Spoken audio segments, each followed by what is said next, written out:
last names there, Wagner and Walker.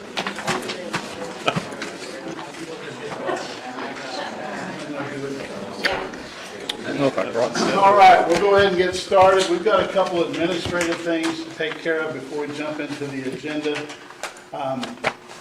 First and foremost, if you're here because you saw in the paper a ordinance by the town of Versailles for renter registration, we are not discussing that. That is not on our agenda. That is not the Plan Commission role.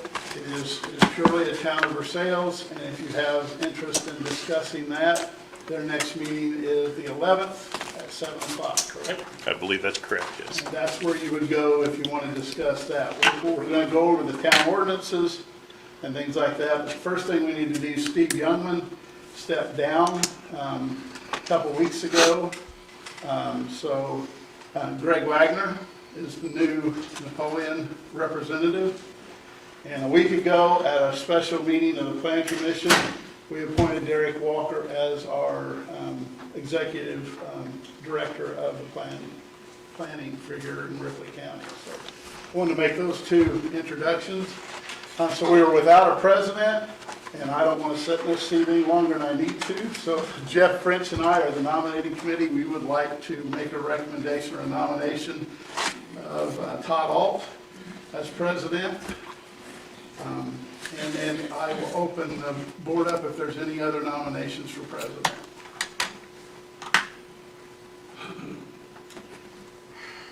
Hearing none, we only have one nomination. I'd entertain a vote for Todd Alt as president by showing your right hands.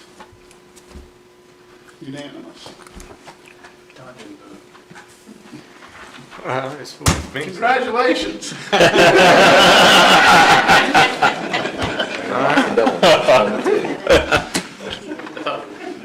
you vote, Tom?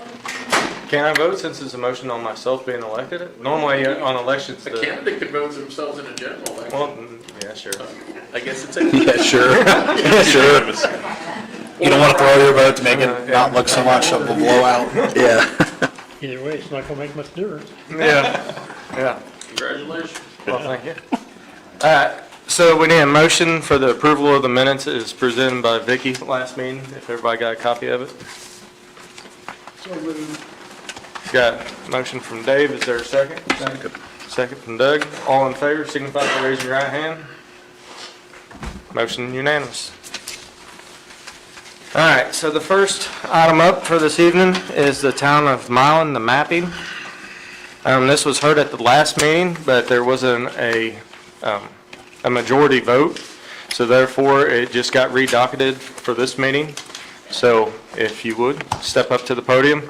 As he's coming up, just so everybody in this room is aware of how our meetings kind of work, the applicant is the first one that gets to speak on this on their behalf, and then the board can ask them questions. And then the board opens it up for public comment, so the public can come up, but the public is addressing the board itself. So we won't be turning around and pointing fingers and getting upset with the audience. It's just us, okay? And the juice at the end of the squeeze here tonight is for us to send this to the town boards with either a favorable, a non-favorable, or no recommendation at all. All right? So this is still going to be heard by your town boards. This is just for us to send it to them for our recommendations and to hear public comment from everybody in the county. All right, Mr. Jenner? Thank you. Thanks again. I appreciate you guys having me back up here.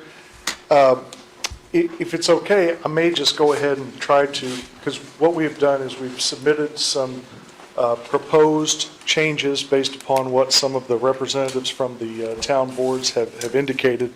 And so I'll just kind of go over those. I believe I've sent those to you. Tried to highlight those changes in yellow and in red to just kind of show what we're working through in order to do that. But I think that based upon the comments at the last meeting by you and also by the public and the concerns from the public, I believe that the representatives from the towns have really made an effort to try and make some serious changes to these. So if I could, all of the town ordinances are proposing the following changes. One is the removal of the triggering language regarding cessation of non-conforming uses that deal with being sold or deed transfer. Those will no longer be considered a triggering event. So if you sell your property or whatever, or transfer it through inheritance or whatever, that's not going to be a triggering event to make it a non-conforming use. So that's out the picture. They also increased the number of days that a non-conforming use would have been ceased from 60 to 180 days with an additional possible 180-day extension, so essentially almost an entire year. And there is also language in that the town council must notify the property owner of the discovery of the cessation of the non-conforming use or vacancy, which will start the time period. So, because I know that was one of the concerns, is how are they going to be informed? Well, the town council has to inform them and give them notice. And then they've also added a section 2D, which further defines what building frontage is, and added allowance for a residential dwelling unit to be located on the first floor so long as the commercial use is occupying. For sales, it's 70%, and in the Milan, it was 60%. They kind of differed on that, which is fine, but so long as the commercial part was occupying at least that percentage of the property of the first floor, the remaining could be utilized as a residential unit as long as it was accessed from the rear or the side.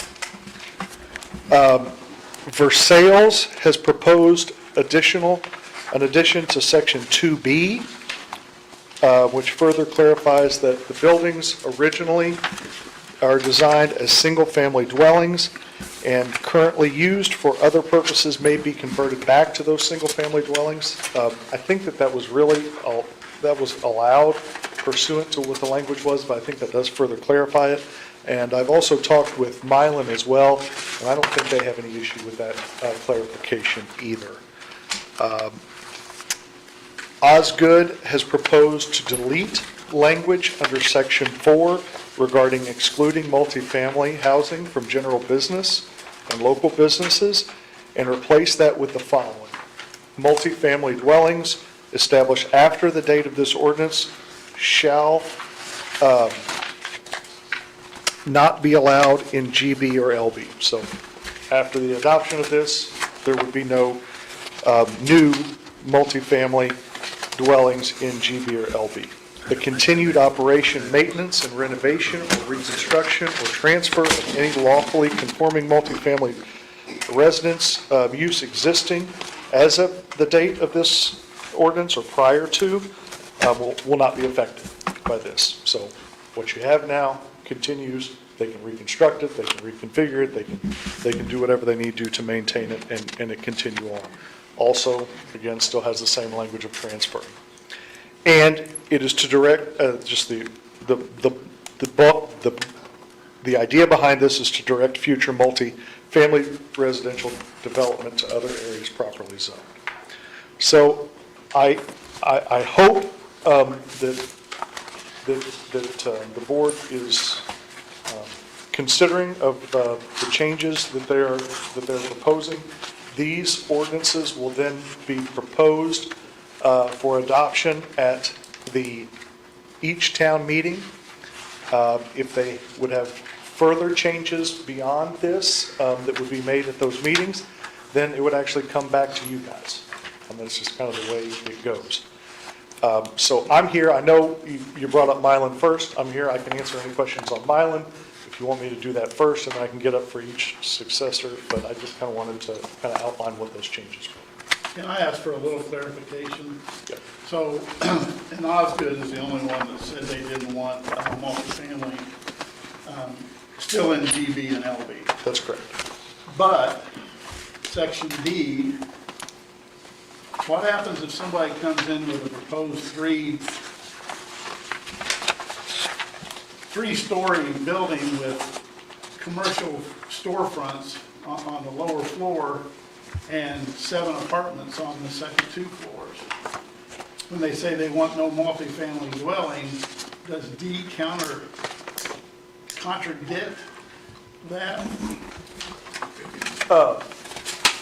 Well, I mean, what they're saying is here, what they're requesting at this point in time is they don't want any multifamily in GB and LB.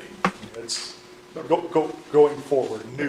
They say in D, residential units in a mixed-use structure may be located on the first floor only when such dwellings are accessed from the rear. So it doesn't say how many.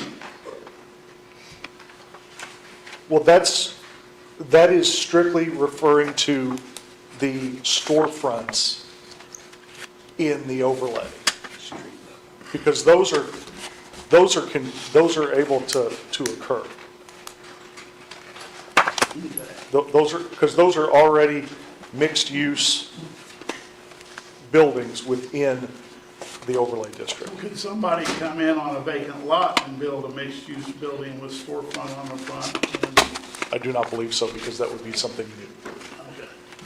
That was the clarification I wanted for some of that language in B. Any other questions from the board? Thank you, sir. All right, thank you all very much. If anybody needs copies or further of those, I have them. If anybody in the audience, I made about 10, so. All right, so it's open to the public now, and at this moment, we're speaking about just the town of Milan. So if there's anybody from the audience that would like to wish to speak on behalf of the ordinance with Milan, please come up to the microphone, state your name loudly and clearly so everybody watching at home knows who you are, and we have it for our minutes.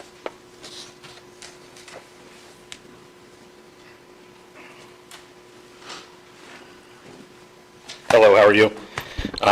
My name is TJ Jacobs. I own a property, 214 West Carr Street in Milan. It's right next to the post office. I'm going to hand each one of you a picture of my building and what it looks like. So we all have a little bit of an idea of what we're talking about here.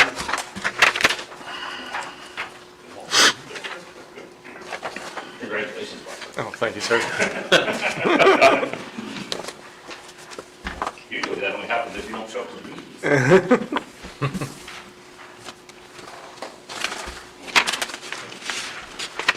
So that is my building in Milan. I'm a GB. I'm in this overlay district. What is going to happen to my building? It's a three-family currently. I have a unit that's on the front. According to this here, the new ordinance that I got a copy of today, it's more than a year before we get somebody back in there if we deal with the insurance. It'll take at least 6 months to go through the insurance to get everything settled before we can start construction. You know, and then it also says on here that in the new one today that if you have more than 60% of your first floor has to be commercial space. Well, 75% of my first floor is residential space. Only 25% of my building was ever commercial space. And like I said, it was the seamstress shop. Does that look like a commercial building, the picture I showed everybody? Looks like a residential building to me. But according to this, the way it's currently wrote, this is going to apply to me. Is there a way to get a variance to get out of this so it doesn't apply to me? Don't know. The only way it applies is you lose that non-conforming use is if that non-conforming use goes away. Correct. And you have now 6 months. Correct. Plus an additional 6 months. If they approve you for the additional 6 months. You got that? That honestly, that would be you going to the town board. I'm well aware. Yeah. Yeah, I'm well aware. I'm just, you know. If you had a fire and you had to renovate, and it was going to take you 18 months, I think you go to the town board and you. But that doesn't guarantee the town board is going to allow me to do that. There is no guarantee. There is no guarantees, correct. So I'm just being brutally honest Correct. from the plan commission perspective. Yeah, you're not guaranteed, Correct. but most of these are recorded for the public to see and all that. I don't think town boards want to see, you know, hey, you went through a fire, you're trying to do the right thing. I surely wouldn't think so. I'm just going by with what the letter of it says here. You know, I'm a businessman, this is, you know, you don't make agreements on what you think's gonna happen, you make agreements on, you know, what the letter of the contract says. There's a reason we have contracts, because it's all stated out. You know, this is very ambiguous. Like I said, because once again, what is a commercial or mixed-use building in Ripley County? And I guess another question could be on B, 3B, and maybe this can be answered by someone in the public or Jenna. This prohibition does not apply to structures originally designed as single-family dwellings that continue to be used. I'm looking at this picture, and again, just personal opinion, it looks like it's more single-family type dwelling Correct. or But apartment. it's not a single-family dwelling. And But it looks like it was intended to be that. Correct. You know. correct, but it's Doesn't specifically, appear to be a storefront, so how does that work with B and D? correct. Okay. Yeah, because it specifically says in B, used as single-family dwellings in non-residential zoning districts, that is continued to be used as a single-family. So that's telling me anything above a single-family is getting kicked up to a commercial or mixed use according to this ordinance in my hand.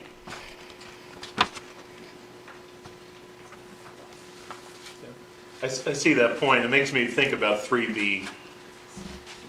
And you know, there may be cases that better fit if instead of single family, the term was residential, Correct. just residential. Just- Not single family, but just Just residential. residential, correct. Just a thought. Yeah, or maybe there's a way to throw in there that you can get a variance and none of this applies to, like I said, because my building obviously is not a commercial storefront building. It's just not. But the way this is currently wrote, I think it's going to apply to my building. Okay, Understand. thank you. Thank you.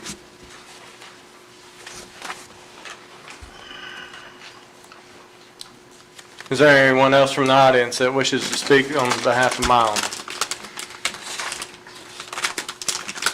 All right, we'll close it to the public and bring it back to the board for discussion. Yeah, I guess I have a couple of things I'd like to say, and by the way, I have to abstain on the town of Versailles, because I have affected properties, and I know my wife is going to be speaking to that, so I will be stepping out and abstaining on Versailles, but I will be voting on Milan and Osgood. And I think over the last year or so, we've seen these communities start working together with the intent of preserving the downtown district, and on the surface, that seems like a really, really good idea. We all want more business in our downtowns, but if the economics don't cooperate, the flip side is we can have empty, devalued buildings. We have to be so careful about that. I know as we've worked through the comp plan at the county, we talked about templates and overlays, and we talked about the good stuff that can come from those templates and overlays, particularly in creating, inviting entries into our communities. So I understand where they're coming from with that too, but I think we have to apply that very cautiously. And I think it's real easy. I think Milan's template or overlay to me makes sense. It's pretty tight, it's downtown. I know that everybody working on these wants the best for their community, but I've been thinking on this over the last couple of months, and I think we're missing part of the equation, and that's the part that's inflammatory, and that is that I don't feel like we've got a balanced ordinance. And I think the balance that's missing it is incentive. And when I say incentive, I'm talking about a couple of different things. And I don't know how to do this. I'm no expert, but I think there are some things the towns can do to balance this ordinance. First, I think, if we're going to go into a scenario where you're going to force owners to have an empty storefront building, then the towns need to figure out how to do marketing or create financial support to help bring businesses into those vacant buildings. I don't know how you do that. That's really hard. Another suggestion I've got, and this was from an appraiser, Mark Hardebeck, mentioned this to me, and I think it was a really good idea. He mentioned that maybe this ordinance should have a reverting clause in it, or a reverter, where if a commercial building is being used for residential purposes, and that residential purpose ceases, and that 6 months, that 6 months passes, and they're not able to get that thing rented for a commercial purpose, that after a certain point in time, that landowner may be allowed to revert back to residential use. If the town can't market it appropriately, if they can't find a viable renter, that may help balance what feels like a taking of real estate value. Some sort of reversionary clause. One thing I see that's missing out of this ordinance is anything that addresses what I'm going to call institutional uses.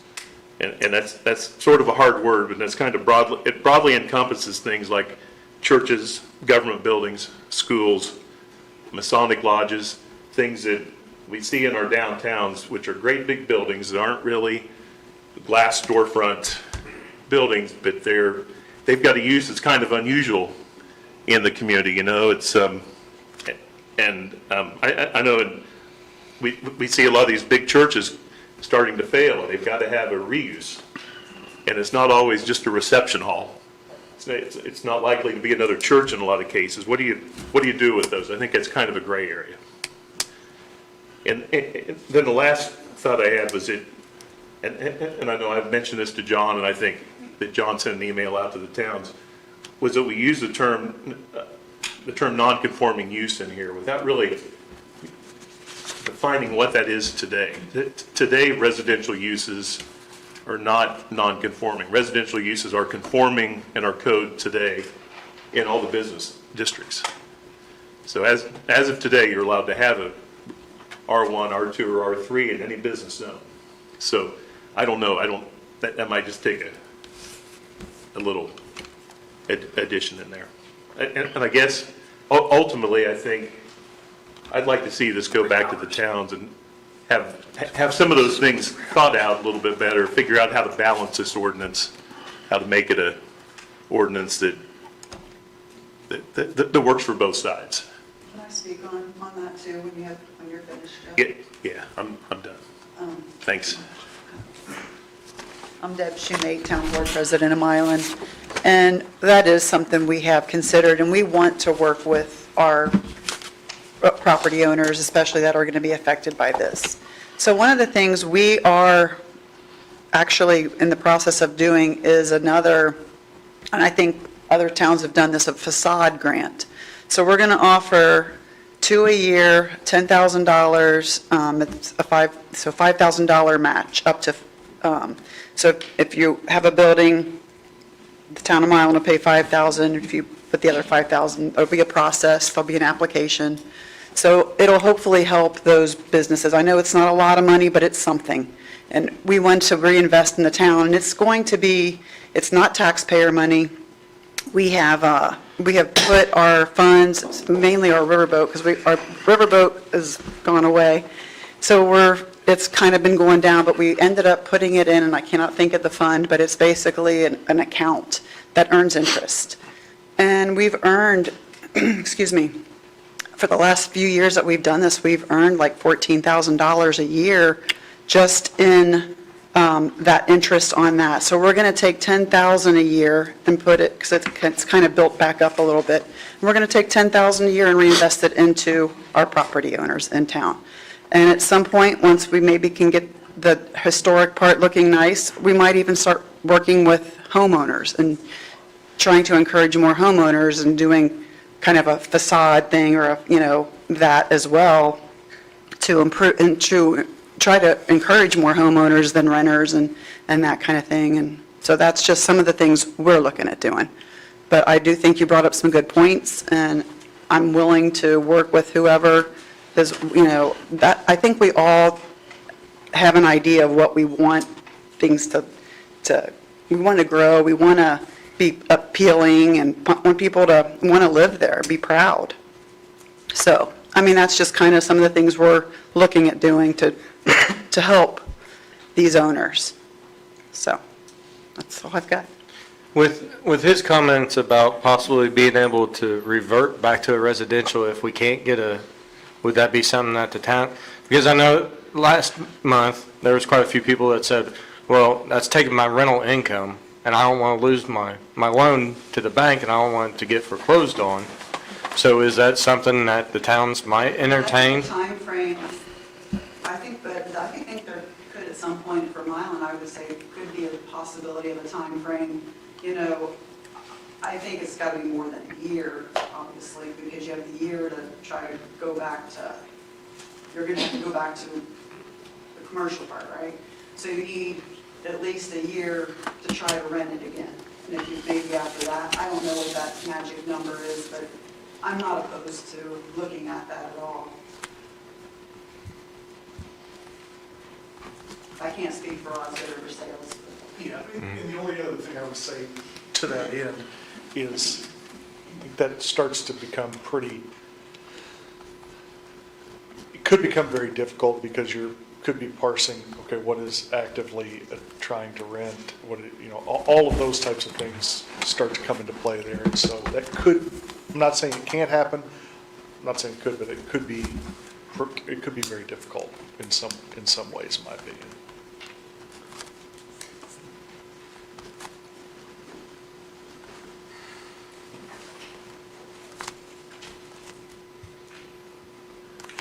One thing I'll share with the board, when I got these revisions and I read these, I could tell the board's heard people. Now, there's still, kind of what Jeff said, there's some disincentives here that you're gonna lose this or lose that, where I think there's a whole lot more ability to grow businesses and things like that with incentives versus disincentives. How do you write that in? How do you find the pool of money? I don't know those things. If I knew those things, I'd be at my hunting cabin in Alaska right now. I don't have one in Alaska, but I think they heard the people. I think you took out that they can transfer this property without losing those uses. They can sell this property as it's being used today and use it tomorrow the same way with a new owner. I think that went a long way, because I think there was a lot of disgruntled people that said, what do you mean I can't pass this on to my kids? What do you mean I can't pass this? That's what parents and grandparents do. They raise things to turn over to the next generation, hopefully. So I think they heard that. They definitely give an ability to have a year to renovate, to get somebody back in that business. So I applaud the towns working together, because they're all pretty much the same when it came to what they took out and what they changed. So I think they did hear what we were saying in the last meeting.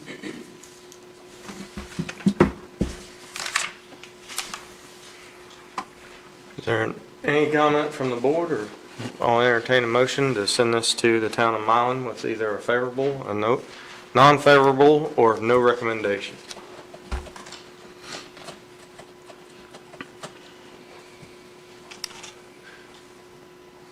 I'll make a motion, and we'll see where it goes. I'd like to see it go back to the town of Milan for some consideration. And I think I'm not sure if you can you make a motion of no recommendation? Or does it have to be a positive or negative No, recommendation? you can make the motion of no recommendation, but if it receives a majority vote by the planning commission, then it needs to be certified to the town to go as it's presented, if I'm not mistaken. So then could he make a motion to table it and send it back to the town for revisions and see where it goes? I think you can do that. There is some time constraints usually, but if that's what you'd like to see. It has, I think a decision has to be made within 60 days. I think so. Yes. That's what I'm, Can we send proposed revisions back? But the clock starts tonight on 60 days. No, I think it started last meeting. No, because you've made revisions. When you make revisions and send revisions back, it starts the clock over. We've done this with commissioners for many, many years on ordinances. So the town's actually made revisions to this ordinance. So this ordinance is different today than what we heard at the last month. I mean, I'll refer to John, but I believe a good question. when revisions are made, that 60-day clock starts again.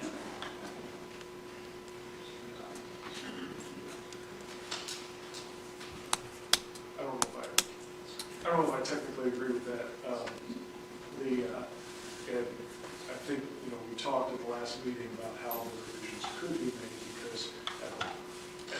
before a plan commission, somebody could make revisions on the spot. They could make, on an application, they can make a revision that time. It doesn't have to get any further notice as long as it doesn't increase the limitations or anything like that. We've certainly not done anything to increase any limitations. I think we've done nothing to decrease.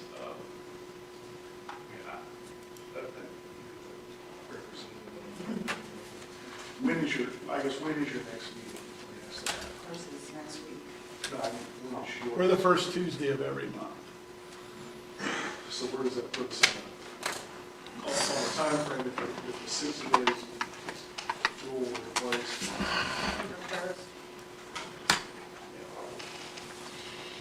What was the last meeting? It'd be Last meeting was July 6th, July 7th. 7th. So 60 days from July 7th We'd still be within that time It'd be frame. inside, We'd be within that time Yeah, frame. you'd still be within the time frame. correct. If, I think under Yes, those sir. circumstances, it'd be fine. So, I guess there's two ways you can approach it. One, town, would you like to go back and take one more swing at this thing to kind of address some of the issues of just the Makes a good ordinance by going back and forth. Sometimes, I know that's not the fun part. We don't want to keep hearing things and beating these things back and forth, but anything we've always kind of thought that in planning and zoning that knee-jerk reactions always come with a consequence. And so I guess from my point of view, the ping pong is a good thing when we're creating an ordinance that affects a lot of people. I don't know. I guess I don't know whether we should table it or make a move to make a recommendation. Which is, just to clarify, what Joe was saying is correct. When you receive or initiate a proposal, the commission shall within 60 days hold a public hearing. The commission shall vote on the proposal not later than 60 days after the commission holds the public hearing. So with the first public hearing being held on July 7th, you'd have 60 days from that date to basically take a vote on it, Gotcha. to certify it one way or the other. Let me ask you a question, and you mentioned a few things that you'd like to see them change. Can we just identify item 1, 2, and 3 so that they know exactly what we would like to see? That they could discuss and come back with those yeses or nos or whatever changes we'd like to make. I mean, I agree with what you said. I can. The problem is I don't have an answer for some of these things. I think that's the problem. They're ideas that I think are difficult, can be really tedious to work out, but I think that when you're creating ordinances, being able to work through it slowly and thoroughly is more important than putting a 60-day hammer down, saying if we don't have an ordinance here, we're going to adopt something. One of the things you brought up was churches that are disbanding, for lack of a better word. And I know in a lot of cases, someone will buy that church and make apartments. Is that something that's going to be disallowed now if it's in the zone? What would be allowed to happen to that church? The only thing, it would have to become a business if somebody. certainly address in this ordinance the issue with potentially churches or things like that. I think we could look at some of the definitional things that you indicated. The incentivization and things like that are frankly not things that are really appropriate for this type of an ordinance. That would even, be something else because you're talking about expending dollars, budgetary, all of those types of things. So that's going to be, in my opinion, that would be in a totally separate type of situation. But I do think that if this is what the town wanted and they wanted to take a look at some of those issues that you described, I think they could certainly do that. But I just didn't want to create some kind of a false hope that they're going to come with some kind of an incentivization plan or something like that to present to you guys, because frankly, that's not even anything that's a plan commission issue. But I understand your concern, but I just didn't want to give you false hope on that. Maybe just some clarification with perhaps some specific definitions of how you would term these items. Maybe that addressed as, like, Mr. Jacobs' concern regarding that, because yes, it's residential, it's not a single family maybe, but it's certainly not a mixed-use storefront. Well, I kind of agree with like the single family versus residential, I think. Right, and I think I'm going to go a step further to sit here and say, what you have to understand is none of the town boards will remain the same forever. And I will say this from when you are trying to draft ordinances and things like that, making them very clear so that even a layperson can understand them. The next town board, the next group of people, always a much better way of doing an ordinance, you know, for lack of a better term. And if it has left anything kind of to question, I'd recommend you try to avoid that. You know, so. And if you feel there's questions, then maybe that's what a person could try to tweak and get these nailed down a little bit more securely. Yeah, I can share with you the 4 items that I came up with. I'll be happy. I think from a Milan perspective, I mean, to me, it seems more appropriate to, since we have the time, and we're going to be within the 60-day window at your next meeting, to, again, probably take no action and let them see if they can address some of these things and come back with one more shot to see if they can get a favorable proposal or not, or you make your decision. Does that Yeah, I make think sense? that's fair. So I don't know, would you guys want to move to table it for one more revision and then Well- just hear it at the next meeting? In our rules and procedures, it says that if no action is taken, it's automatically redocketed to the next meeting. Okay. I mean, it was brought off the table. If there's no motion, no vote. But that's what you want to do. But everybody should be aware this will be heard next month, pretty much automatically, I would presume. You'll have something revised. So next month's meeting, I know I didn't announce this at the last meeting, because by the time the meeting was over, I was about half asleep.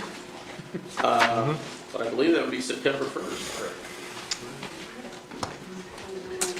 Okay. That's it. No motion, no action, going back to the drawing board for maybe another revision. The rest of the questions that Jeff said is to Joe.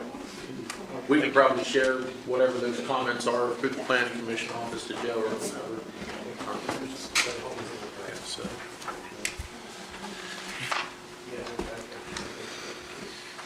So with no action being done with the town of Milan, we'll move on to the second item on our docket, which is the town of Versailles.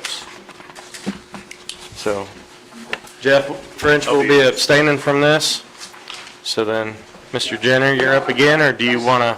I think I said, I tried to say it at the outset, so I guess I would ask that be adopted for each of the towns. I can say that there is Roxanne, there's 2 representatives here from Versailles, and I talked with them, and if some of these same concerns when it comes to definitional and things that maybe address churches and things like that, they're willing to potentially take a look at that, just like Milan, and try to address those within the time frame, if that's what you want.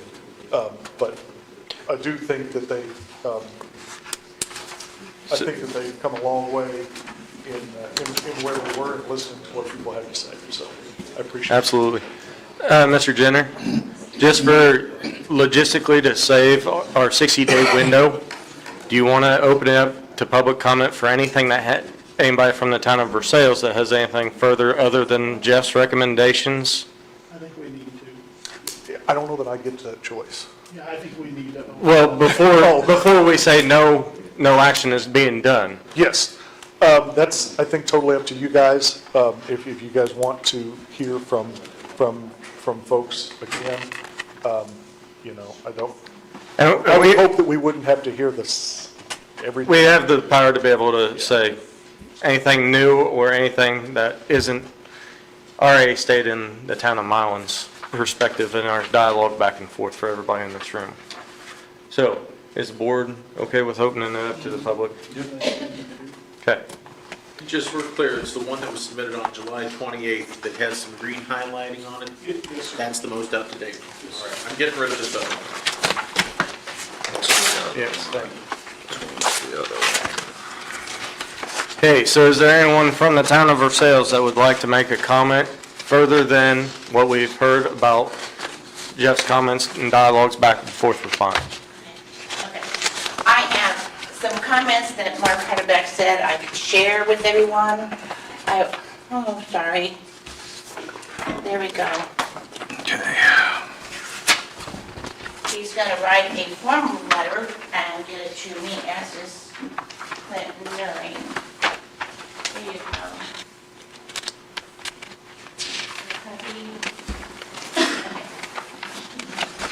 Okay, so my name is Sue French.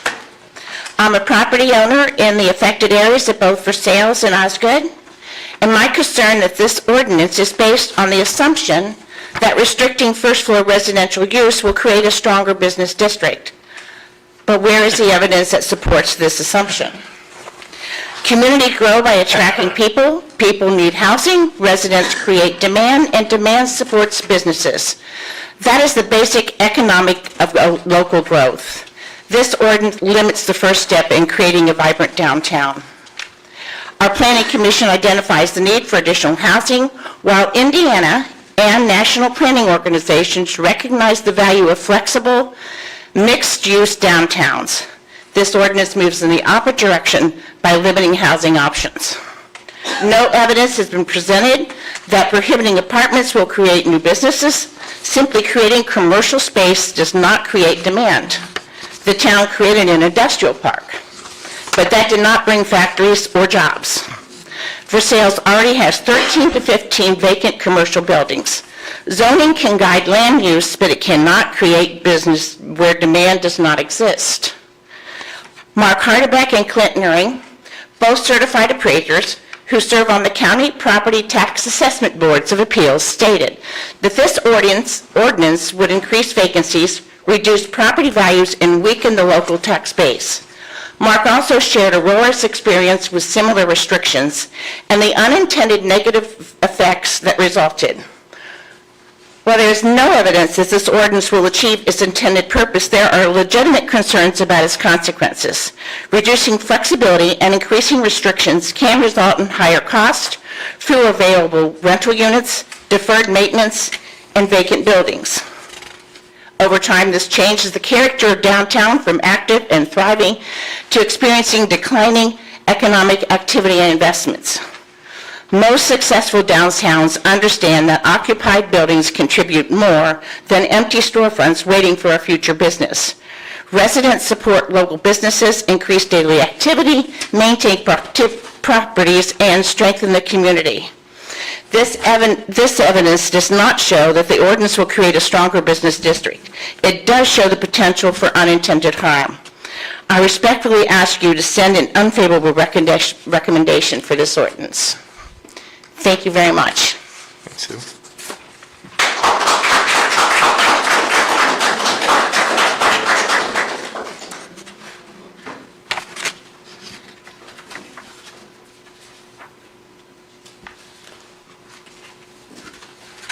Does the board have any questions for Sue on her handout? I do have, Sue. First statement, the proposal, where it says, Are you talking to me? yes, I'm sorry, I'm very hard of hearing, so I have to come up. this, Yeah, where it says, do not that's allow what he said. residential. So the proposal was do not allow this, so he is addressing the proposal. But it's new, it's not being allowed. Please? New is not being allowed. It's allowed now, and it will continue to be allowed, but no new residential construction is what this is saying. Okay. This is it. I guess I don't The understand. proposal's not accurate. He's just saying, the proposal, do not allow residential units in business section of small towns. I understand this is roughly written. Okay. He made a comment, he actually sent it to John Ertl, and then I had a personal conversation with him, And then he told me all this stuff, and I said, can you get it in writing? And he said, well, I said something to John Earl. So then I said, well, I need something that I can present. And he goes, well, I'm in Cincinnati, I can't do that today. So I got just some comments.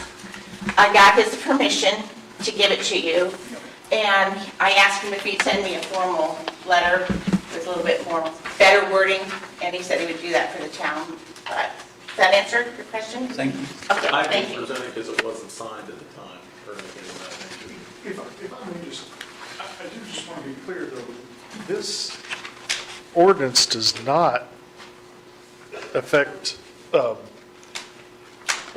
inhibit, or even prevent, or anything of mixed-use buildings. It's talking about the, it's talking about the storefronts in those properties, the first floor. It's not talking about second floor, it's not talking about third floor, and they even went a step further to say that on the first floor you could do it, but you gotta have 70% of it be for businesses. So, I don't want the impression that this is saying that there is to be no residential uses within this overlay, because I don't believe that that's not what this is saying or is about. Osgood says Huh? Well, it. I believe Osgood says it. It did. doesn't it say though on D, on all of them, within the overlay district, all building frontage facing a public street shall be devoted to commercial, office, service, retail, restaurant, civic, or other permitted non-residential uses. Would that not affect first floor in business zone? Even if it's only a single story, but if it wasn't originally designed the way this was written as a single family dwelling, or built as a single family dwelling, then it would have the same effect on, let's say, a one-story building in a business zone, would it not? Yes. Okay. So it is changing what has commonly been accepted as a permitted use to a non-conforming use, essentially. Would it not? Yes, it does on the first floor. Right. Yes. And see, I don't think D doesn't carry on with talking about just the mixed-use two-story. I think it kind of stands alone the way I'm reading. At least.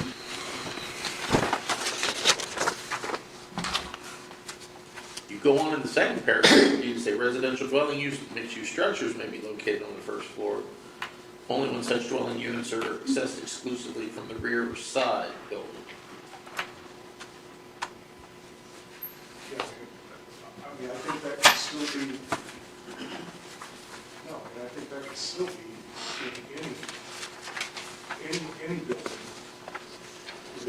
as long as the residential purpose is accessed from the rear or the side. Okay. But my point is, this isn't just affecting only mixed use, right? It would affect even a single-story Yes. building that was not originally designed as a single-family dwelling. That's correct. Okay. I think it's just, for clarification, this does affect more than just mixed-use buildings. And that's the point where I guess maybe the confusion comes in, is if it's intended for all that, okay, but I guess let's be clear about it. Because I read that and part of me thinks it's only all buildings of commercial nature, first floor, but then the second paragraph gets into residential dwelling units and a mixed-use structure may be located on the first floor, only when they're accessed exclusively from the rear. So it's permitted, but only in mixed use, and as long as it's from the rear. That's right. So, Doug, I don't know if I was understanding you correctly, but it almost sounded like maybe it wasn't going to affect a single story? Or maybe I misunderstood. I'm just, Osgood Okay. says there won't be any multifamily dwellings in LB and GB. Right. And I think they are exclusively the only one that state that.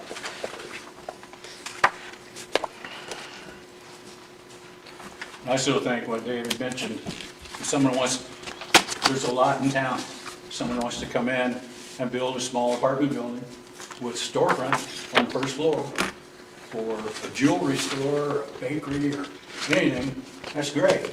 And maybe there's 7 or 8 units in there, they're all accessed and parking in the rear, access from the rear. That brings people to town. Big cities have that, right? New York City has, what do they call them, co-ops or something. But most cities have apartment buildings. And this is saying, maybe not, right? Can't do that. I guess, I don't want to confuse Osgood from. Right. We're still on for sales here. Sorry, I jumped. And you keep referring to the overlay map, and the overlay map, it hasn't changed in any of these. It's basically the main 50 corridor all the way through Versailles, 421 all the way south to Harvest Ridge, and then back into town, back to 2 streets back, right? Yeah, the overlay maps, the maps have not changed. Okay. For either. So what I'm looking at, it's basically everything in Versailles here along the 421 corridor, the 50 corridor is your GB and LB on our zoning map. Now in town here, you get in some R1s and R3s. So it wouldn't necessarily affect everybody in town.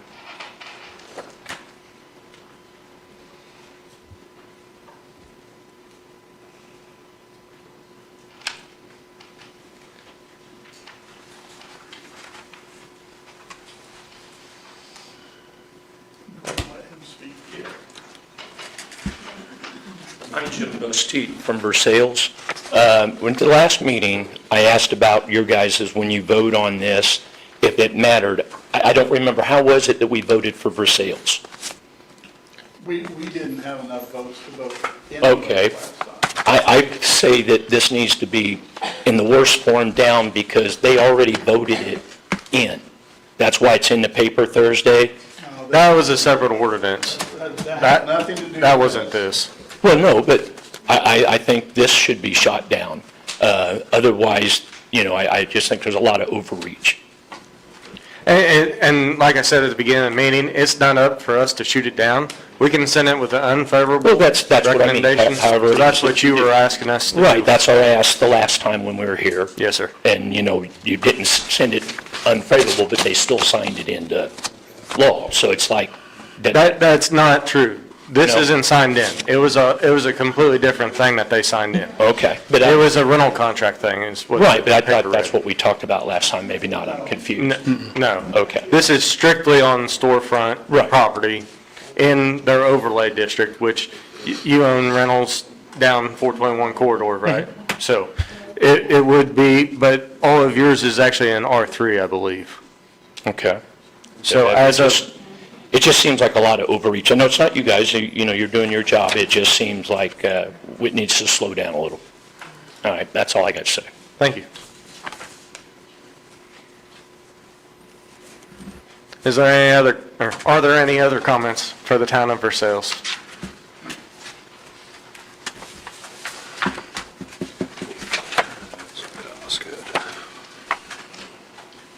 Yeah, my name's Rodney Sellers, and I own the property across from the courthouse. I have a storefront property there, so I am impacted by what's going on here.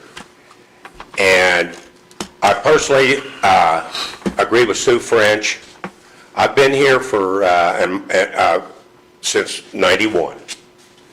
I bought that building and lived in it. My wife and I, we lived in it. And we've worked on that building for 35 years. And I can't see you raising my property values 5 cents. The only thing I appreciate some of the concessions that have been made. But the bottom line is, we're not in a position to decide who's going to come in and who's not going to come in. And the whole thing could be counterintuitive. Nobody wants to rent residential when they can rent commercial. You'd have to have never done it before. Now, my building here has got, a year or so ago, I rehabbed a old apartment and made a bookstore there, right across the street from the courthouse. The people that went in there are dedicated to making that business work. Those people are hard to find that are talented enough to make it work.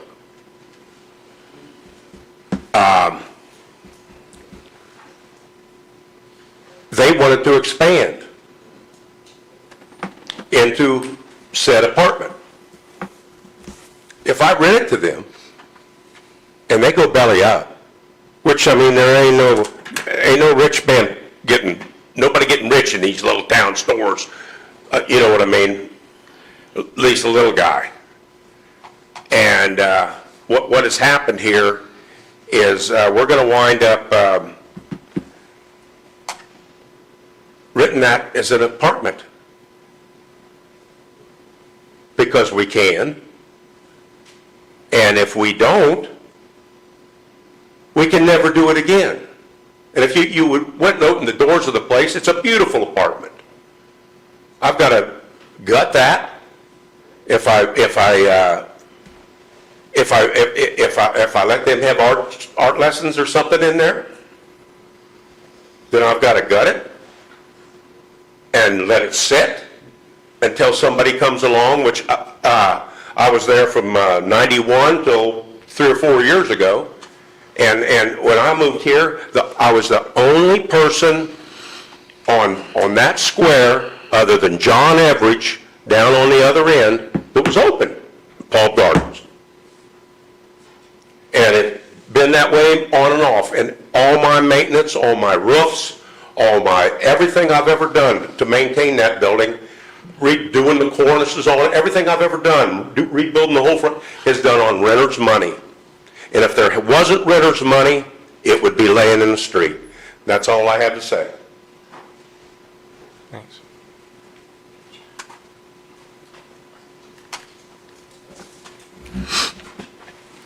Are there anyone else that wants to speak to the town of Versailles? All right, we'll close it to the public then. We'll bring it back to the board. We can either make a motion or we can have no action and let it go back to the town to polish it up for the next meeting. I thought we decided that. I thought we decided that already, didn't we? We decided that for mine. Is that For Mylan. general okay, I thought- position of the town? I thought he, Is that the position of the town? Right. They would prefer that as opposed to, yes. Okay, Yeah, they shared the same sentiment that mine. okay. All right, so with the board taking no action on item number 2, then it will be redocketed for the meeting on September the 1st, once again here in this room, 7 p.m. 7 p.m. All right, so that brings us down to the town of Osgood then. Now, town of Osgood is a little bit different in their wording. I think Jeff can come back if somebody wants to.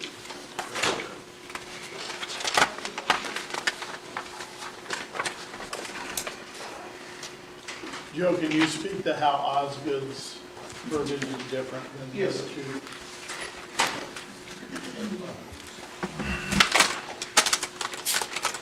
So Osgood did make some considerable changes, in my opinion.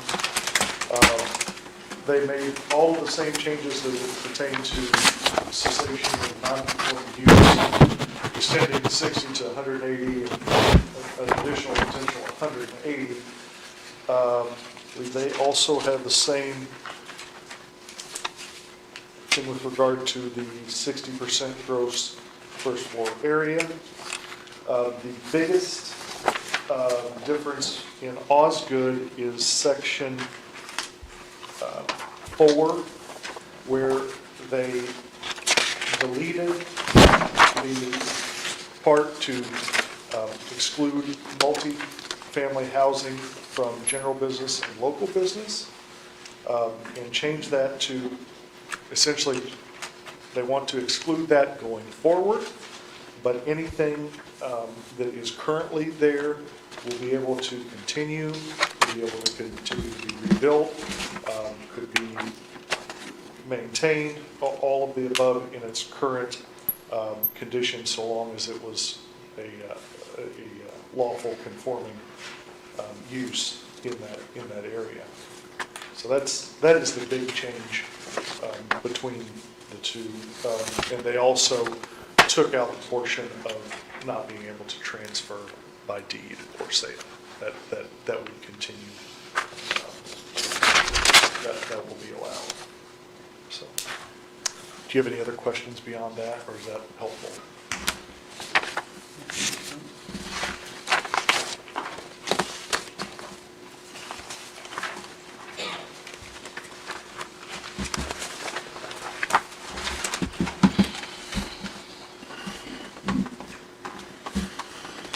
And then, once again, I know it was brought up last meeting, somebody said that there was mailers sent out, but your overlay district for the town of Osgood was 421 corridor, all the way from the storage units down to Struckman's, and then Railroad Avenue, out to the edge of town limits, correct? I believe so. I'm obviously not from Osgood. Yes, it was that, and then 350 up Co-op. Out to the Lothar Valley?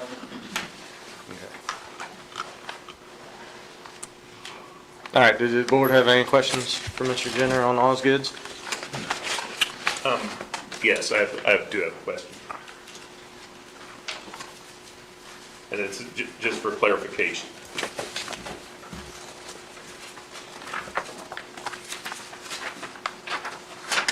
Sorry.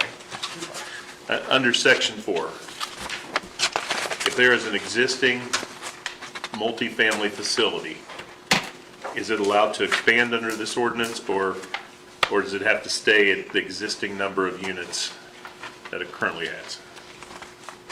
Existing multifamily use in the business zone, is it allowed to expand into additional units, or does it have to stay at exactly the number it's at right now? Am I being clear with that question? Yeah, I don't think right now there's any,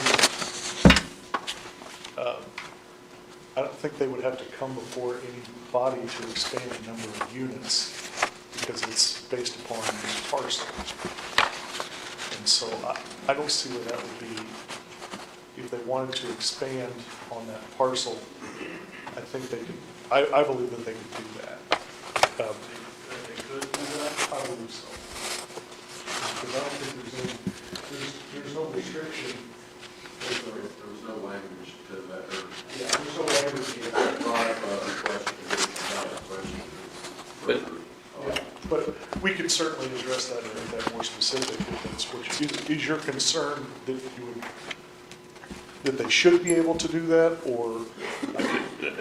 Just a question. I know I know that Osgood has multifamily facilities within business zones. And I just want, I think we just need clarification on that. Gotcha. Well, the second paragraph of section 4 does not use the word expand. It only uses the words continued operation, maintenance, repair, renovation, reconstruction, or transfer of any lawful conforming multifamily residential use existing on the effective date of this ordinance. Okay. Well, It does not include expand, so I think, again, I'd go back to the point where you're indicating one interpretation, you're questioning another. I think it's open. yeah, I think that that's what we can certainly take a look at expanding. It's open still. Okay. Only other comment I have on Osgood, and I think it applies to all the towns to a certain degree. It just relates to zoning in general. When you look at all of our small towns, what the towns identify as single family, in virtually all these old residential areas, when you look at those, they're zoned R2 or R3 almost predominantly. And that's a whole nother issue these towns need to take into consideration, or kind of, the comprehensive plans call them single family. But when you look at the actual zoning, you see a lot of R2 and R3, and where people believe they're single-family zones, particularly Osgood. Almost all of Osgood's zoned R3. But just a comment. Thanks.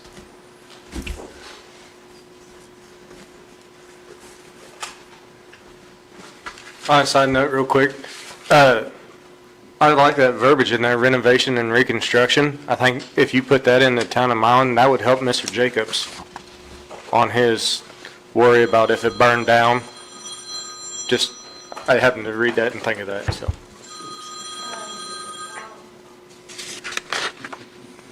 All right, any other questions for Mr. Jenner from the board? All right, Mr. Neal? Travis Neal from All Is Good, and I was here at the last meeting and learned a lot.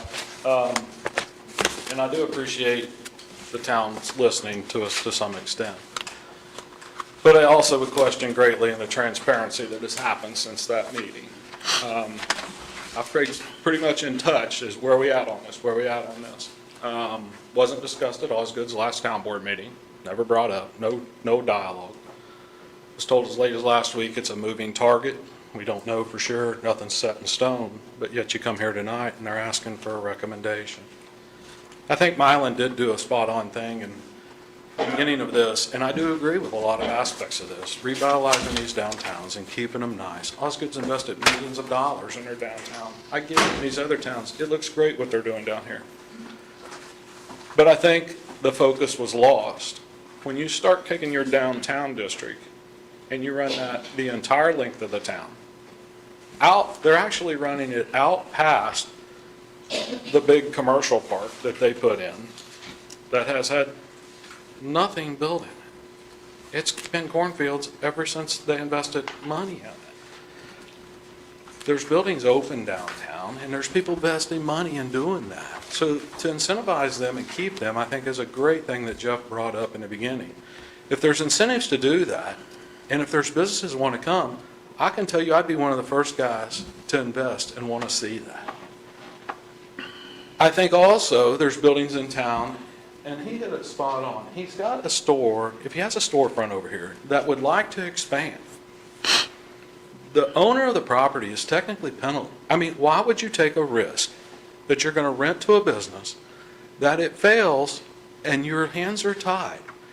I have proposed or put the word out, why not have a registered place like him?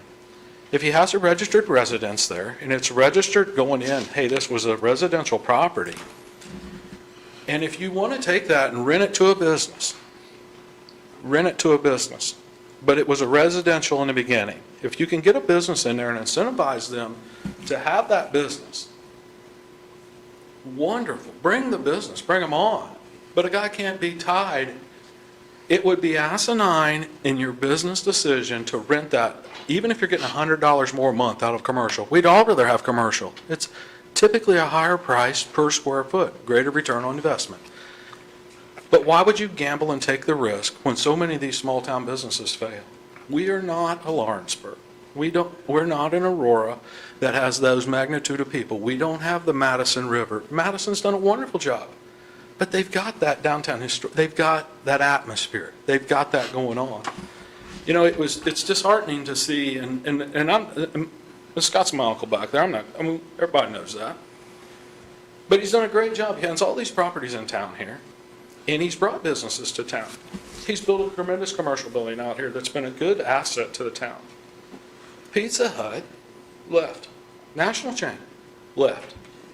They signed and I'm not going to say, they signed a multi-year lease but walked away from it. But he's able to get a restaurant in there. He's able to get it rented again. He's got some things going on. But people also want to jump on and go, I can't believe it's another restaurant like that. That's not what I want. All these people could have went and rented it. They could have invested their money. The local people that want to jump onto social media and bash you are the ones that they're not going to support you. You take a risk when you buy a commercial property, and you're taking away some of that. Let's incentivize them to rent it to a storefront, but don't penalize them if they got to go back to make their mortgage payment.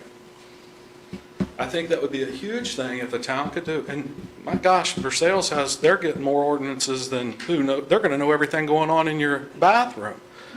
But anyways, if they could just register these properties and let them move it, it could let you open up, there's places in downtown Osgood right now that if you could flip them to a storefront, wonderful. Let them rent them, but don't take away. They still got mortgage payments. They still got payments.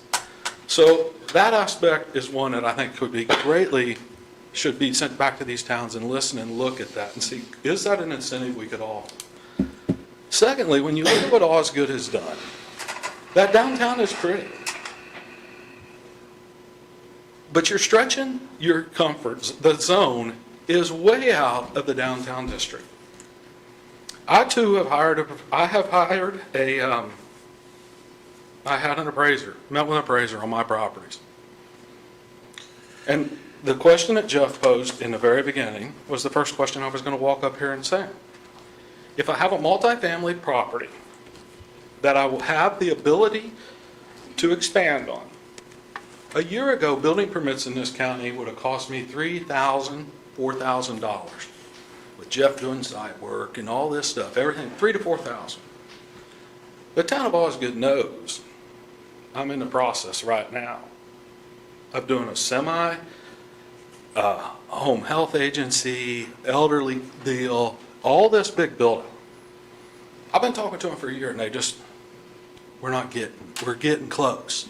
But now my building permits have went from about $3,000 to $4,000 to $35,000 to $45,000. Okay? In 1 year, by what you said. And you guys did it. And I'm all right. I get it. It's the law. You got to do drainage studies. You got to do this. You got to do this. I mean, my head has been, I'm meeting with engineers. I've got engineers from Duke. All this stuff went from here to here. And I'm going, okay, we're invested. We'll jump that hurdle. We'll do this. We go to the bank and say, hey, factor in here where we're at. Factor in. I'm not asking to do anything. We're going to do it per engineer code. But my understanding is that if we have a multifamily, that expansion is not ruled out on the property. Is that the interpretation? Is that what was just said in here? It was said that it needs to be better defined, because I as think we if take the it, law looks at that, that does not include expansion. Does not include expansion? Does not include, it doesn't state expansion. And when you start expanding non-conforming uses, I read a case where literally, I think it was in Wayne County, a humane society had overflow. They put up some chain link kennels on gravel with dog houses. And the court of law said, you expanded a non-conforming use. Take them out. That's how ridiculous is it? I'm not saying courts are always right, I'm just telling you a case that I read that I was involved in on an expansion of non-conforming use in Roseland County. So, I don't know. And it's a tough, I don't know. And so, their attorney, I think, is saying it a little different. So it's a lot of gray area for a guy.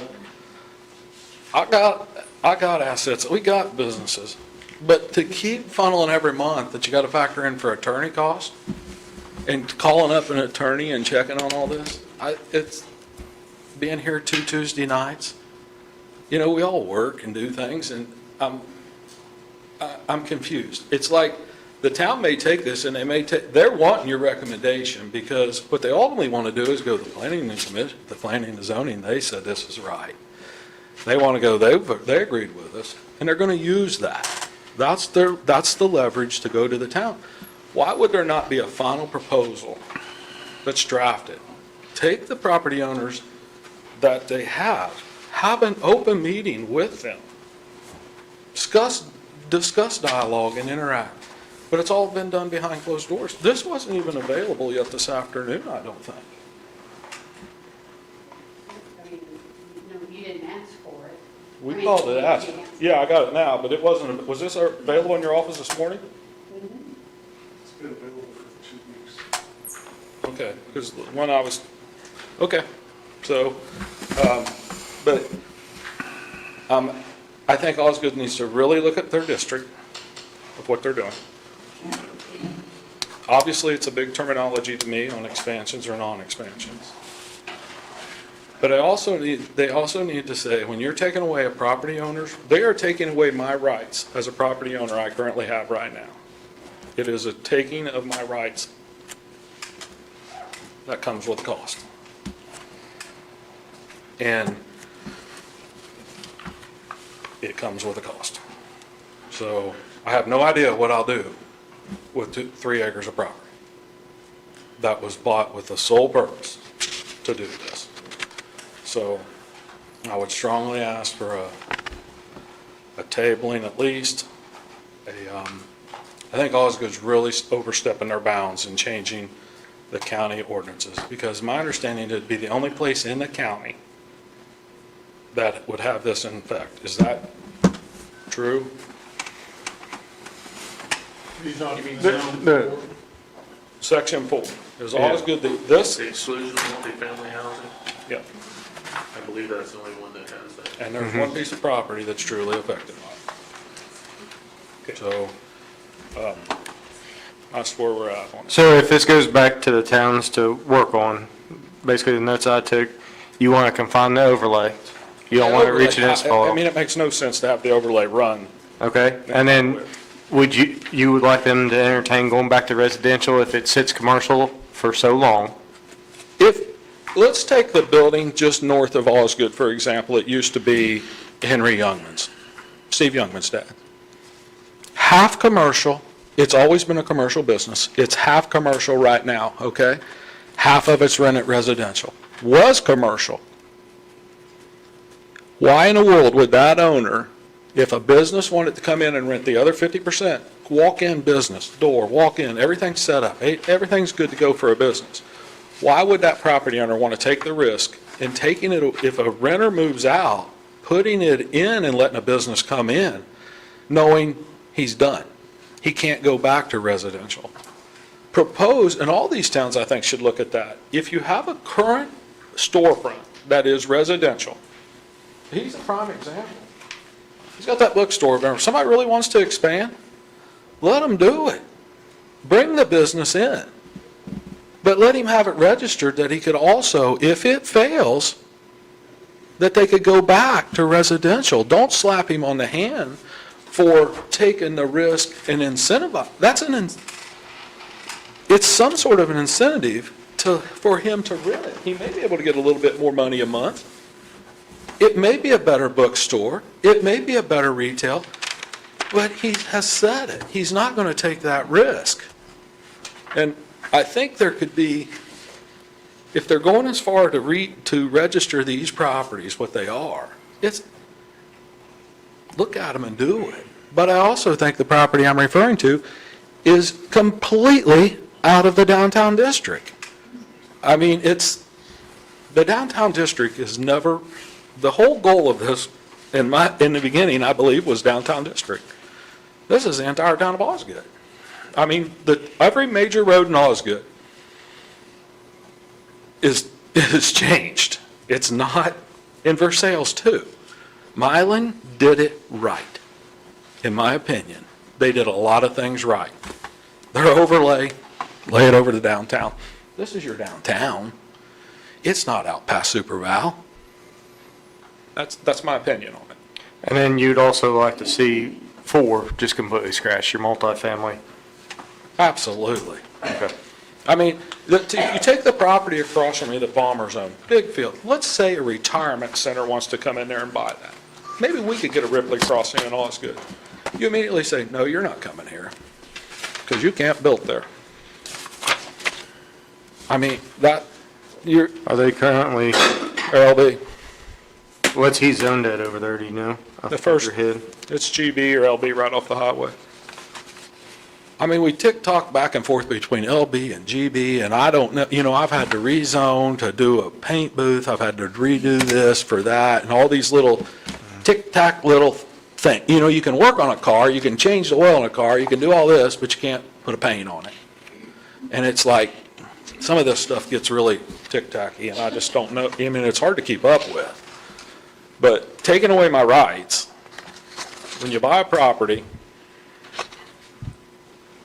you know, if you buy a cornfield, you think you can raise corn in it. Now, somebody says, no, you gotta put it in concrete, that farmer's gonna be pissed off. And it's taken away our livelihood. I mean, it's hurt, it's our business. It's what we do for a business. And you're coming in, and it's not you guys. I don't wanna say you're coming in. It's a complete overstepping of bounds when you start taking away rights of the property.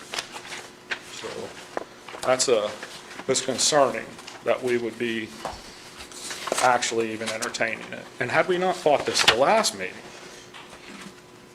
I mean, my trust factor, my radar's up through the roof, okay? When you try to propose that I can't sell or give my property to my kids, come on. And that's what they was trying to do. I mean, had you guys give a federal recommendation that night, not everybody been here and nobody knew it? It'd been terrible. It'd been terrible. So, I appreciate you listening, and I just would. So, Mr. Neal, is your 3 acres that you were talking about in the overlay area? Oh, yeah. Oh. And what did you want to do with that 3 acres? Well, we have it completely designed. We're wanting to put in, we've got 6 buildings that we're wanting to put on it. There'll be some duplexes. There'll be higher end. They're going to be higher end duplexes. We've already partnered. We've already been in contact with the home health agency. You want multifamily on there? It is. It's multifamily. But the property currently is multifamily. It's the Buckeye Village property in Osgood. It's all Buckeye. It's all in it. That's what it is. It was a rural development property. It's got federal housing authority. All this stuff is on there. So it's not vacant land now? It is vacant. There's 3 acres of vacant land with it, yes, sir. 2.7 acres of vacant land. Yep, but it has a building on it, currently on it. Parking spaces in. Yeah. Okay, thank you. Okay, thanks.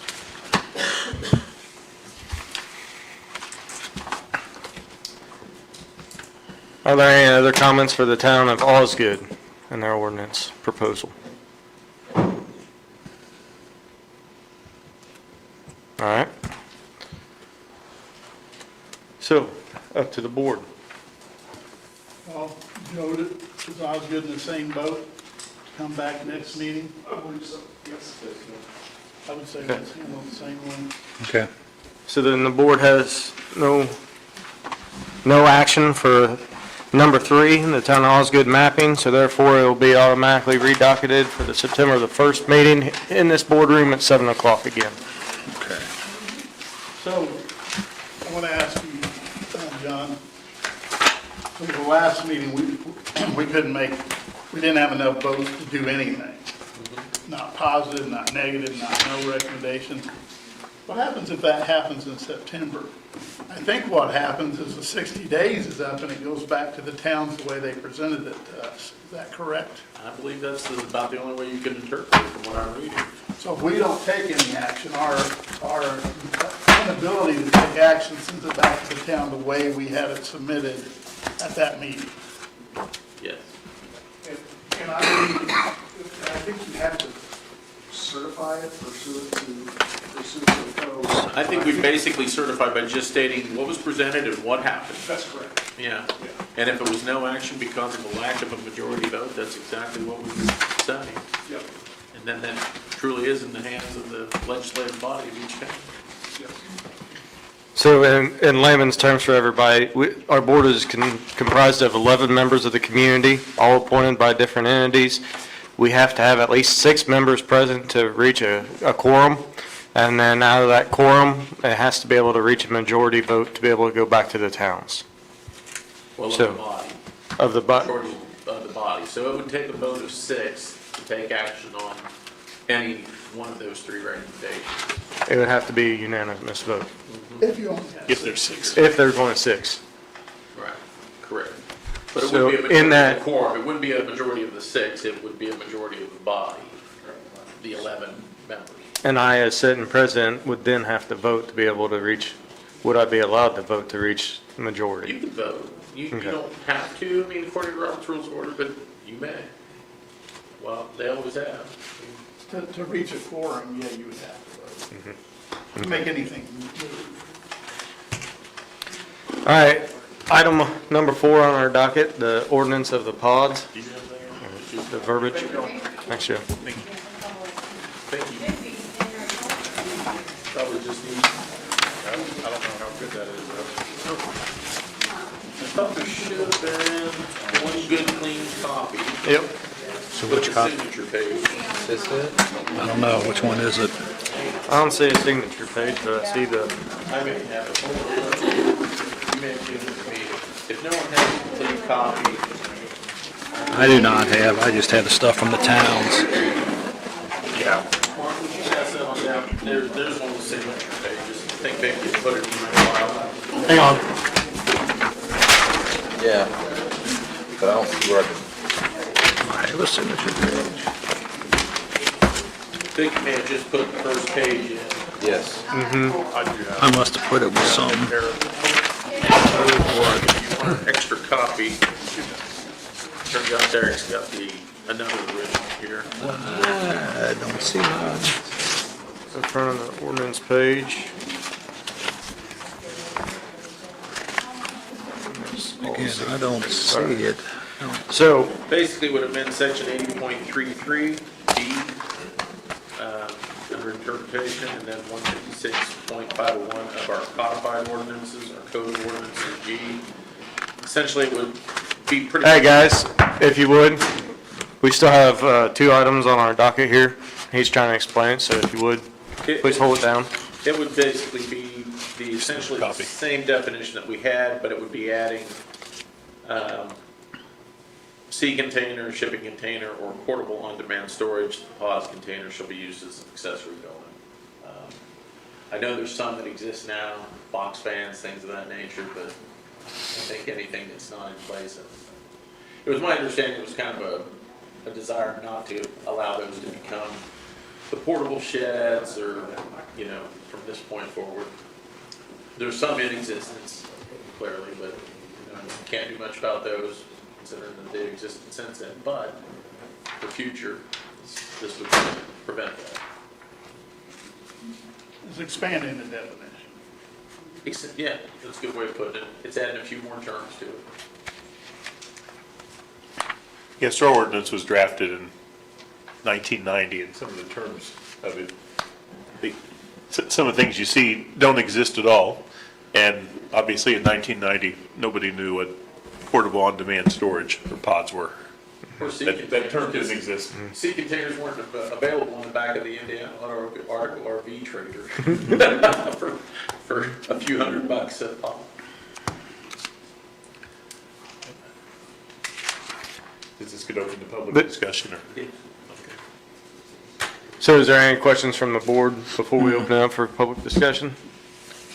All right, is there anybody here that wishes to speak to amend the section 80.33 to talk about an interpretation of pods and such storage?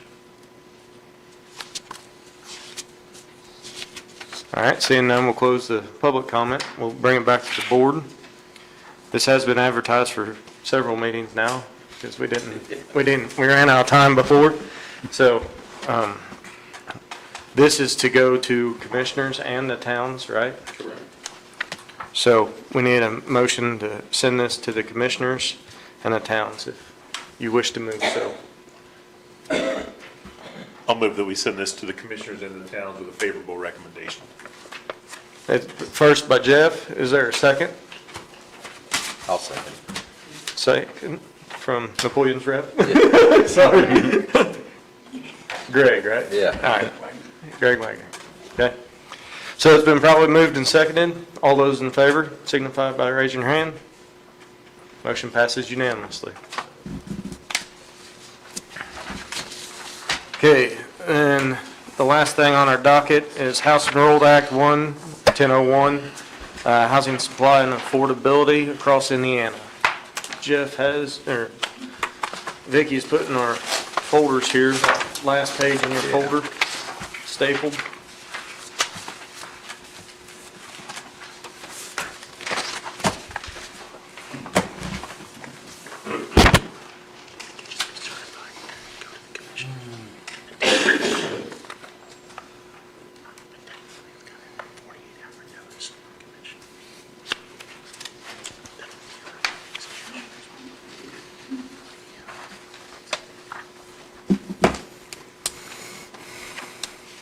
John, you got me all lost. What are we supposed to do with this? Oh, well, for lack of a better term, with this new, basically, law that Indiana came out with, there is an obligation, as the way I understand it, to conduct a public hearing and review the zoning and subdivision control ordinances with the purpose of increasing housing development. So it's kind of interesting that our state is basically saying, you need to look at your community, what are your needs, how do we increase affordable housing? Just kind of ironic, the timing of it tonight.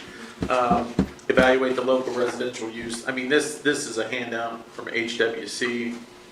And then there has to be a report that's submitted to the state, including recent housing studies, summary of the public hearing, meeting minutes from that hearing, and any amendments made to local development ordinance that result from the evaluation and public hearing. HWC has sent this flyer out, obviously offering their services to do it. Derek's pretty skilled as far as his past background, his education. I certainly can assist in researching this statute to a greater degree, see if we can set this up. I'm not real sure where we do a recent housing study unless we would simply base that off some of our assessment and tax records of what these existing uses are. Some of that may be available through census data, but we may need to reach out. I'm not sure where's the best place.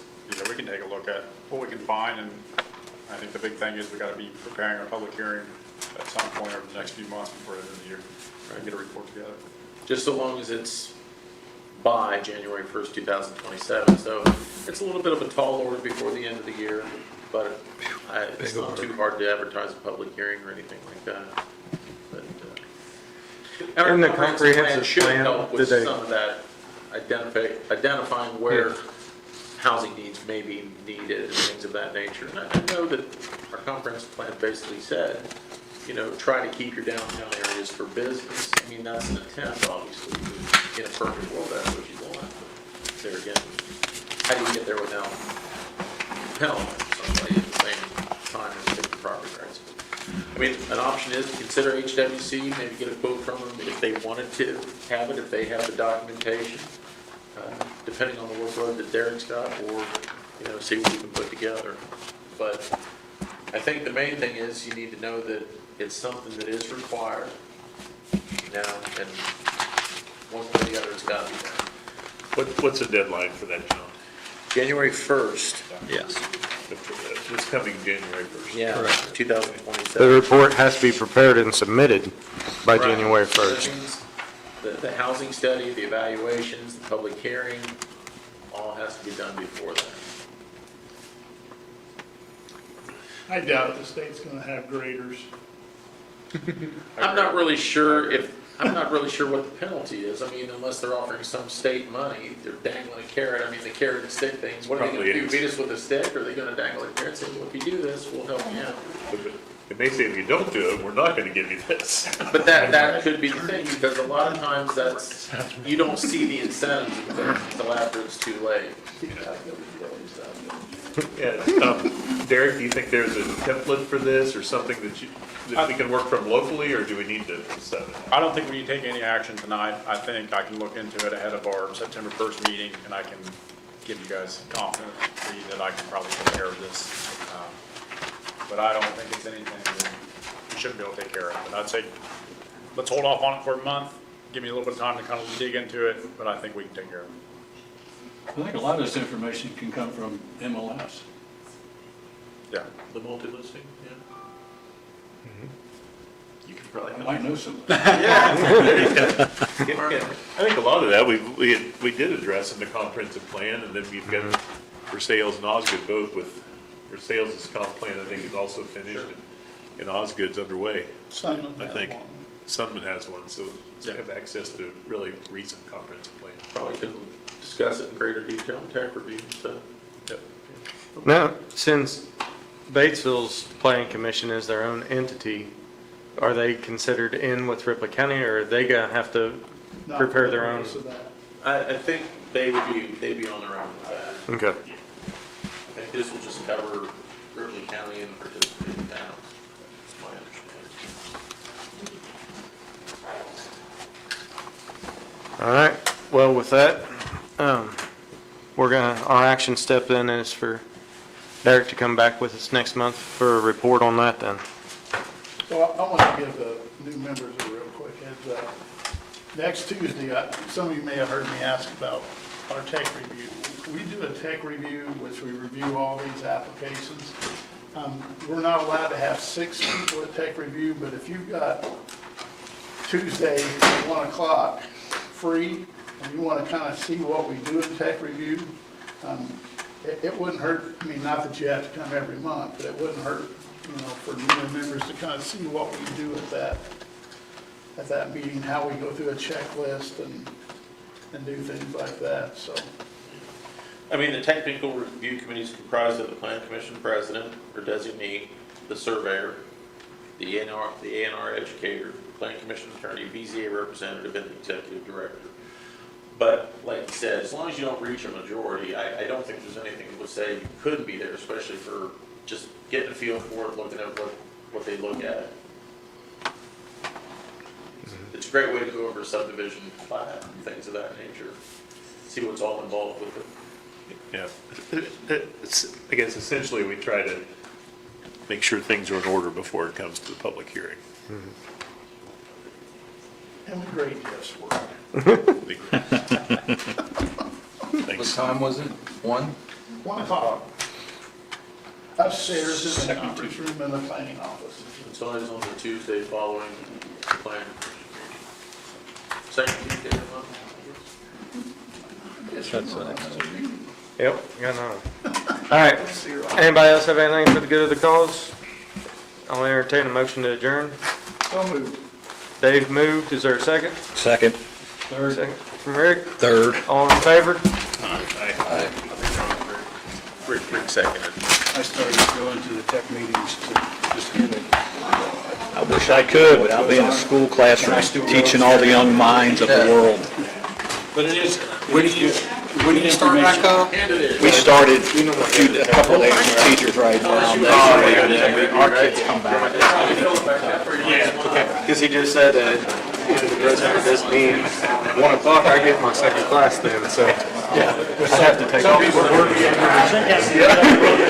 thank you. I think that was Doug Rump. Oh, that's it.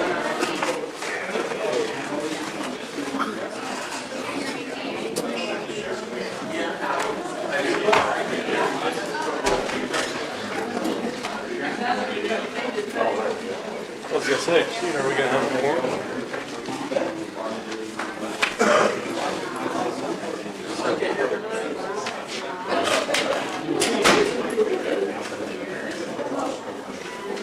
So it's just a trick, so you have to know your name or something. You're in charge. So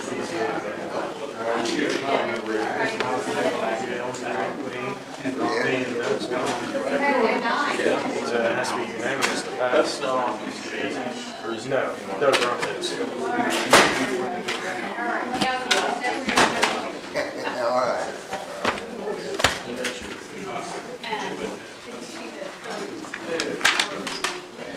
I didn't look at it yet.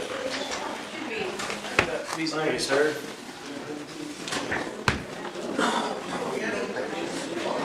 Stubbs.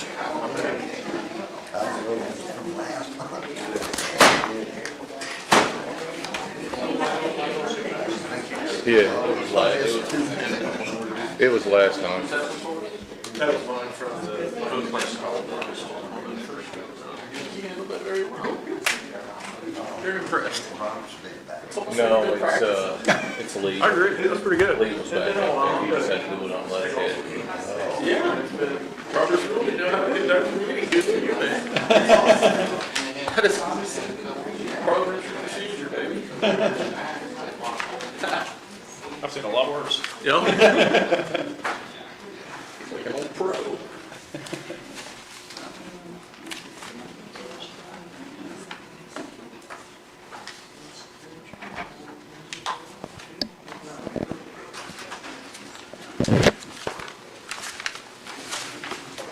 We're only 3 here. Yep.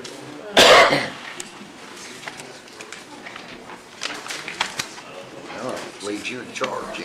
Yeah. I think you're in charge of both. Well, Rodney said after the first year, he's gonna step down, so. Is he? I'm like, he's thinking about it. He's been doing it. Yeah.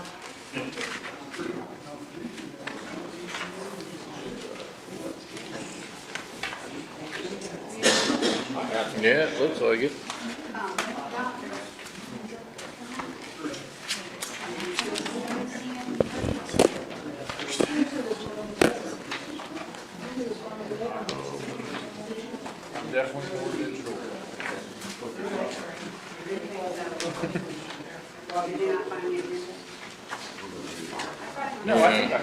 I didn't realize there was that damn many. If I see an agenda, but I think I already had mine from text review. That's true. That very well. I think I have lost. That has happened.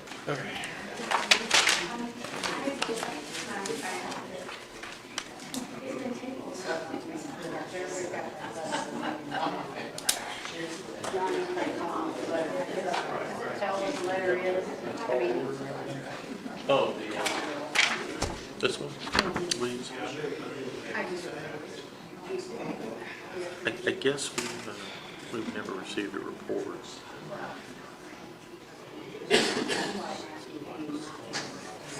Gotcha. So she's gonna Yeah, I just read that. She'll be out of the country in September, so if we can table it, it's gonna be till October. Figure it out.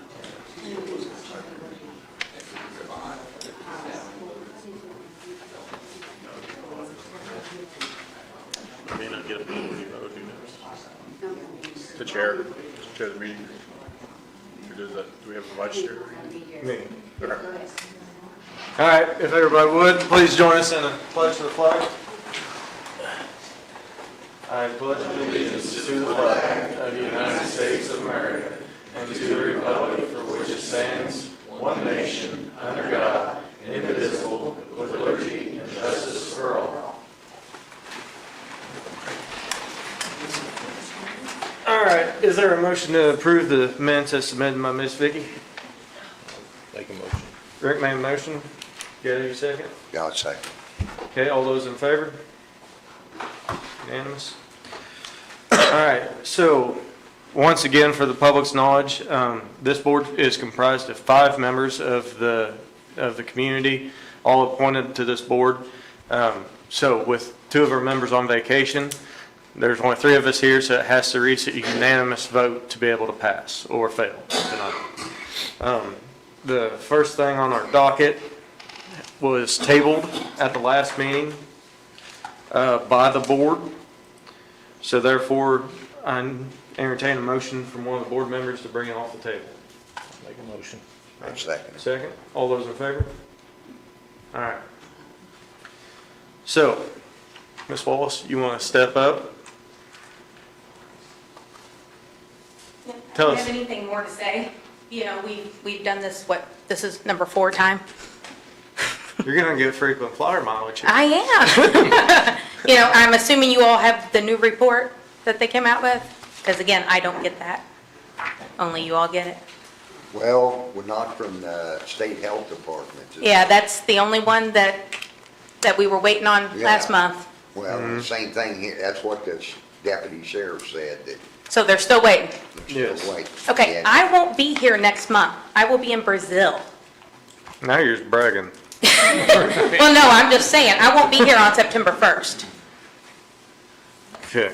Because I'm going to be turning 50 that month. I'm going there, I'm importing a dog, and I'm having a good time while I'm there. So, Nice. Nice. So what do we want to do as an action of the board then? Do we want to, Well, you could open it up for public comment if there's anything new since that time.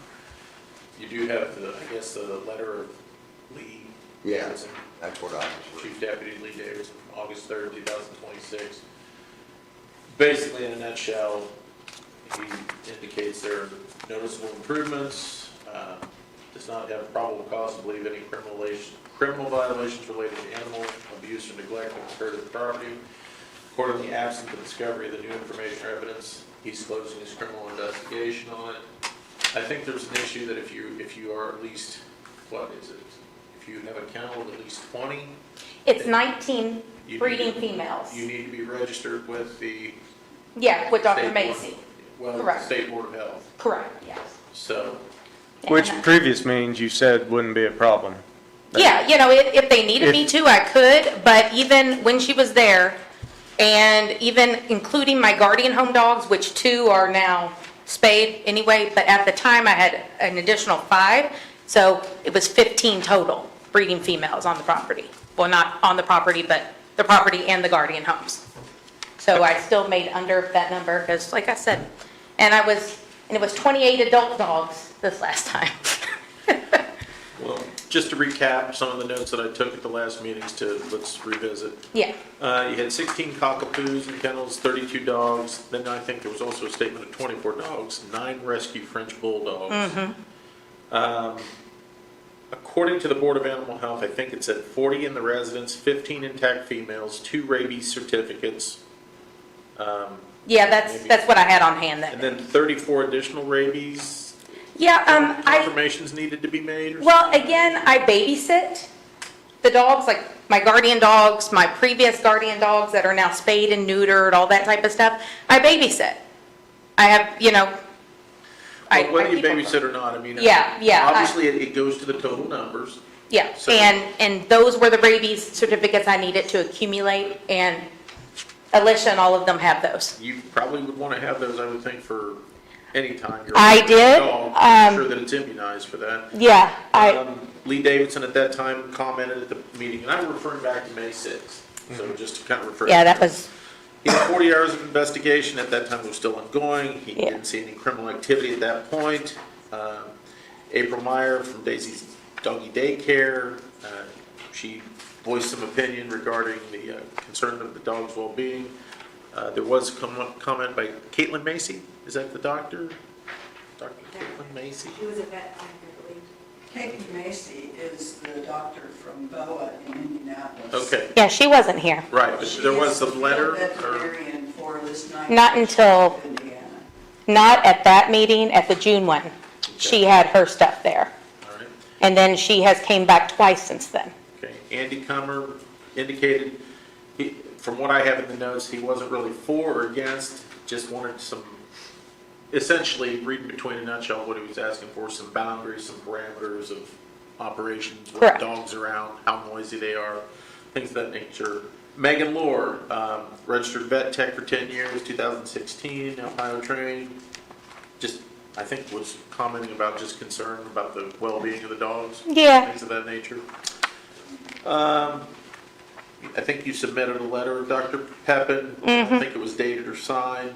Yeah, I actually have the signed letter, but I had it last time, but you didn't want that, so. Well, because I think it remained tabled, or. It did, it remained Do you have it tabled. with you? I can run out to the car and get it. You could recess for a moment. No, I can just run out to the car real quick. I'm just parked over there. And I think at that time, on June 2nd, indicated 9 were in the house, 9 animals, 29 in the kennel. Yeah, that was that I day. think was that, I mean, it changes daily, guys. well, but that's just it. I think that there's a concern that you probably need to nail this down and not have it a moving target, because when it's a moving target, that's when it can get out of hand. Correct.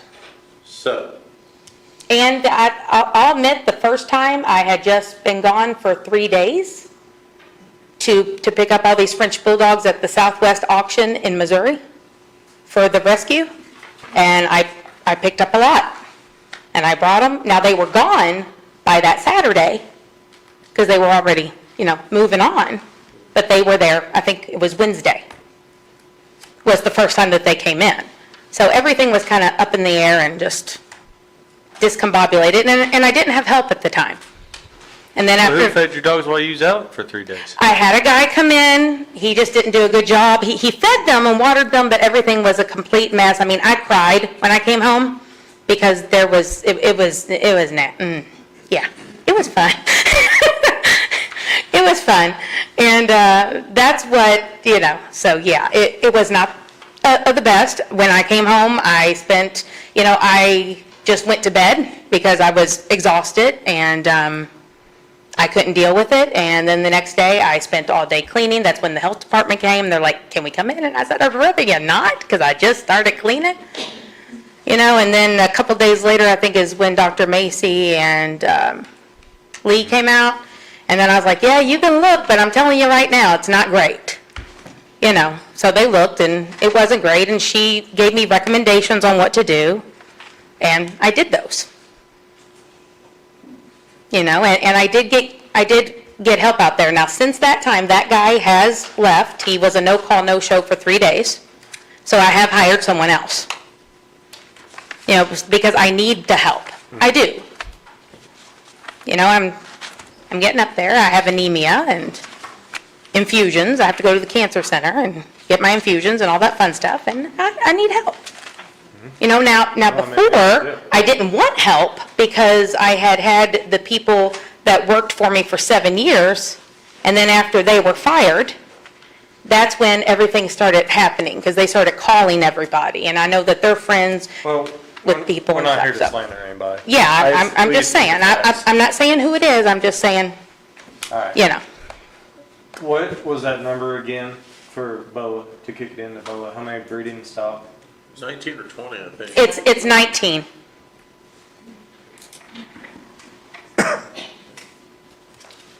Is there a number of how many on property for BOA total?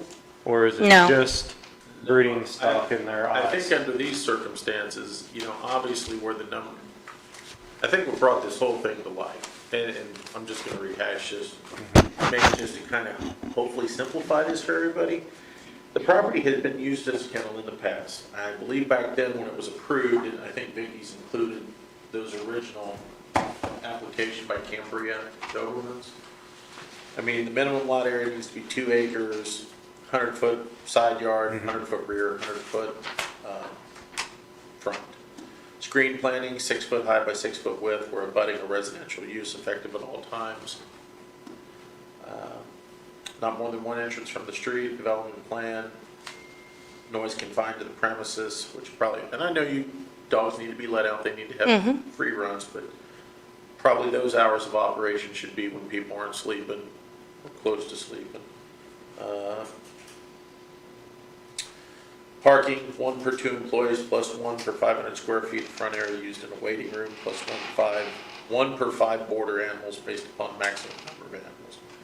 I'm not sure what your parking situation is, but, I haven't changed anything since Cambria's been there. okay.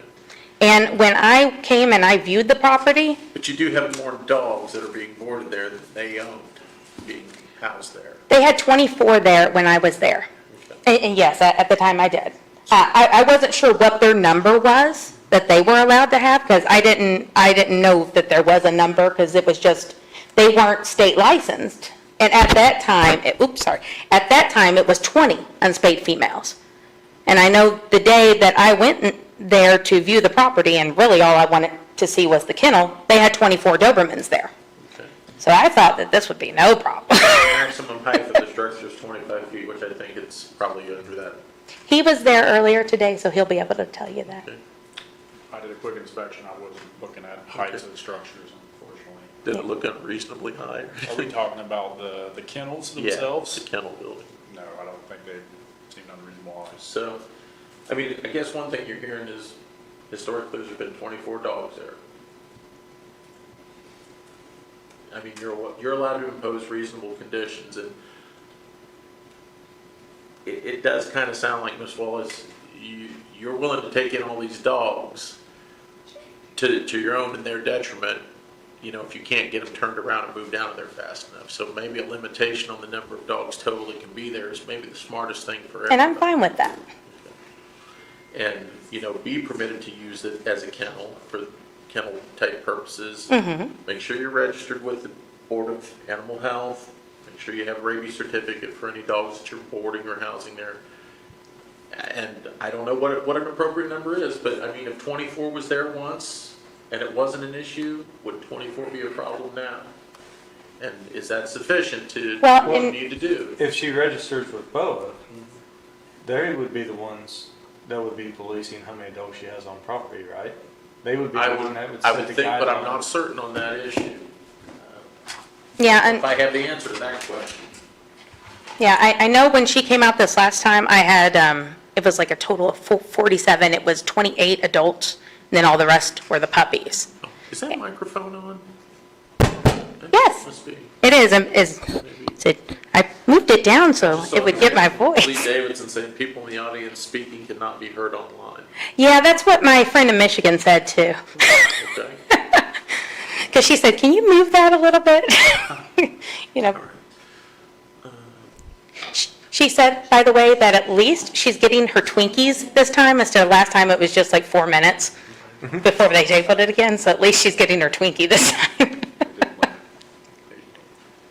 Eat dogs. Yeah, but I believe it was 28 this last time. I mean, if we need to take it down to 24, I can. Have you been registered with BOA before as a No, breeder anywhere? I've never had to be.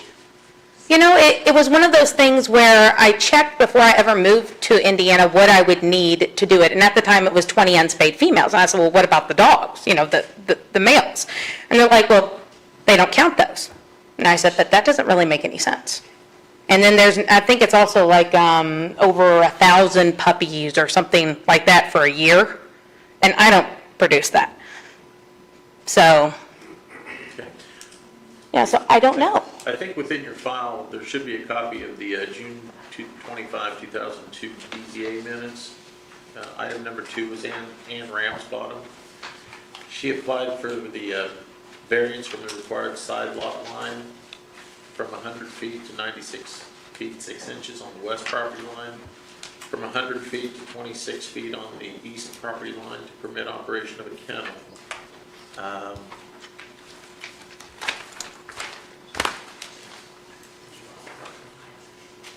This didn't include a variance application, did it? So from what I found, they applied for a special exception. There was issues found at that time where it didn't meet some of the setback standards. It was tabled until a variance was heard. And then I think the following meeting, they took action on that. So on that one, they went ahead and granted the variance, but on this, they said 6-foot privacy fence for screening. No commercial, what is that, 40? Can't hardly make out that right. Yeah, I think that just meant because Jim and Ann would handle dogs for clients, so that wasn't commercial. Remove the paddocks, which I presume were the outside ones. Mm-hmm. The dogs were limited to 8. 4 months and younger did not count. Yeah, those were Dobermans. Limit the Why would they limit it to 8 when there were 16 kennel runs? I'm not sure, but that's what's on the attached conditions. I mean, maybe it's because the people that owned it before Roger did, next door. The 2 dogs that came over, that's Roger's property. Limit the outside time with them not out after 10 p.m. until between 10 p.m. and 6 a.m. And no dogs in the yard. I don't know what that means. What's that? So that limit number. Limit the number of dogs in the yard. So, you know, there's 16 kennels, so I presume that 16 dogs. I know you mentioned that the small dogs you can put 2 in, but is that always a healthy thing if there's a disease, aggravation? There really is no problem with it if they've been housed together their entire life. You know, and again, my veterinarian, Dr. Pepin, comes out. She sees my dog, she vaccinates my dog, she does all my dogs. She gives me all my wormer, my heartworm, everything I need. She has kept her dogs there when her husband was having cancer stuff at the Mayo Clinic. So, I mean, it's one of those things. I mean, if my veterinarian, that's been a vet over 30 years, trusts me, Well, I guess the question is, obviously there can be, those are pets, that's a pet, that's a pet. Mm-hmm. And clearly that can get out of hand. Yeah, and I'm not going to say it wasn't when they came out, because like I said, I had picked up all those, all those for Andrea. And they were gone by Saturday, but they were there before Saturday. But at the time, I still had, it was 32, even after all those left. So, I mean, and now I'm no longer helping that. I have 8 of the original. Frenchie's still there, because she's still trying to find homes for them and things of that nature. So I still have 8 of those out of the 9 that we had back in June, I believe it was. So I still have 8 there of those guys. But, she is working with it. It's not that easy to find homes for dogs, appropriate homes for dogs, let's put it that way. So I guess And this last what's time, the total number there now? right now, we have 28. 5 are in the house, That's adult dogs, right? adult dogs, yes. So not. That's not including puppies. Breeding, none of Yeah. that, it's just, Adult dogs, Adult dogs. period. That's how many are there right now. And that's how many are there when Lee and Dr. Macy were there then. I mean, obviously, they're still open for more public comment and everything, but you're certainly allowed to impose reasonable conditions, limit the total number, things of that. Board of Animal Health may have their numbers. This is a zoning issue for purposes of making sure that the numbers aren't too great for the neighboring properties to deal with, so. Yeah, and Whatever again, numbers you hear, that you're allowed to throw some conditions on that, just like what happened in 2002. yeah. all right. Yeah, that's been a long time that it's been there. And I can run out and I can grab the signed letter for you. I think it would be good to have a signed copy of Okay, the letter. let me run and do that real quick. Ms. Wallace, are you opposed if we open it up to No, public comment while you're running You out? want to be here to hear Or do you it? want to be here to hear? You think here to here? Okay, I'll be here to here. All right, We'll pause. we'll just take a brief recess.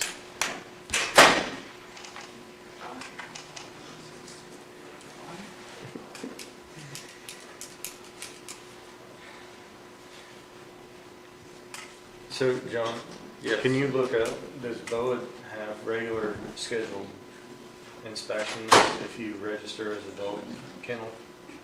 I'll try to find it.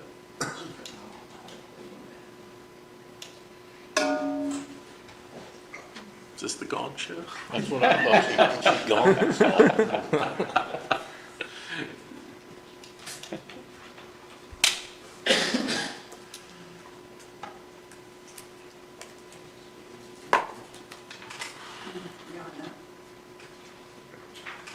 Also, I didn't have a copy of that last one. Can I see that? The last. Oh, Wait, from 2002. Yeah. The requirements that they delivered. Yeah, we just pulled that up a little bit ago, actually. Good sign. Good. It helps to have that old stuff. Probably about 4 o'clock, actually. Not like the last minute, but sometimes that's when you find the best. Or after. Yeah.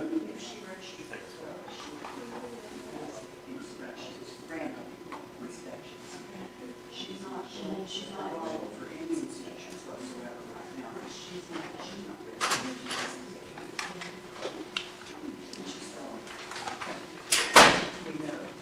See, that didn't take long. Here, there's the sign.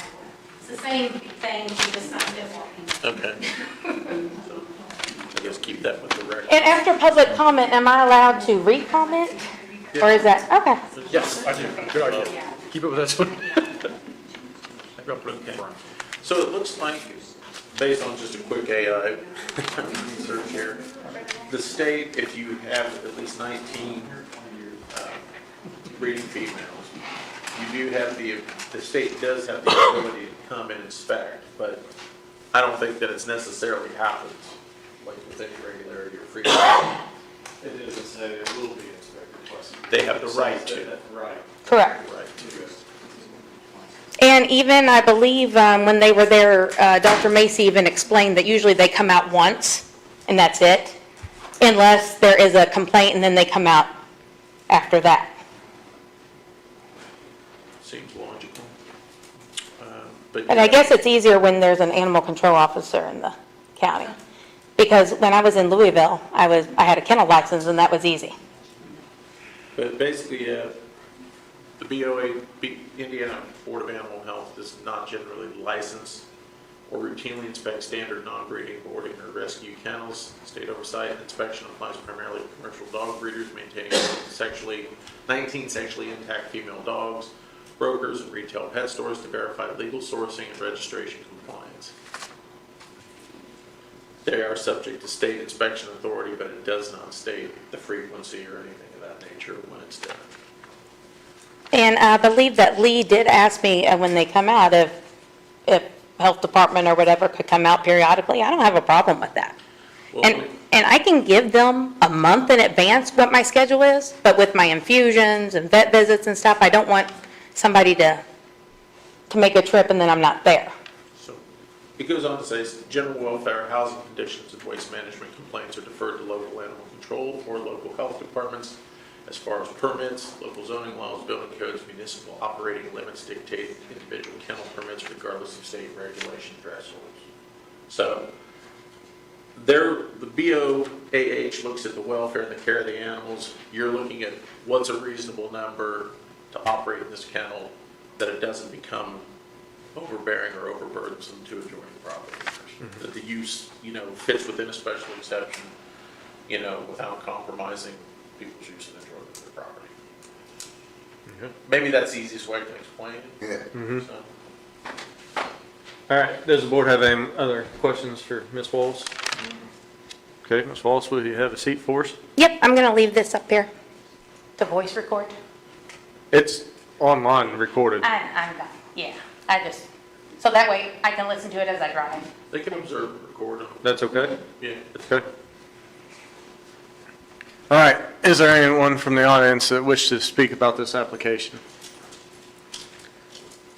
I would ask that for time constraints, since we're getting later in the evening, some of the stuff, because I know you spoke to us before. Right. So if, off of what we heard this evening and some of the other stuff, please and thank you. I'll try to be as brief as I can.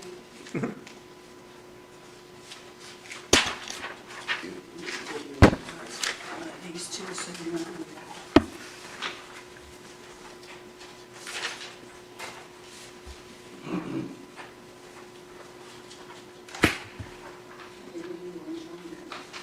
I'm sure they got it. Something new. Okay. And this is Derek, nice to meet you. I'm Jean Osborne. I'm president and founder of Ripley Care. And I'll briefly explain what Ripley Care is. You want to review results? I'm getting figures to work with people.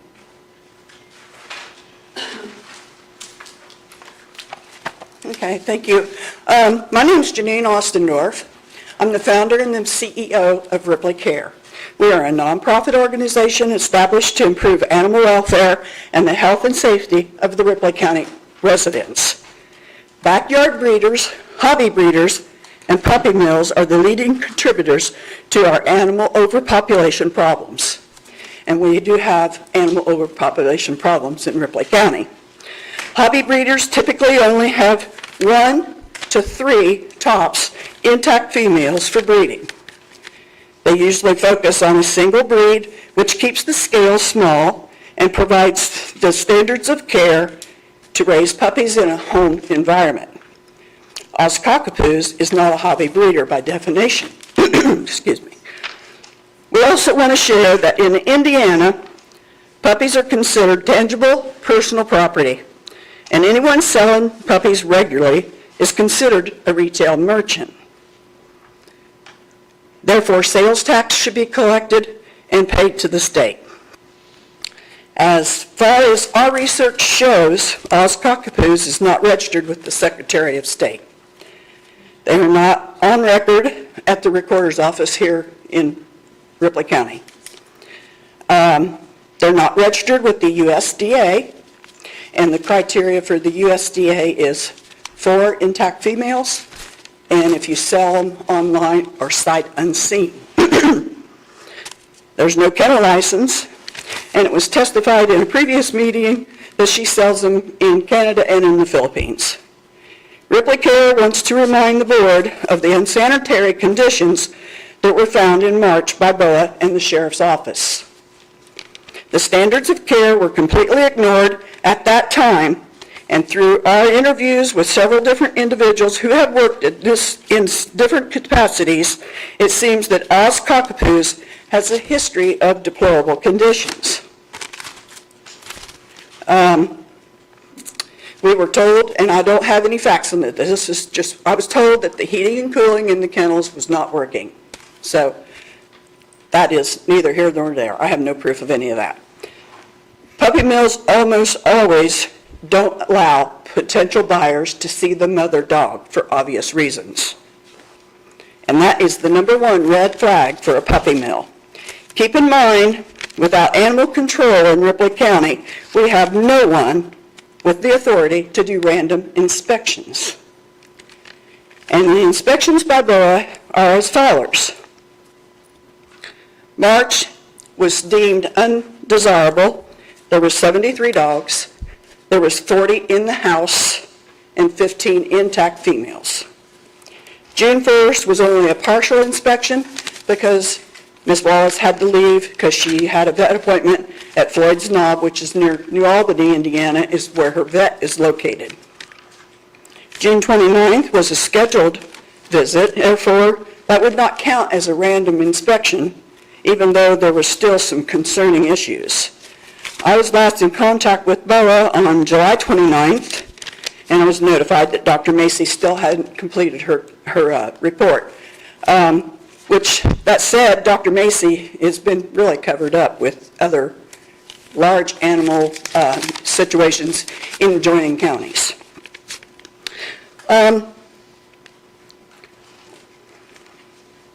Last but not least, I want to go ahead and advise the board that there's 3 residents and 6 dogs currently living on these premises in an RV. And I got this from the zoning board upstairs, that in Ripley County, you cannot live in an RV unless you're in a campground. Is this on this property that we're talking about right now? Yes, it is. Yes, it is. Unless it's moved within the last few days. Back to my notes. Stating that, these people are moved in there. They are there from, I believe, Connorsville, and they do have 6 dogs in addition to Shannon's current dogs, which are also Cockapoos. It's been known that she has Shih Tzus, Cockapoos, and Frenchies. So that's 3 breeds instead of 1 as a hobby breeder. So stating that she's a hobby breeder excludes her from having to register with BOA. And staying under 19 intact females excludes her from having to register with BOA. But USDA says 4 intact females, and if you sell them, sight unseen. And you guys can Google any of this because that's where I got my information. And research. I've been doing this for 2 years. We've been talking to the county commissioners and county council about the situation we have in Ripley County currently with the animals, and it's out of control. It's not just out of control on Hopewell Road. It's out of control throughout the county. I was recently contacted by another rescue group, and we had to help them with a situation down on Friendship Road, and that's still not over. So I want you guys to take that all into consideration because She needs to be registered with somebody. Somebody needs to be able to do inspections if you're going to be a breeder of that many animals. That's all I have to say. Thank you for your time and consideration. I got a couple questions for you. Because I'm not familiar with this. Registering with the USDA? Yes. What does that consist of? Is it just an application? I have never registered with the USDA. I'm registered with BOA. Ripley Care is registered with BOA. And we have a good relationship with Dr. Macy and Jennifer Price, the Director of Investigations up there. I've been working with them on and off for 25 years with different animal crises in Ripley County. And I can't stress enough that we need an animal control officer and we need a county-owned shelter yesterday. So obviously, there's an RV out there, so you're familiar with her property. Yes, I am. How many dogs do you feel is a good number for that Well, state? it's not for me to say how many dogs. It's not my, it's not my decision. That's a county's decision. In the past, I think there was 8 or 9 Dobermans in there, and the people who were there is on record. Their last name was White. That's who she bought the property from them. And naturally, she's got smaller dogs. That was well kept. Yes, it was. And see, they were registered with, and random inspections are very important with any breeder that's going to be selling puppies regularly. Friend bought her dog. What? Bought a dog from them. Oh, did you? That's how I ended Yes. up out there. Right. It's a nice place, a very nice place. I've seen it from the road. I have not been up the driveway. It looks like a very nice place. But also, I've had some pictures sent to me that are not very nice. And I won't share any of that. Thank you for your time and consideration. Any other questions? You can look it up. She should be registered with the USDA. She should be subject to random inspections because she is a breeder. Will the USDA do random inspections? Because we was just reading on BOA that there's John, how often do they do them? USDA? I don't have a clue. I don't think they do them very often. And see, BOA's number is 19. I've already written the governor and our representatives that number needs to be lowered. It wouldn't surprise me if it's nothing more than a feel-good thing that's designed to generate permit fees. But I could be wrong. Just a week ago, we had 30 cats in a bedroom. United States, it's national, it's not going to be. I just quickly sat through here and went through this USDA, United States Department of Agriculture, Animal Care Licensing and Registrant Assistant. Right. And answered certain questions that I believe would be now. Hi, guys. As a Class A breeder, dealer, exhibitor, doesn't show that a license would be required, but maybe a Class T registration for carrier for when you transport the dogs. But can you even get a license in Ripley County? A kennel license? Can you buy a kennel license in Ripley County? She's applying to use this property as a kennel. But as far as. But can you get a license in Ripley County for a kennel? Or can I get a license in Ripley County? I've tried, I cannot. I am not aware of there being a license. We don't have kennel license in Ripley County. We don't have an animal control officer, and we don't have a county shelter. So this, according to this, registration results, Class H registration, intermediate handler, negative. Class R registration, research facility, negative. Class T registration, carrier, that one came up as a check mark that, yeah, you probably have that. But I may not have answered these questions properly. I'm looking at them. I understand. Speculating. I'm just trying to go through the process as quickly Right. as possible to have an idea. But I would think that any granting of a special exception would also include the condition that all state and federal regulations must be followed and adhered I think to, that, yeah, I including think all licensing, state et and cetera. federal, everything should be followed But to a T.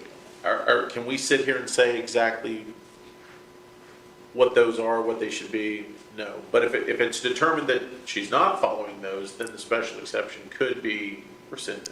According to everything I have researched, if she has more than 3 intact females for breeding purposes, then she cannot be listed as a hobby breeder. She has to be listed as a regular breeder. And therefore, she should be subject to random inspections. Random inspections means that you're not given a heads up that they're coming. And this is That's with happened BOA? before. BOA won't do it as a random inspection. BOA came because BOA was advised So of the who are you conditions. saying is going to do the random inspections? We don't have anybody. We don't have anyone in this county. We need an animal control officer. In our county, we have no one with the authority assigned to do these inspections.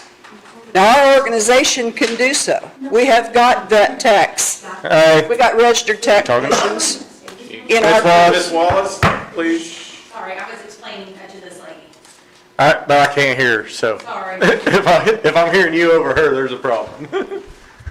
Okay, so I'm just saying, we don't have the proper backup. We don't have an animal control officer.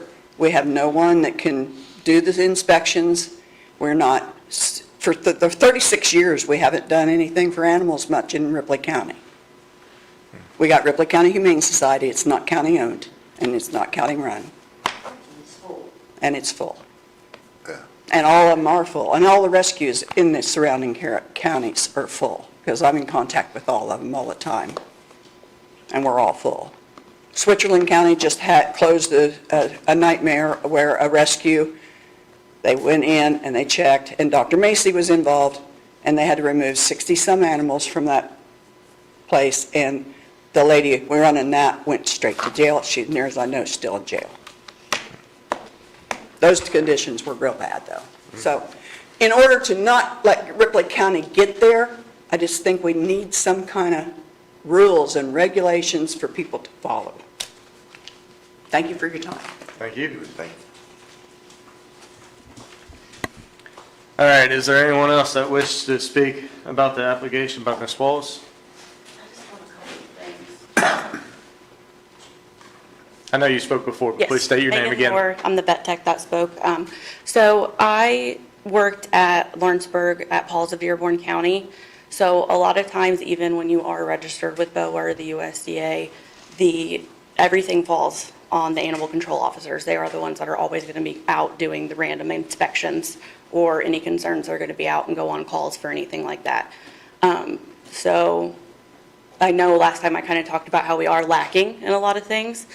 One of the major things that Aurora and Lawrenceburg area has done when it comes to, I think one of you said something about the correct number of dogs. I'm going to kind of come in and be on the fence because I see it working from shelter and the medical aspect of it. To clean efficiently, you should always be able to rotate your dogs appropriately, meaning that they have two kennels per one dog. They should never be housed together like that. It doesn't matter if they're dogs that have been together their entire lives. At some point, boundaries are pushed. They're going to fight. There's going to be wounds and issues like that.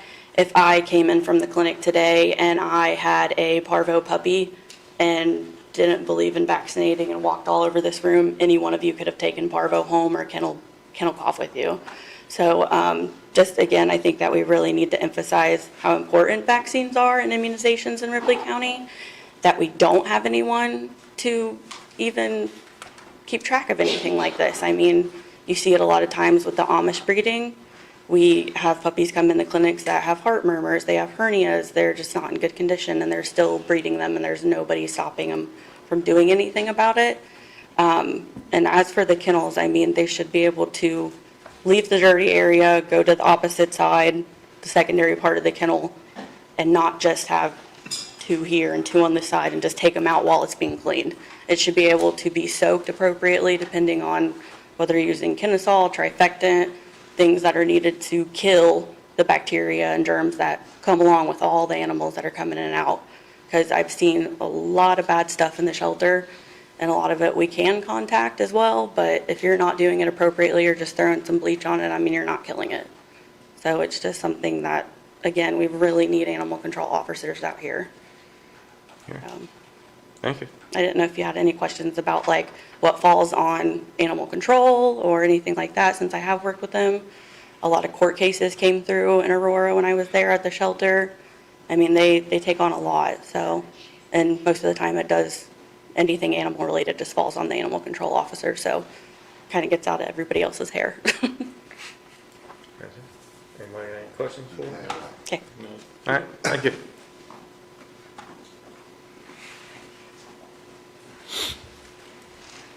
April Meyer again. Hold on, we'll wait till you get up here, so we have it on there. I'm April Meyer again with Daisy's Doggy Daycare. The main thing I just want to bring, and I hope that you guys don't pass this, is the being inhumane for the dogs. That dog is never leaving that kennel.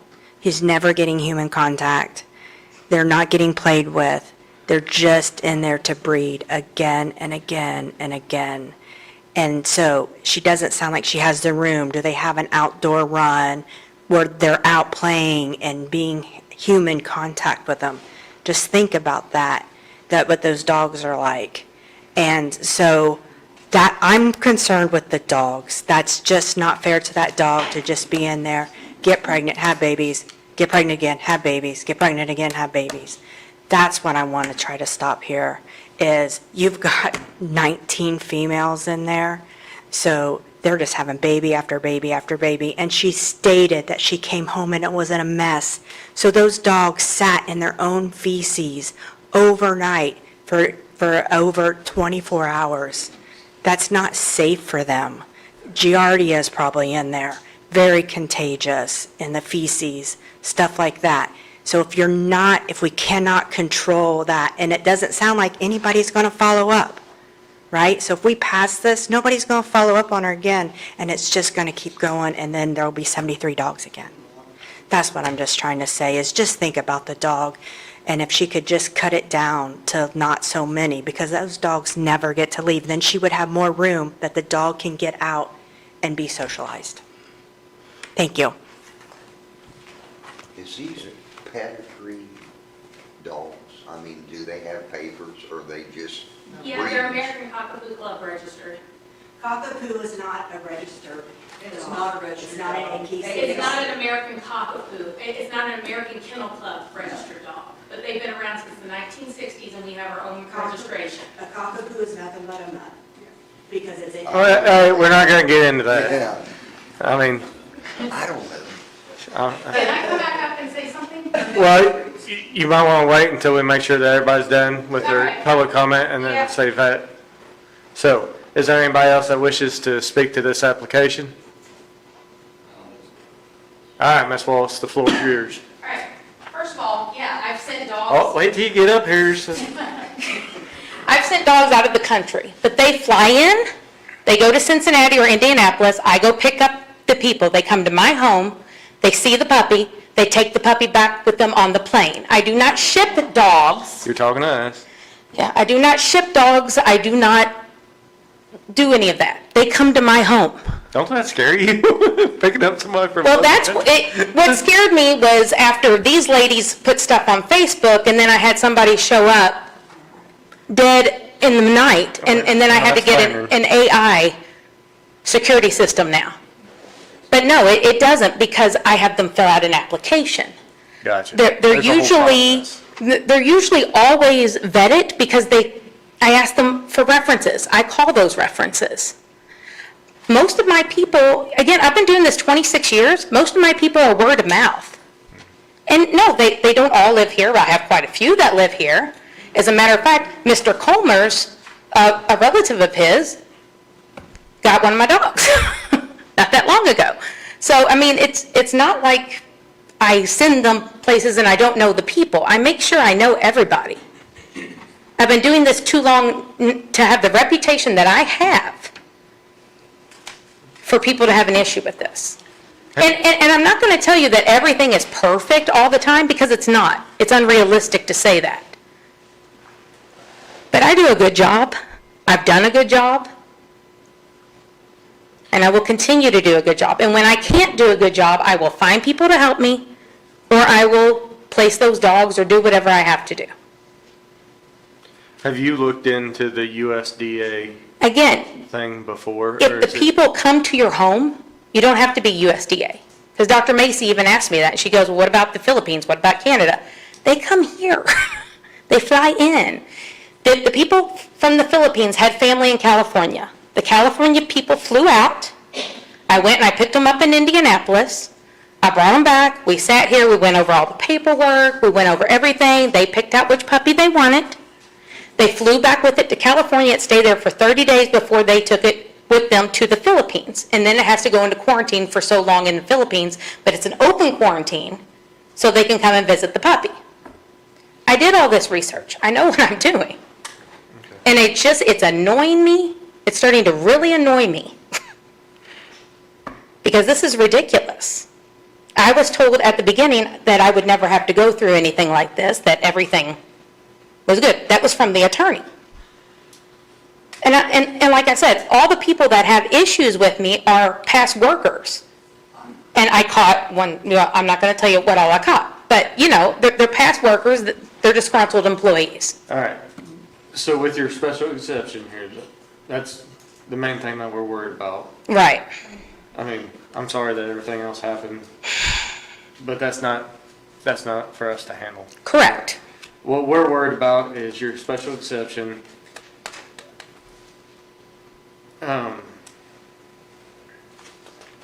Did you have anything else that pertained to the special exception that you wanted to tell us? I can't really think past what they just said. Fair enough. What else did they bring up? The kennel runs, you all already know how long they are. The dogs do get out, they do get daily attention. They're not scared, they're not stuck in a corner or scared where you can't touch them. These are social dogs. I've got my one dog out in my running vehicle right now because he goes everywhere with me. I just didn't think that I would bring him in. I didn't think that was a good idea. Yeah, a running vehicle this whole time. He goes to Walmart with me and he does that. He goes All right. with everything. That's, once again, not pertinent to this, so, sorry. Anybody have any other questions or comments for Ms. Waltz? All right, Ms. Waltz, go ahead and have a seat then, and I'll bring it back to the board here. So, things that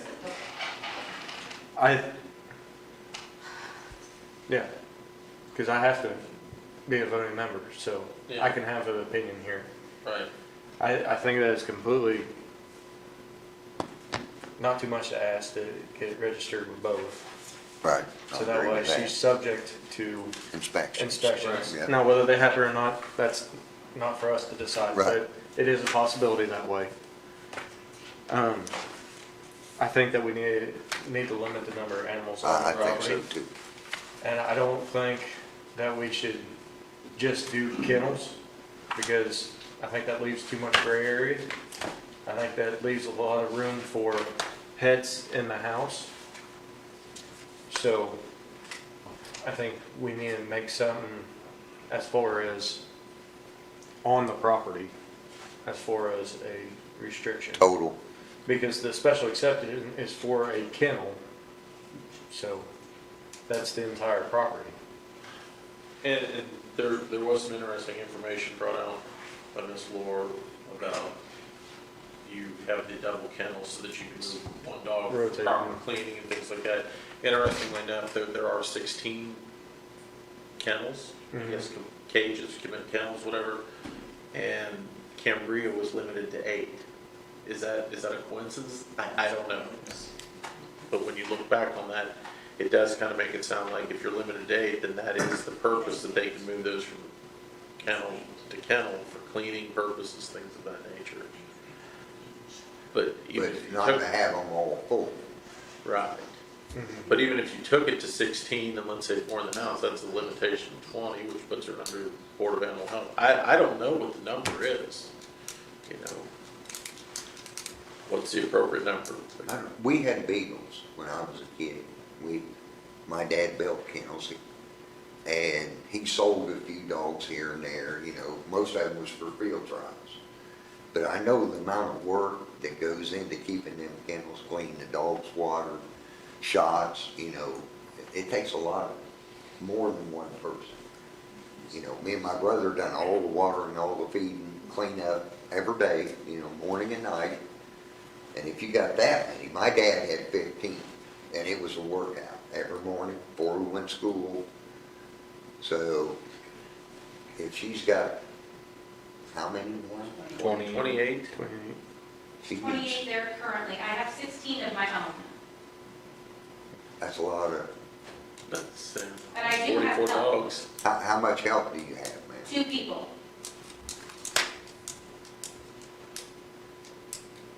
I had just one person, and then he was a no-call, no-show, so then I hired 2 more.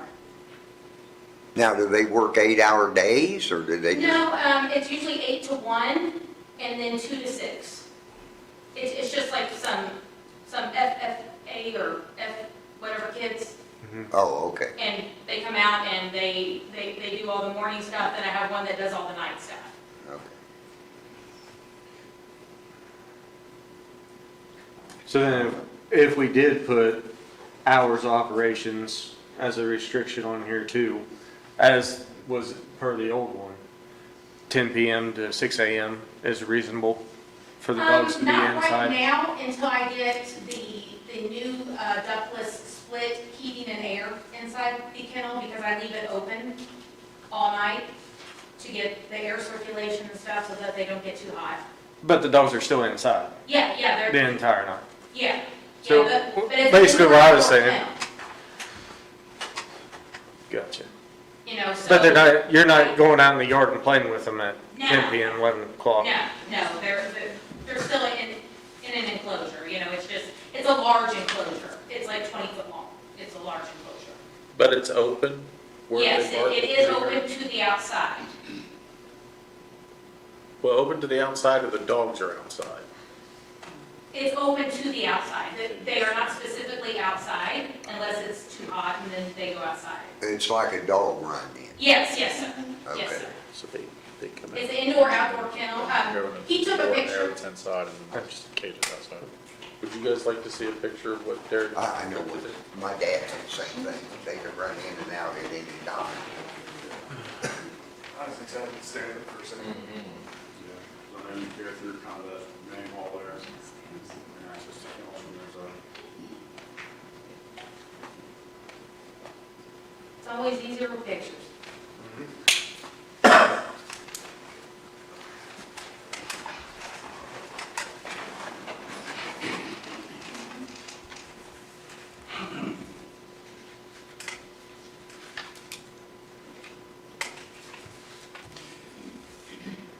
And how we clean the kennels is we lock them outside, we clean the inside, then we lock them inside, we clean the outside, and then we open it all up again.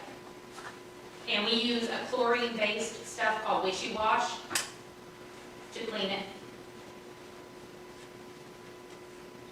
daily. And a pressure washer.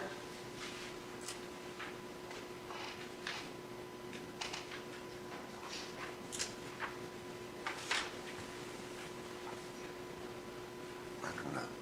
What do you think is a cabin?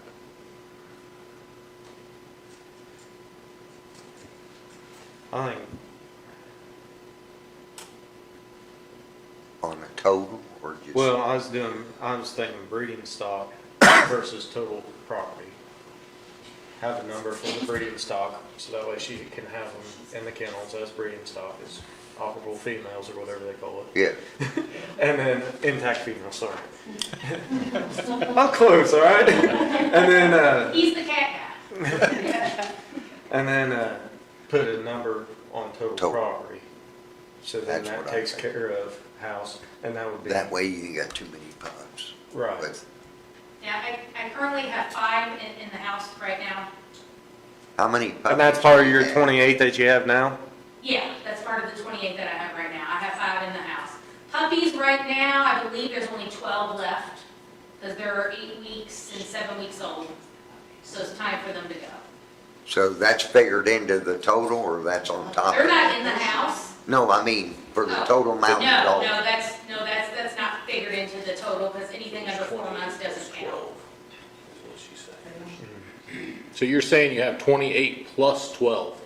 Correct. Yes. Yeah, like I said, the last time the Dr. Macy came out, I had 28 adults, and there was 47 total, because the others were puppies with the mothers and things of that nature.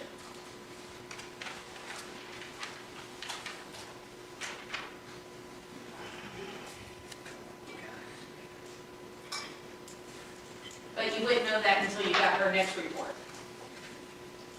which I guess she doesn't have yet.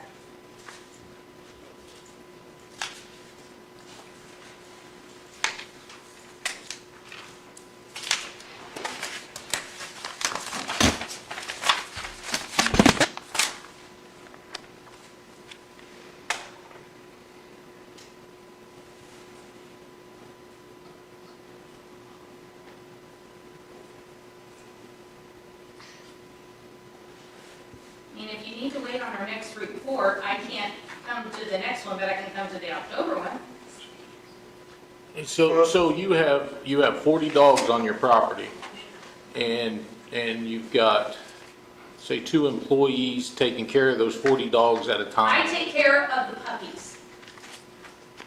So I take care of the mama dogs and the puppies, because they are in what I call the mama room. And you take care of every one of those yourself? Correct. That's a lot of dogs for one person to take care of. No, sir, not when they're with their mother. It really isn't. I mean, somebody's got to clean the cage. They use the Yeah, bathroom but in it's there. just the cage. I mean, it's Agreed. not like a huge, you know. I agree with you. Yeah, I mean, But there's still messes get in there and disinfect things it and, takes about 2 hours in the morning, 2 hours in the evening, and then you also have to work with them during the middle of the day, yeah. okay. But, you know, this is all I do. And no, I never said I was a hobby breeder. I was going to say, 40 Yeah. dogs is a lot for a No, hobby. I'm a professional breeder. This is what I do. And they don't pay, you don't have anybody pay taxes on these dogs No, whenever you sell I them? am a registered business with the state of Indiana, and I pay taxes. Okay. I mean, it's under Cockapoo's Incorporated, so I don't know why nobody can find it. Do you have a TIN or EIN, or do you just file under your Yeah, social? last time, and they said I didn't need it. Yeah, I mean, I've got the identification. Your tax ID number? Okay, how do you do that? It's called in time? On time, okay. In time. Hey, you know more than I do on this. Okay, it's sending me a code. So the state's saying she can have any amount of pups, but she can only have Get through so many September 9th, breeding 2026. stock on, like, 28, so what they say. Here's So my the IND state's number saying, if you need BOA it. saying I need my IND number. 90. And then she can have. Here's my IND number.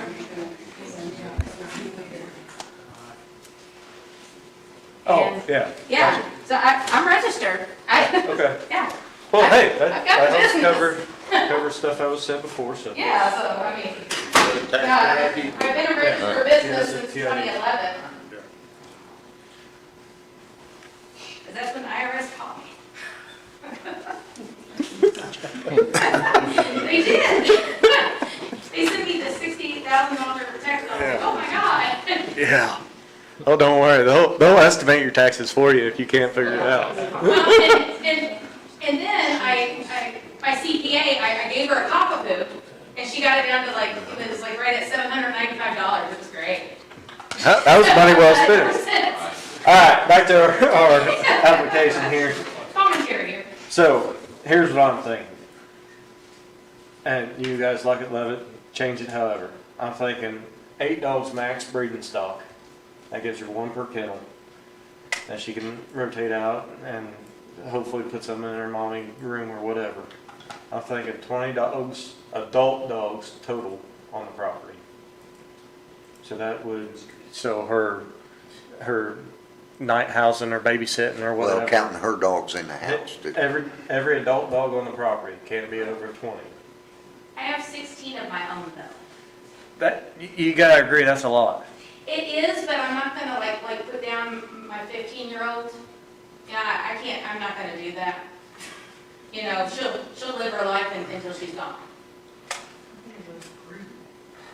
They don't breed at that age, no. I have 15 breeders, 5 Red Guardian homes. So I have 10 breeding dogs. So Okay, right now, I'm just, I have 10 this breeding is what dogs. I'm thinking, so I'm just throwing something out there to see what sticks. I think she definitely needs to register with both. Yeah. I really don't feel warm and fuzzy about making her register with USDA, because I don't know if that would have any teeth, honestly. I think the BOA would be our more. You could probably phrase it like this as a condition. Just as a thought.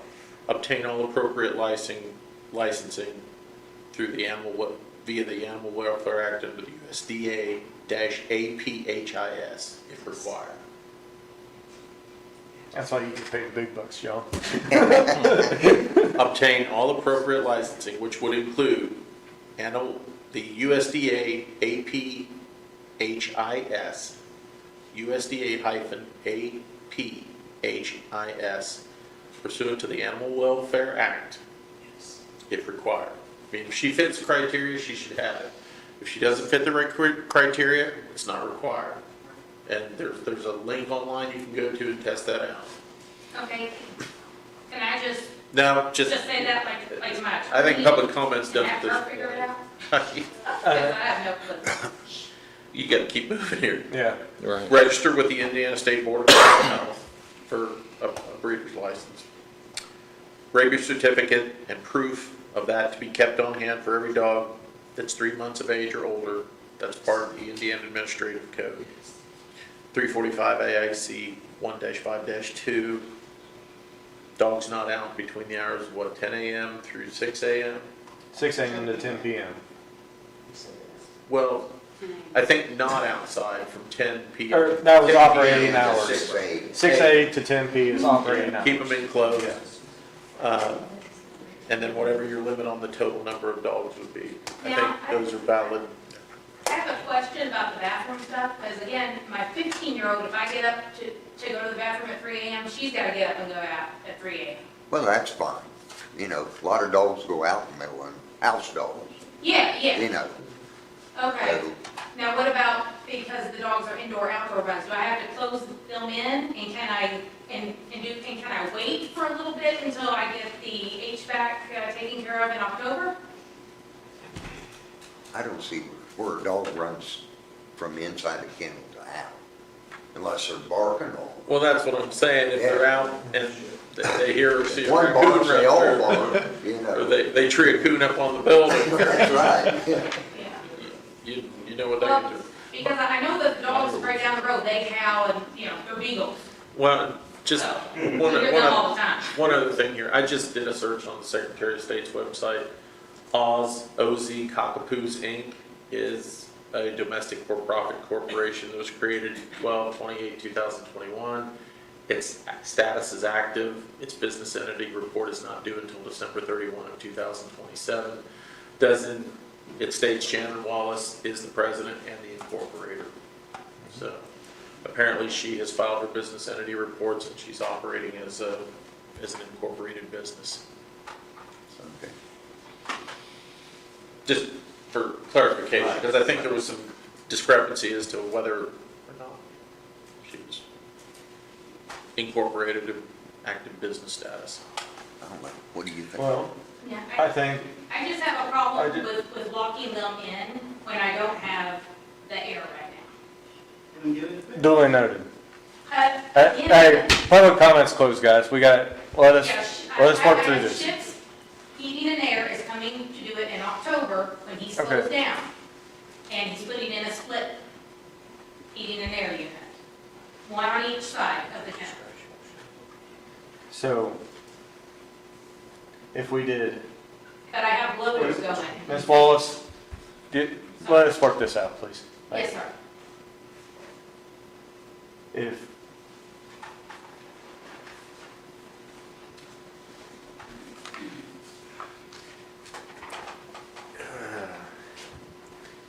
If we took that number, if she was able to have 8 breeding stock or intact females, if we took the total number of adult dogs up to 25, that would let her keep her 16 pets that she has now, plus 8 breeders, with the intent of trying to work down. Was it 16 or 15? I thought it was 16, but the one was 16. 15 years old. There's 15 breeders. I have 16 of my own dogs. Out of those 15 breeders, 5 of them are at guardian homes. So you're already But at they 10. still count toward the total number, but they're not at my house unless they're having puppies. So it wouldn't be a big ask to take you down to 8 instead of your 10 at your house. Correct.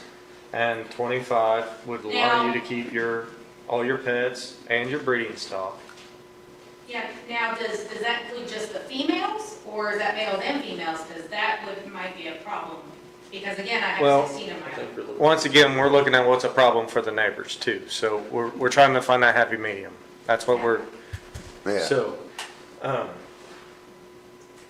once again, it's what you guys think is, What what's was a it good number? before, the people before, back in '02, 8. you said 8? I said 8 breeding stock. And then they had a total of what then? Then, no, the total. No, never did. No. It's just these numbers have been so high at different times. I think we need a cap. And you're gonna have the potential for like, well, that's pet, that's pet, that's pet. Right. There's too much There's gotta be a line in the sand somewhere, think, Yeah, I agree. or at least consider. So, is there anybody that wishes to make a motion with either restrictions or, I agree with your restrictions that you wrote out. At okay, 8, but, I'd go max of 20. I mean, I took care of a lot of dogs. I know what it takes, even if you got help. You know, and I don't know how, I can't remember how close all them neighbors are, not counting the puppies. But, yeah, you I know. think it definitely needs to be an adult dog count. Because Right. she can't control the size of the litter. Right, yeah, might be So, 2, I might guess- be 7. you know. Right.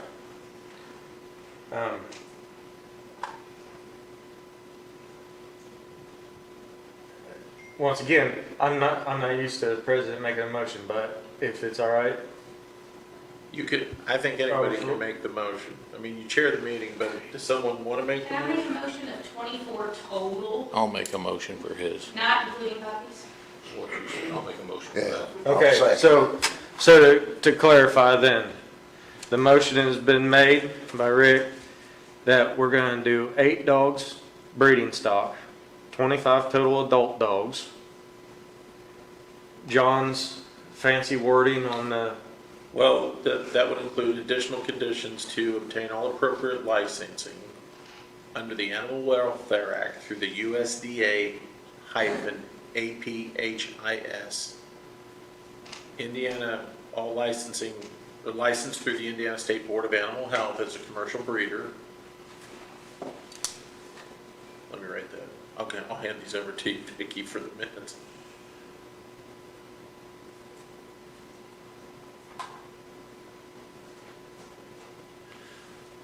The limitation of 25 total dogs, as you said, rabies certificate / proof kept on hand for every dog that's age 3 months or older that they have been rabies vaccinated.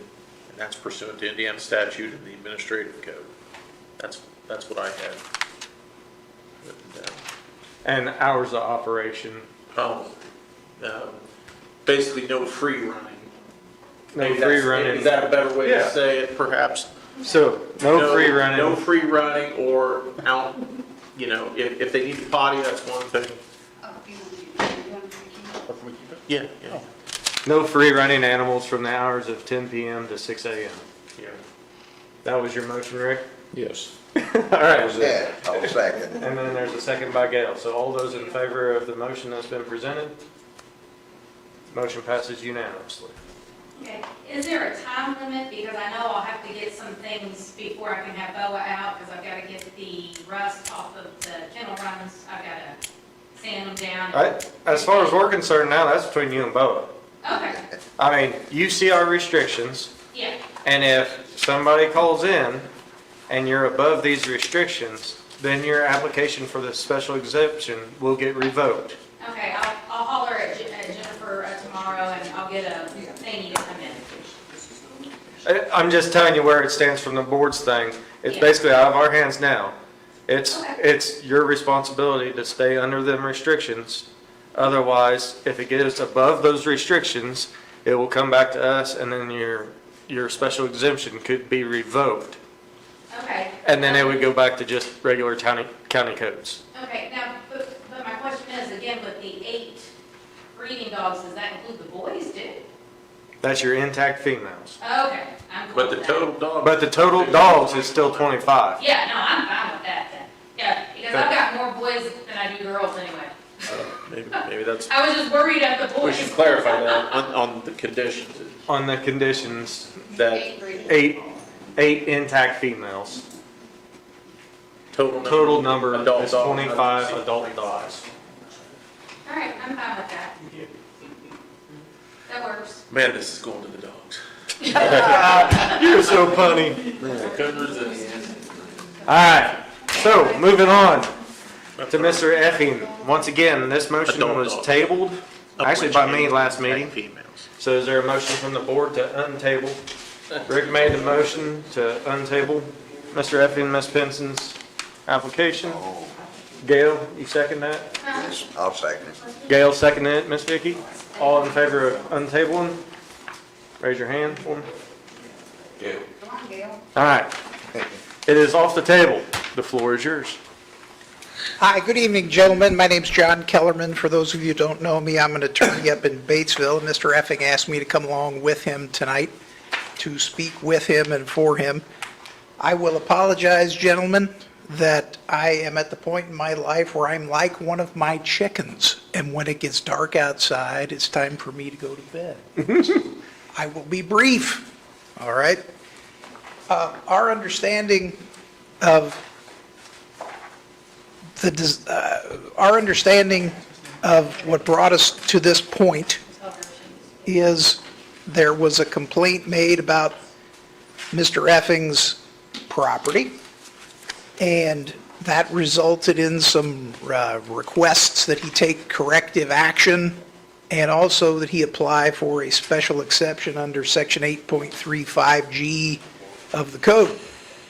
So one of the things I think that I know is that as we sit here today, that Mr. Effing has complied with the IDEM regulations and has a clean bill of health from the Department of Environmental Management, which I believe you gentlemen had actually the last time. And if you don't have that, I've got a copy of it I here. don't think it was done last time, was it? Was it? Couldn't remember. I don't know if that was turned in. Was that submitted? Yeah. A second follow-up letter from IDEM? Here you go. We had one from May. Is this more recent, John? Yeah, we don't have that. I don't have copies of it, but If you don't mind, I think what we ought to do is pass it to the board members and let them take a quick review of it.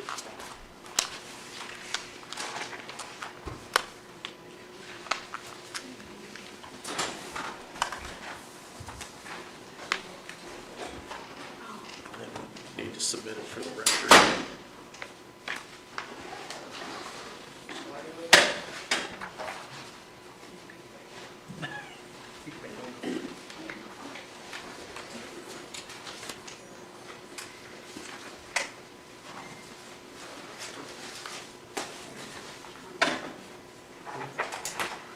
Asleep yet.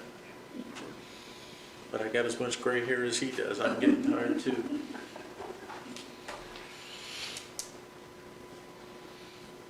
Too much salt, not enough pepper.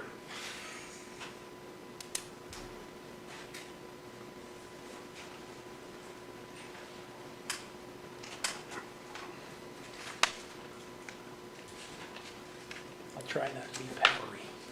I'll try not to be peppery or salty.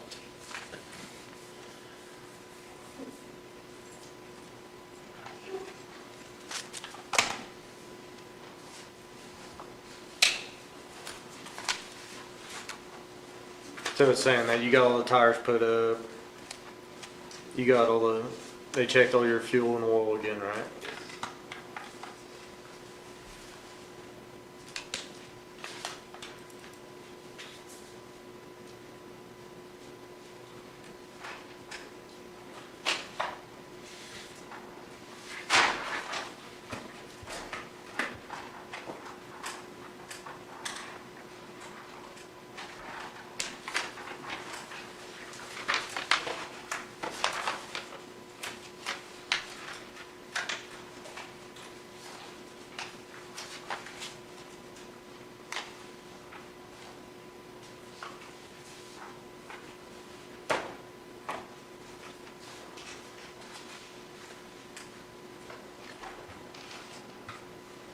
Okay. Is this for us to keep? Sure, Put into our absolutely. records? I can run more copies of it out. Fair enough. So, Well, thank you. and I apologize, gentlemen, I thought you guys already had it. So, anyway, I'm glad that you have it this evening. But as you can see, he seems to have complied with those requirements. But if you want to send IDEM back out there again, that's fine. You know, Mr. Epping will submit to whatever kind of inspection rationale or regime he needs to, okay? And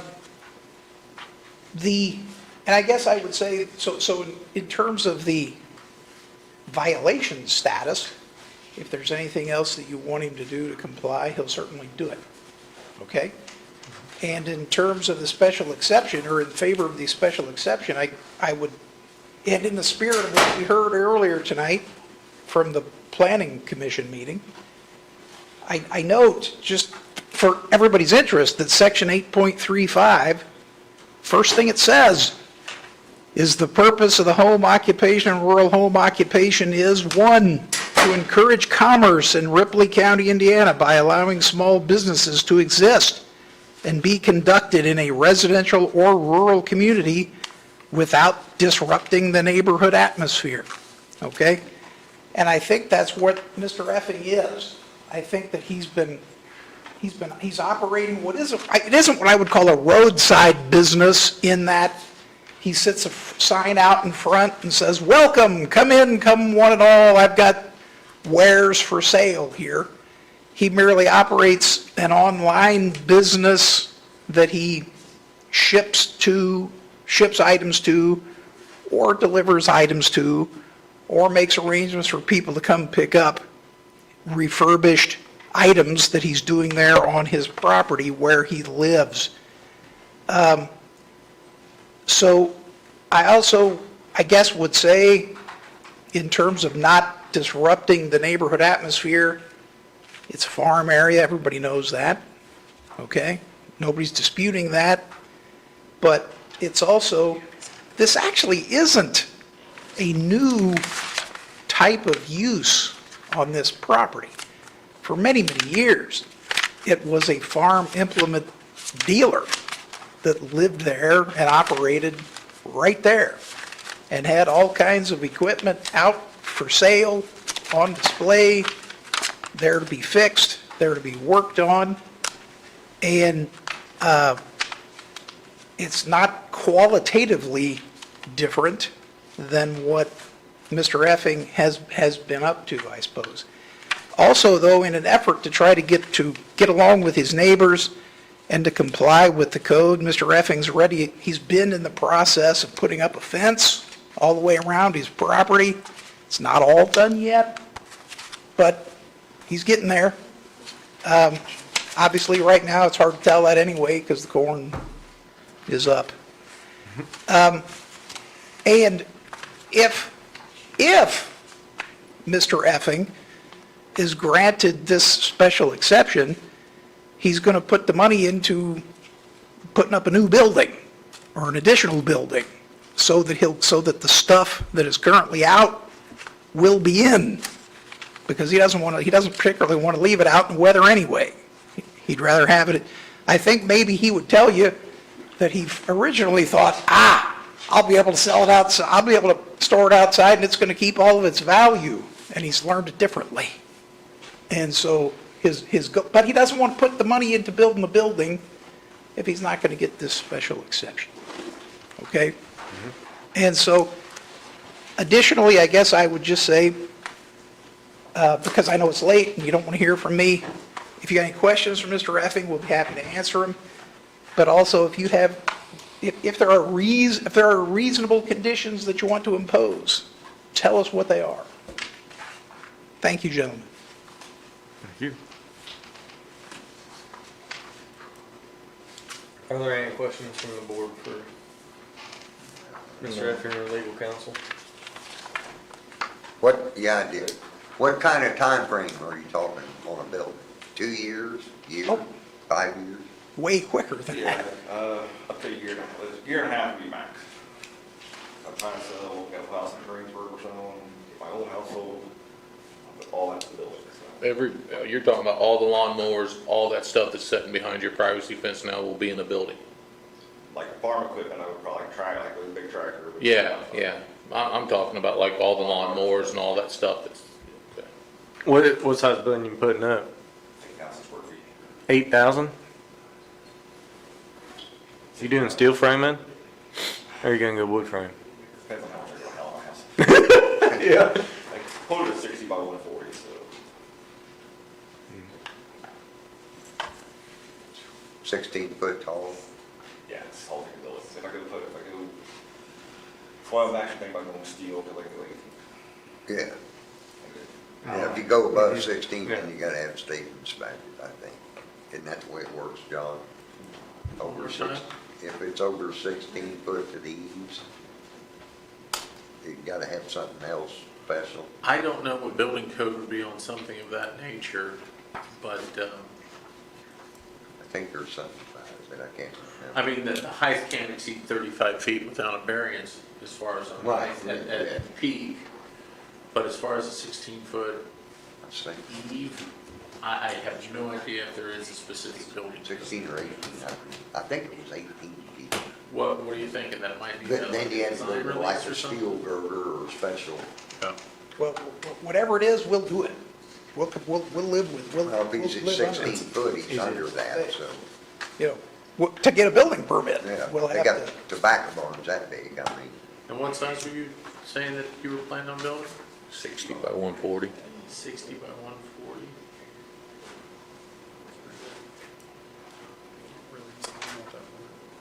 I'm just kind of using the lines to draw this out, and a 60 by 140 does not look like it would cover your area that's currently got mowers. We'll be getting rid of a lot, I wouldn't put everything away. Everything would be sorted. You need to build a building that big. Is that? When you say can he? With setbacks He and has the everything, is that what you're room, and I would think he'd have the setbacks. I mean, he has 5 acres there to work with. The minimum. Rule with the house size or something. There's lot coverage issues that we'd have to look into. I mean, he's got 5 acres, so I'm not sure if that might be already all right with that. But yeah, we'll have to review that or get a variance of that as well. I don't know, do we have a restriction? I mean, pardon me, many times with covenants, accessory buildings are supposed to be subordinate, Yeah. but I don't know if that applies to agricultural buildings. I have no idea. Most generally it doesn't, but you know the code better than I do. So in your report from IDEM here, the Chad Pittman, that's the guy you walked around with.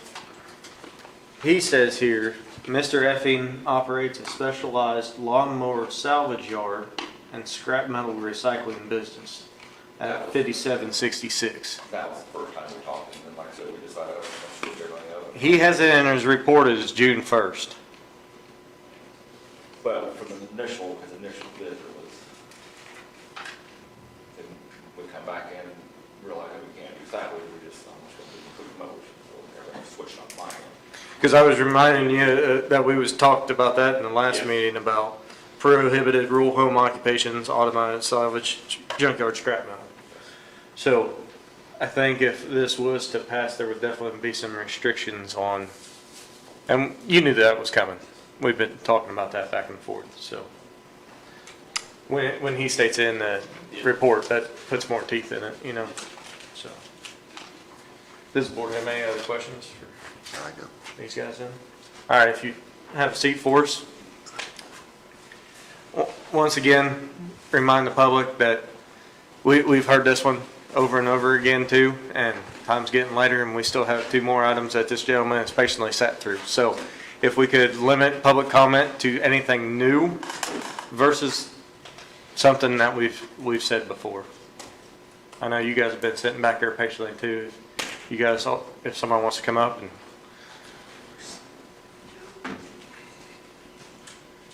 John Teets. I'm a adjoining landowner.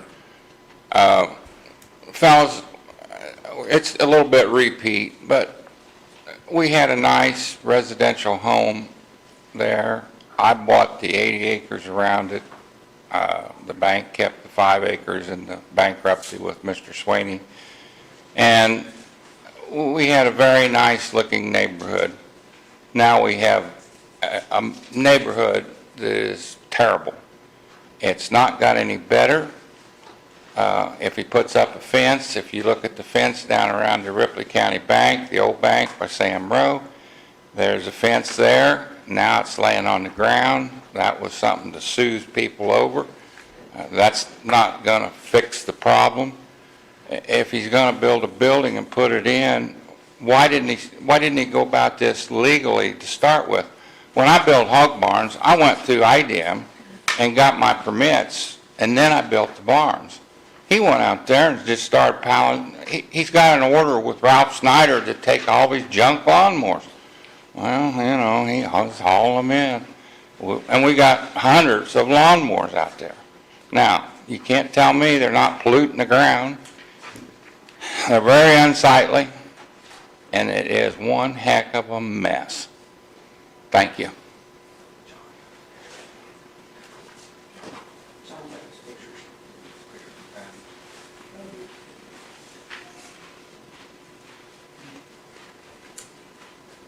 I don't do too well after 10 o'clock either, so I'm going to make it quick.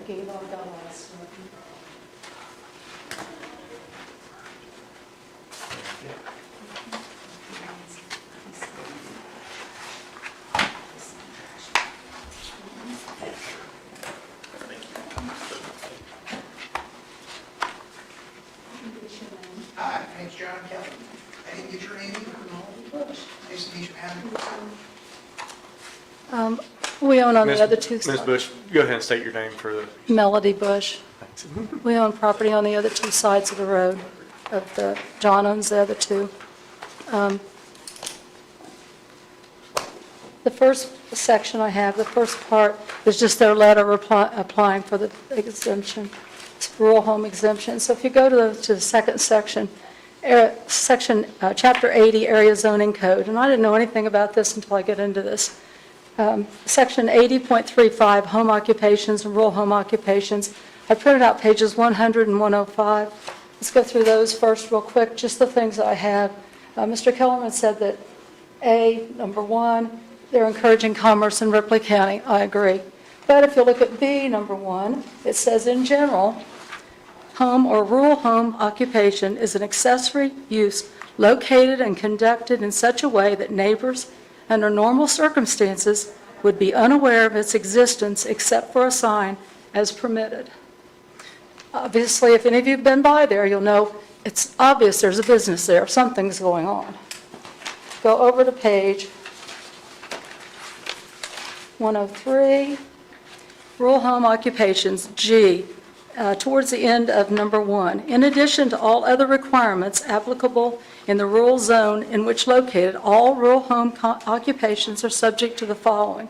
If you look at number D, there can be no activity related to the rural home occupation outside any primary use or accessory use building except storage. And number 5, F at the bottom just talks about you can't have smells, that kind of thing. Traffic hazards.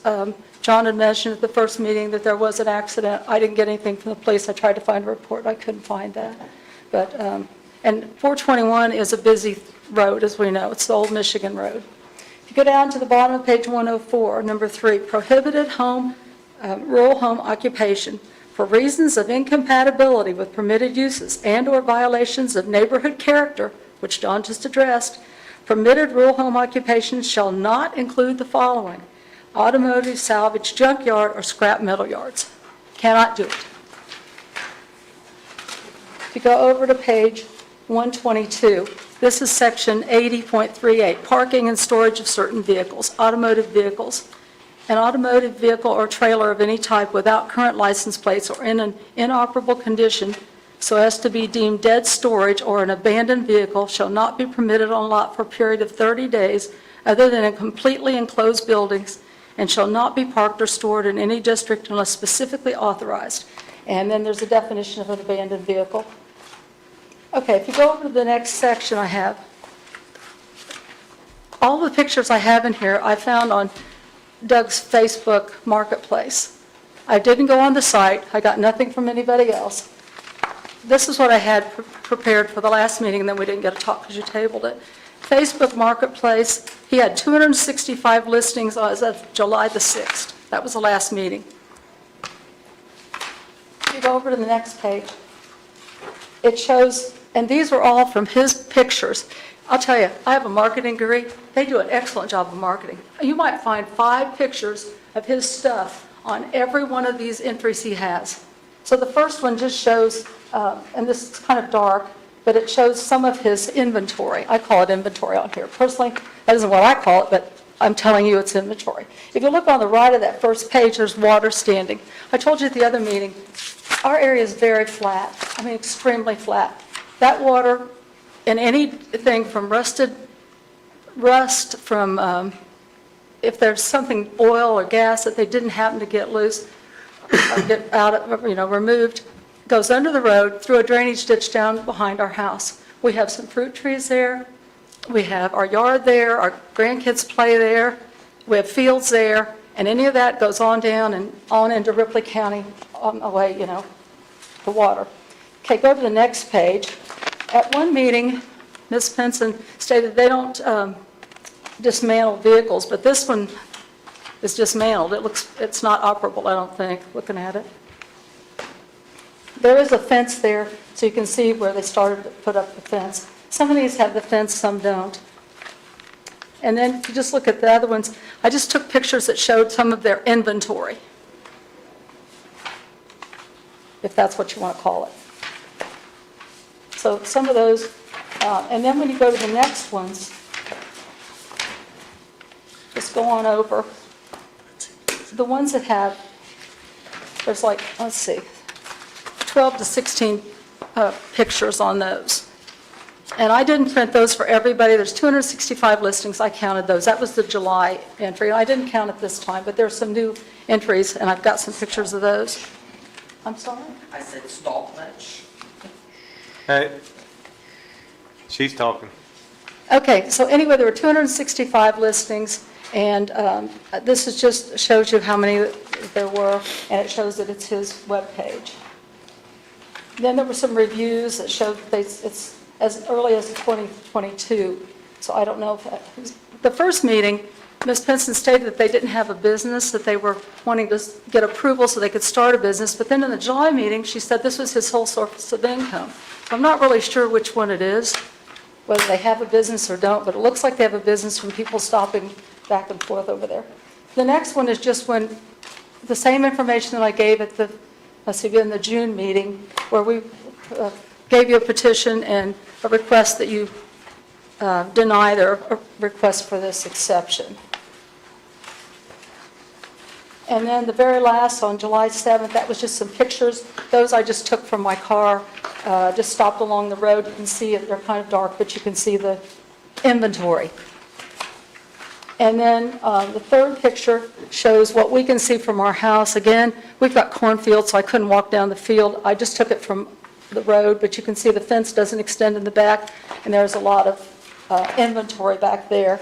Then the next page just shows what the neighbors see on 600 North, what they look at.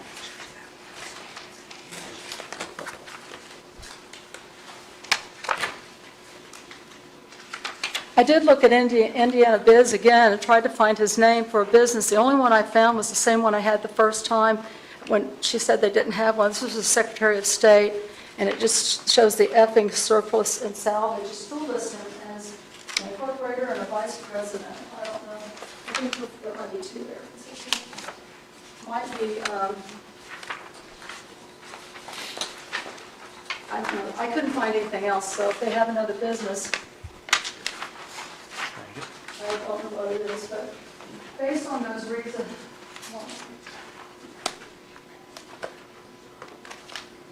yeah. And they're continuing to bring inventory on the property. Here's one from today, and I have mine set so that it shows the newest items first. And so this Chevy Tahoe was on there from before, but now there's 8 or 9, 7 or 8 more items. So even though they had a violation, they're not exactly stopping. Looks like they're just continuing to bring inventory.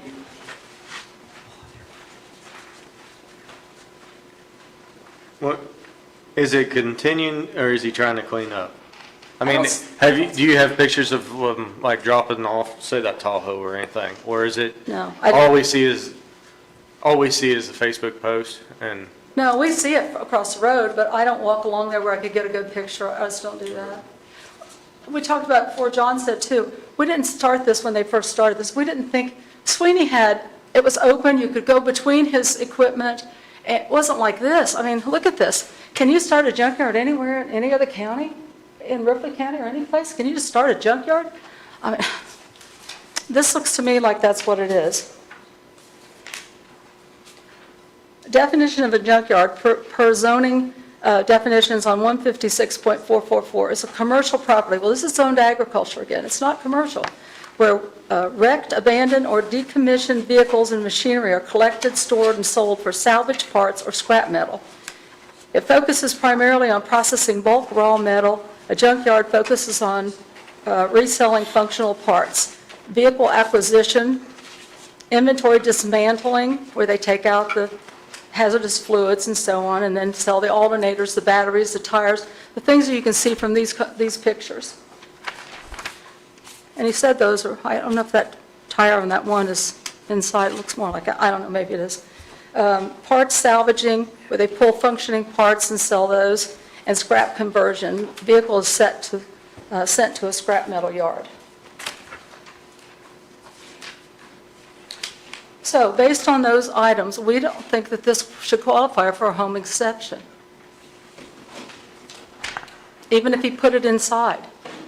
You're not allowed to have a junkyard. And actually, I looked up too about if he would have a junkyard or a whatever you want to call it. It's my understanding, and I'm not as good on zoning as you are, but you can't have it on a site where there's a personal residence. Their house is there. And you can't have it within, I forgot what it's 800 feet of another residence, a neighbor. We're 542 if I go from our house over to where their stuff is, their inventory is. If I go from the edge of where our house is basically over to the edge of their property, it's not even that far. and that's using the GIS to measure? I used Google Maps. Mhm. I think I've got those pages. I think you submitted it to us before. I think I did, but I've got it here. I just couldn't remember which one it was. I use Google Maps, and it lets you measure. But like I said, I was very generous in giving and not taking from the edge to the edge, but it's less than 600 feet. I guess I don't have that one with me. But we would request that you deny this because from what I read, it doesn't qualify. A friend of mine had a massage parlor. Except for her sign, you didn't know she had a massage parlor.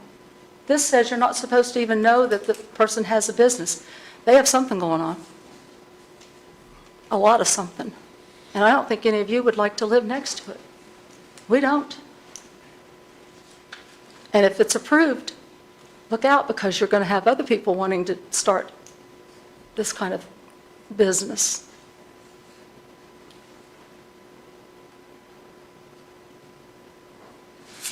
Well, thanks, Ms. Bush.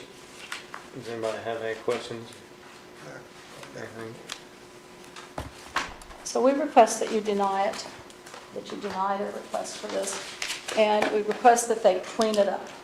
He has 3 other properties, according to the River County Now, GIS. the only thing that matters to us is this right I here. know, so. but I want it cleaned up. I don't want it left like it is. It's just a mess. Thank you.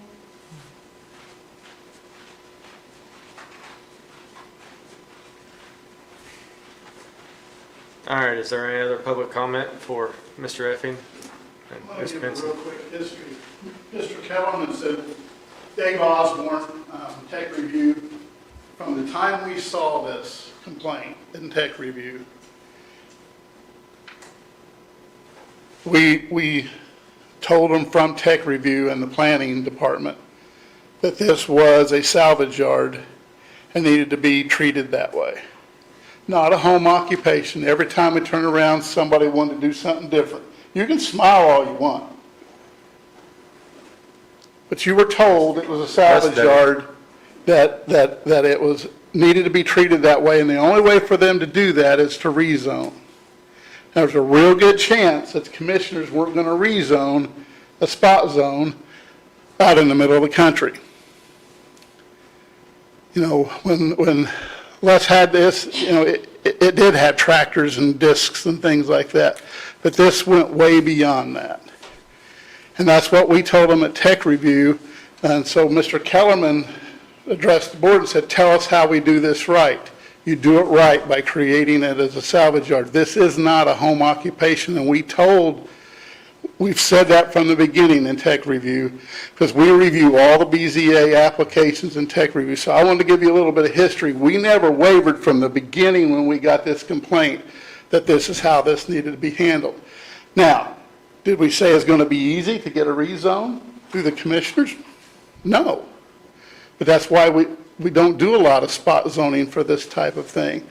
The other thing was enclose it all so nobody sees it. Well, they say they're going to do that, and if they're going to do that, I would suggest the board give them a time frame when it all needs to be moved inside so the neighbors don't see it. Thank you. And Doug was able to look it up. An accessory building is supposed to be subordinate in size and area to the primary use, which is the residential home. Granted, it's a ag zone, but Is that all one section or is it two sections? Did he have the business separate from the house? doesn't appear to be surveyed off from what I can see. One property. It's one 5-acre Okay, it's parcel all along one. with the home and a storage. I can't remember. I looked a long time on the GIS edit. So if you're going to exceed pretty much the size and scope in that building, that would require a variance.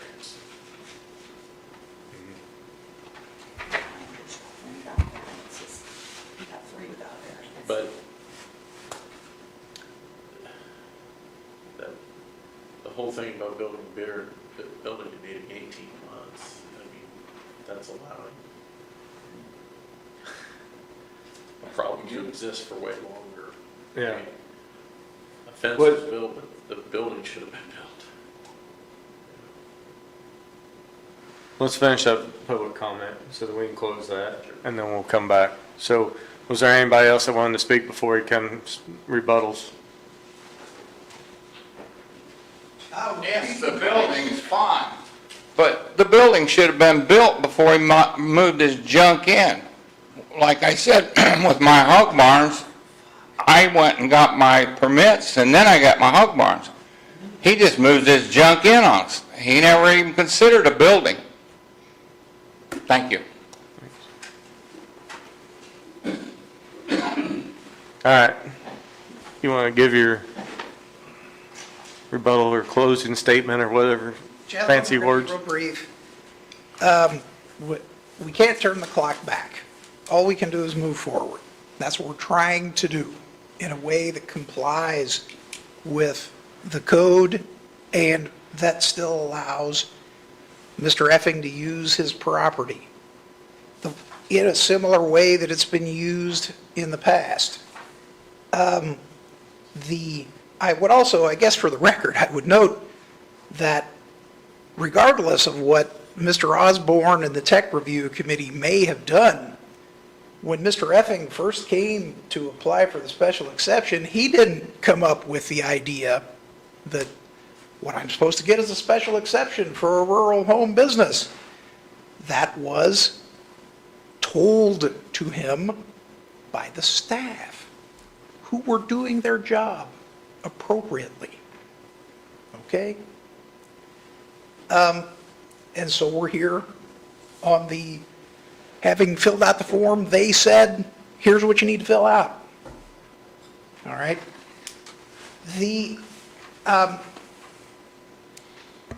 In terms of whether or not you want to treat it as a salvage yard or whether you want to treat it as a home occupied business, the rationale is still the same. It still requires whatever kinds of conditions you put on it to move forward. Mr. Effing has told you, and he's repeated again tonight, he didn't want it to turn into a junkyard. He admits that it got, as he put it, out of hand, and it needed to be cleaned up, and he's in the process of cleaning it up. Rome wasn't built in a day. He's in the process of getting it fixed. Even some of the pictures that Mrs. Bush showed you show the fence partially up and more fence laying there, waiting to be put up in those pictures. The reasonable minds can vary, I suppose, about what might be required to build this building, and if we have to go through the process of requesting a variance for that, we'll do it. Scrap vehicles have been eliminated. Yeah. There aren't new vehicles coming in, all right? I think that one vehicle that was shown there has been there about 4 years, and it's past time for it to go. Mr. Effing was asking for up to 18 months to get his building built, but I'll repeat what we said before. Give him a timeline, give him a reasonable condition, and he'll comply with it. And if somebody thinks something's flowing into the water, call IDEM back. Have them check again.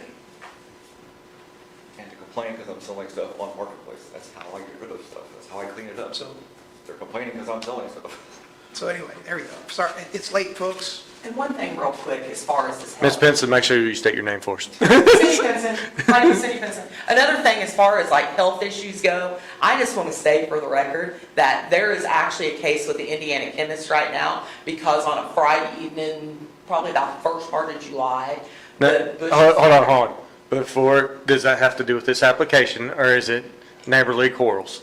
'Cause I don't want to start nothing. It has to do with her accusing us of our stuff leaking and causing problems. Your IDEM report speaks to that. Okay. So, Okay. we're not here to create drama between neighbors, so I think it's just, I'm just I bring my Marketplace into it, like, Uh-huh. where I sell stuff, and some of that stuff has been on there for ages, and it's just not been deleted, so that's where I sell it. your pictures show, Faith, that you're trying to move equipment, but The problem is it also shows a wheel horse 31218 for parts are, yeah. and the 425 John Deere's. But, Some of that stuff's been on there for a couple of years. and it's still there? If I don't delete it, it stays on there. I mean, it's just part of it. It can stay on there, it stays on there indefinitely until you delete it. There's some that I have for probably 2, 3, that one ad is 4 years old. He's asking. I think I have. Is it on your? I have a question of Mr. Effing. I think, didn't you indicate at one of the prior meetings that any one of those garden tractors, lawnmowers would start up if you put a fresh battery in? I can get it running, a lot of it, I can get them running. But yes or no, you said that most of them would, did you Most not? of them will run, yes. If you're selling these, I guess, are there some there that won't run with with battery and gas? Carburetor's clean, it's just part of the setting. It's still a repairable lawnmower that's,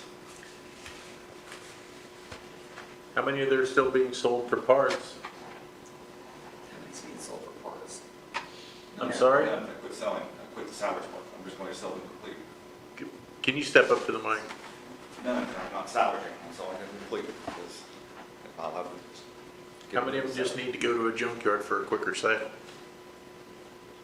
I mean, How many of them just need to go to the junkyard for a quicker again, sale? there's a few, that's why I want to I keep cleaning it up, it's 5 years worth of accumulation, it's not going to be an overnight thing. like I said, my sole source of income, so I'm trying to. This is your sole business? Yes, it's my sole source of income. So I'm trying to keep selling stuff that's sellable, get rid of stuff that's not sellable. That's 5 years worth of accumulation that I need a little bit of time to get rid of. And I believe I showed that because there's a lot more space there. The backyard's mostly clean. There's very little in the back. But again, 5 years. All right. I mean, Does anybody have any more questions for Mr. Effin? Are Benson, or- you currently operating the honey jug down on Fort Excuse me? Summer? The honey jug, are you currently operating that? I am, yes. I also have links to Akron and Greensburg. which has also took a little bit of my time this past month trying to help her with that, and so I dedicated 100% this last month there to get that in. Can I make a comment? You've had 2 opportunities out here. Well, I'm gonna have one more. The majority of these lawnmowers that he has come from Ralph Snyder's junkyard. Ralph piles them up over on the side. Okay, hold on. Do you have proof of this? Yes, I can get proof. Okay. I can go get Ralph and Well- get proof. Well, then. And if you don't believe me, go ask Ralph Snyder. Okay. Okay. Without something, then we're just going back and forth. Slander. Go back and forth. So- That'll be cut and dried. Okay. Our goal here is try to find a middle ground for all you neighbors and do what's best for everybody in this situation. So forgive me if I'm getting short on the slandering back and forth because in the grand scheme of things, we're neighbors and we're here to try to make this better. And that's the whole reason we're sitting here. So I don't mean to irritate you when I say the proof's in the pudding. Like, get me documentation like Ms. Bush did here with some of her stuff, and then that cuts the drawing. So if there's no more public comment, then we'll close it to the public and we'll bring it back to the board for what you guys are thinking, or a motion, or if somebody wants to make a motion with stipulations, or if you, our options are either we make a motion to grant the special exception, possibly with some requirements. And we've done it in the past where we do have checkup periods, so we could grant it and then it'd be up for reevaluation in a said number of months. Like we could do a 6-month reevaluation. We've done that with properties before. To see how much is cleaned up and Right. says. Or the other option would be just to vote to deny it. And then it would be done and he would be forced to clean up the property and get back into county ordinances. That's the 2 options that the board has in front of us. So, discussion, I mean, we can have a discussion for a motion, or if you want to talk about it amongst yourselves, or get John's, see why his wheels are turning over there.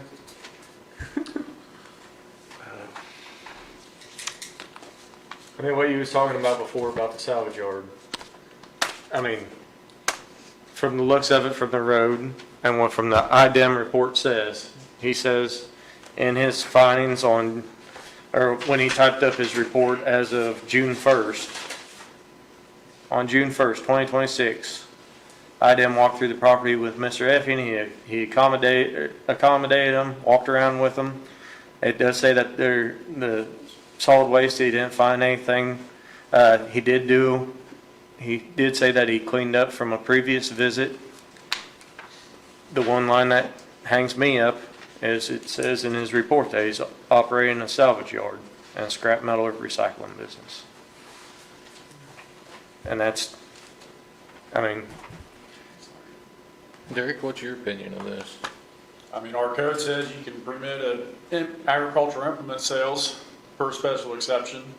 I think that's what his request is, but I kind of agree with you guys. It clearly looks like he's operating salvage yard. You know, And- any decision you guys make should clarify that it's implement sales, and that's really all you can approve. Right. So, And to speak to Mr. Kellerman, when he said that he walked into the office and the office staff pointed him in this direction, and what Ms. Bush presented with the legal notice of hearing, special exemption for a rural home occupation to permit online sales and an occasional in-person buyer for vintage lawn and garden accessories and farm equipment. So our office staff did what they thought was best because of what information was provided to them. Just to cover that, and I don't think what you got running right now necessarily fits that as far as it from the pictures and stuff, it looks salvage yard. Right. So, would anyone like to make a motion?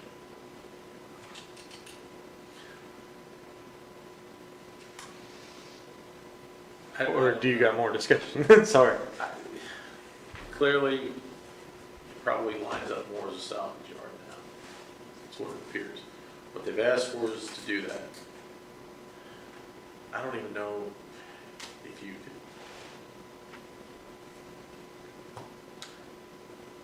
I think, like you said, your options are approve it with some pretty strict conditions for those purposes, but one of those conditions would be if it's inoperable, if it's there for the parts, it's gone. I mean, it's got to be operable, functioning, running, ready, able to sell in workable condition. It would seem to me. I don't know if you would disagree or take issue with that. I mean, this is a first-time situation that we're having this, so I don't speak from experience on it. Under these circumstances, there'd be that option, and the condition that he have a building built within a set period of time sufficient to house that stuff inside, or at least the inoperable, but the operable could probably be stored outside, I presume. But, I mean, you cannot do an automotive salvage junkyard or scrap metal yard. And like it or not, you know, you may say it's something different than that, but as they say, if it walks like a duck and quacks like a duck, it's probably a duck. If you put conditions on us, we have to live up to. I just don't see how we could grant something that's a junkyard. Right. I mean, that's what it is. It's no ifs, ands, or buts about it, it's a junkyard. I think even if you guys approve his request, he still has a. He still has a junkyard. Code violation on his property. Right. That's got to be dealt with first. We agree with that. We got it. So- We don't disagree with that. And you agree with we can do like we did with the campground, we could revisit it. Because either way, if we don't pass it, he's still gonna have to clean it up. Right, and if he doesn't clean it up, we're going to court over it. So if we, Which I think we probably Why don't we would. clean it up first? And then come back and reapply for it? I mean, is that something we could do? well, and I'm thinking for his behalf, to save him application fees and all that, it would be better to tell him, this is what you need to do, this is what you need to meet. Right, but the And then neighbors give are having to deal with this. and- But we give them a time restriction before it gets hurt again. So then that way, it doesn't get drug out. It's, you gotta have this cleaned up by X amount, or, And I will say, the reality of it is, if this were denied, and we pursue the issue through court, I think realistically, you're looking at a 3 to 6 months time window before we have an ultimate win or an injunction saying, Mr. Effing cleaned it all up, no ifs, ands, or buts, from the judge. And I think we get it. I really do. This one's pretty obvious. I guess the option is, if you wanted to, God, I hate to even say table it for 3 months, and I mean, there's gotta be monster work done, getting rid of the scrap. That means if you, Well, that's part of the building, I would like to get the building put stuff in, because some of them aren't, even though they're not running, they're not scrap, they're worth $500,000, $600,000, $700,000. Some of them tractors are just sitting there, even though they're not running, they still have quite a bit of monetary value. So this is my Would the question. bank loan money on those? I mean, I think we both know the answer to that I've done would be this for no. 20 years. I know the value of those. I make my living. So this is my question.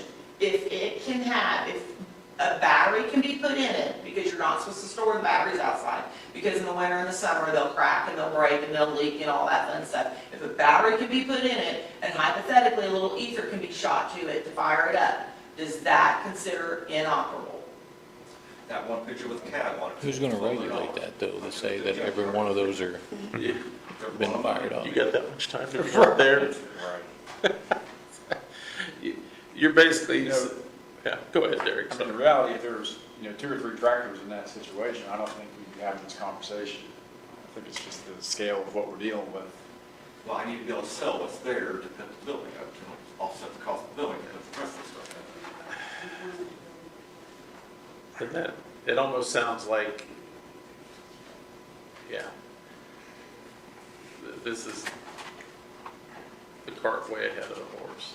And it did get that way, and I do apologize. But Yeah. if we denied the application, he would have 6 months before the judge made a ruling to get it cleaned up and then be able to put up his building. That would buy more time than us putting a 3-month stipulation on it.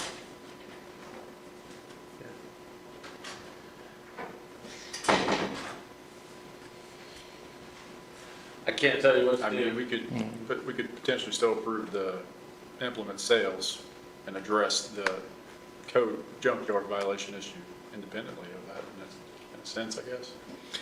I don't know that there's anything that would stop you from doing that. I mean, I think what the neighbors want to see is compliance and cleanup. They don't want to look at that, obviously. Right. Nobody has individually started their own lawsuit for an injunction for this affecting their use and enjoyment. So if we're the ones that have to pursue it, we could, but like I said, we would file a complaint or mandatory injunction for him to clean it up, stop using the property in that manner. But by the time there's motions for enlargement of time, discovery, delays in general, the court's calendar itself, like I say, I do tend to think that we probably wouldn't have a decision until December through February, December of this year through February of next year, by the time it's all said and done with. So, implement sales, I think, are fine, and I do believe that allows for outdoor storage of the Of running vehicles. of actual operational vehicles. We agree with that. But that other stuff, it's But if I'm not mistaken- it's gotta go. If I'm not mistaken, since he's in agricultural, he can do farm implement sales without the home business, right? I think he still has to ask for it. I was thinking farm implement sales might maybe a special I think, exception. That's I listed think as. agricultural businesses It that is. aren't farm implements, you can do without special exception. But I think for equipment and implements, you still need special exception. Yeah. I mean, if you're in a business, then yeah, sales of certain items and stuff like that is permitted use, but Yeah, because We like have under food store. 80G22, agricultural equipment repair inside an enclosed structure, no outside storage or work on the premises, one piece of equipment that can't fit in an accessory building. Agricultural related business, not including implement sales though. well, like, it's a 80.24 F25, farm implement machinery sales and service area, page 60. New and used development plan to be submitted with the application, no dead storage, repair work or dismantling on the lot. Maximum height of structure 35 feet, adequacy of sewers, approval required, special setback requirements.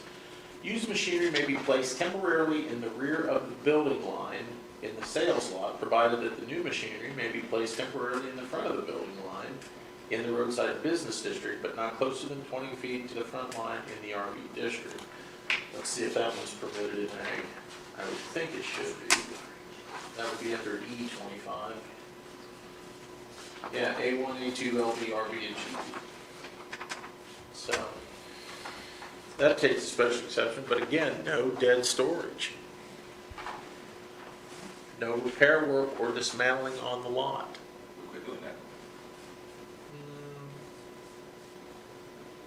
What do we need, a motion that to deny his, I'd say your options are to deny it and, on the basis that the findings of fact, I Right. mean, the criteria are not satisfied. Right. Simply just by not being in code, or, as Derek suggested, grant a special exception for farm implement sales with a directive to clean up and a review within so many months that basically says all the inoperable stuff's got to be gone. I mean, if we're just going to table it to monitor his progress, I mean, Right. kind of allow him to work towards. Might as well grant it, so then that way you can work Requested. towards getting this building And put up. still address the issues that, I mean, he's got an active code violation on his property that he needs to address regardless of whatever happens tonight. I mean, I don't think you guys can even take the action to grant him everything he's wanting to really Right. do.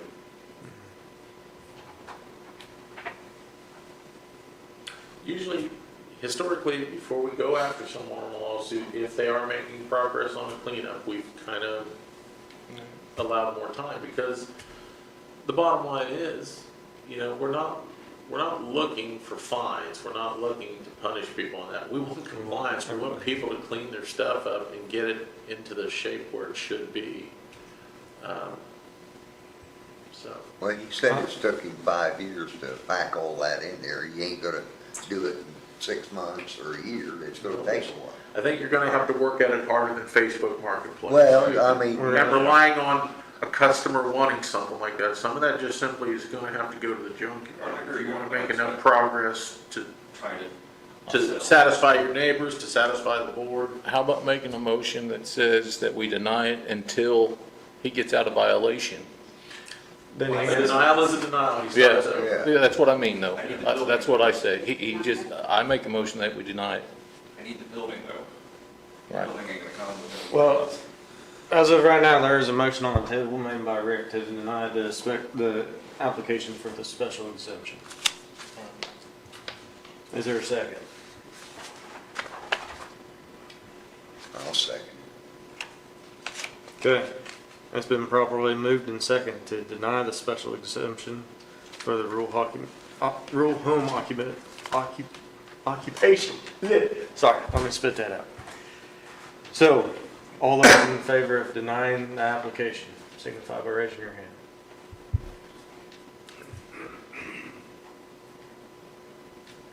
So, that means it's not granted here. But that doesn't say you can't keep cleaning up and then file for the implement sales. Like refile for that? You go right here and it's the same thing? It would be a special exemption for farm implement sales. So that would show, you would have time to show good faith of getting it cleaned up and getting stuff sold off your property, and then refile, and then hopefully this process is a lot smoother for you. Does this mean now we've got court actions? Does this mean we're getting ready to go to court over this? I haven't been given the marching orders to file anything at this point, and I think the planning commission directing me in that in that direction is really going to be depend on how quickly you are making progress, how effectively, how noticeably. I need the building though, unfortunately for a lot of it. Well, you also just told us that you got to sell stuff to be able to afford the building. And by selling stuff, you're automatically going to be cleaning this up. Yeah, well, like I said, I also. But you're- So, It also be my I mean, house. I need another house sold, I can't be there constantly trying to get my But house sold. basically, what we're trying to say is keep trying to be a good neighbor, keep getting it cleaned up, come back and see us for farm implement sales. But bear in mind, I mean, one item at a time on Facebook Marketplace is not going to show, it doesn't appear that it would show a great effort towards cleaning it up. It's got to be something more significant, I mean. I'm not speaking for the board, it's just some food for thought. Well, your lawyer has the packets and stuff that's been presented, so you can go through it on your time and see where pictures can be taken from and stuff that needs cleaned up. I guess the only request that I think we would have is some assurance that our next, or that the next thing we hear isn't going to be a summons. Will you at least call us to tell us that I have a better our idea. progress is not satisfactory? I like your thought on that, John. But here's what I'd like even better. Have your client call the office if they've loaded up a dumpster to Schneider's or if they've made significant progress. Maybe there needs to be a every 2-week visit. I don't want to put that on Derek, but if you feel like you've made some real progress, maybe it's time to invite Derek out, let him take some photographs. Let's see what the. We would like for him to come out, or if he can come out on a regular basis and see the progress that's being made, that would be great. I think. Plus, that would keep him motivated. And if, Well, if we hear of any that'd more go a long stuff way. Uh, being brought in by the neighbors, I'm gonna say this, although it looked like that top was brought in, it was not brought in, it had sat out in the back lot for quite some time. So, and he is moving like, what is it, fork truck and a skid loader and all that back, or bobcat and all that. Like, he's gotta go pick up a bobcat from the building up there at, My schedule. yeah, and he's got equipment that he's moved from place to place to Well, if place. it's equipment that you're using to clean up, that's one Right. thing. If you're bringing in a load of lawnmowers without wheels and motors, Yeah, yeah, eight lawnmowers with- that's probably gonna get a picture. every homeowner's allowed to have a functioning lawnmower, a tractor, a bush hog, that kind of stuff, but Do I have to? You- Like, you know that- cell phone equipment? I think it's clear you know exactly what's inappropriate and what's appropriate. Well, I just feel like. You know it has to be within things are reasonable. getting twisted out of. Well, can I apply like next month, you can file the cell phone? Just get your stuff cleaned up. The answer is, That's the most sound advice. I tell them. if we get enough stuff cleaned up. All right, so No, not next month. we have definitely had these guys sitting back here for a long time, so. Thanks, Thanks, John. Mr. Pillman. All right, so item number 3. I know in our bylaws it says that we don't have to hear anything past 10:30, but I really don't think that it's fair to these guys, and I don't see anybody else in the audience that's gonna oppose these. I don't think you have too much in the way So- of opposition. We're gonna hear you. All right, so item number 3, can we lump together 3 and 4? Well, Because they're neighboring parcels. right, you just need an amendment and then special effects. Okay, so. Two different versions. This is Likings Contracting. They submitted an application to amend a special exception to permit a commercial building in an A2. And then item number 4 is Likings Contracting, application for the special exemption to permit a commercial building on a neighboring parcel. So, I'm Joe Cook on behalf of Likens Contracting.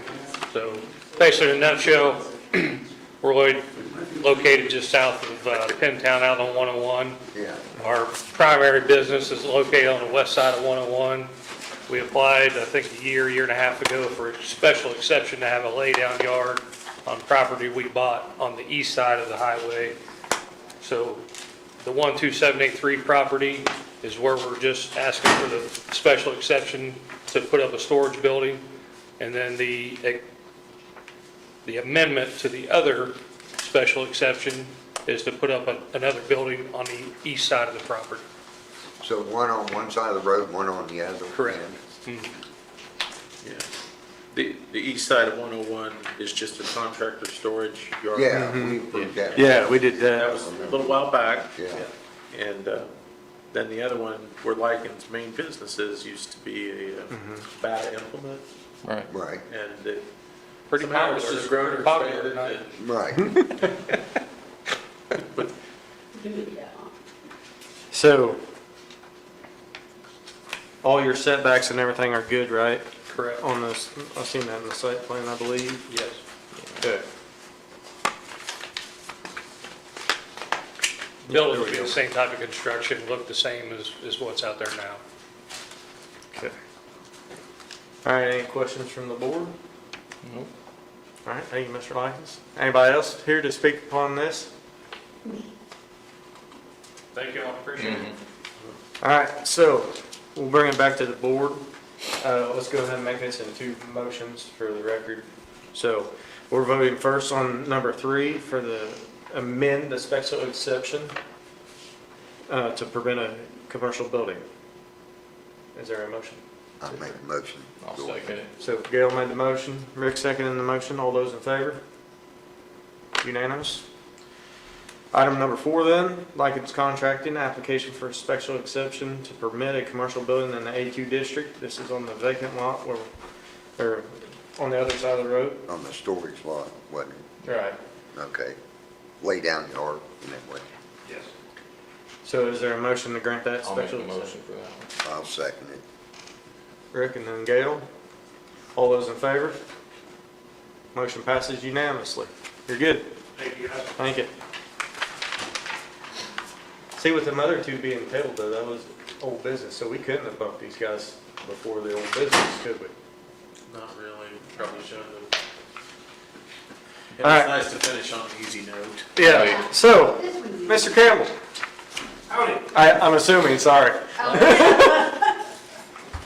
This is an application for a special exemption to prevent a dog kennel down on Heck of a day. 225 in Versailles, Indiana. Yes. You guys got the packet, went through it. I think I walked through just all the requirements within the code. And honestly, I'm new to this. I have no idea. It's terrifying, even though there's no one here anymore. What do we need to do? What can I answer? Any questions? Well, you sat through the other I kennel. sat through the other one. Yeah, That sounds like you that make the guys have hand been sweat working a hard. little bit? You guys have been working hard. How many dogs are you hoping to house? We only have 12. I asked for 15 because as you transition mamas in and out, you have a flux, like you have this transition overlap, where they have to get old enough to be breedable and still maintain your number to where you're actually making the kind of money you need to maintain. So it's more of a mother ages out. You need 2 years for this other dog to get to breeding age. So there's an overlap there. So, and the way we have it structured at this point, we do about 3 at a time, so we'd be a 12 plus 3 at tops. Right now I'm at 12. So, And he stated that in his criteria on the findings. yeah, most of all this is in the paperwork.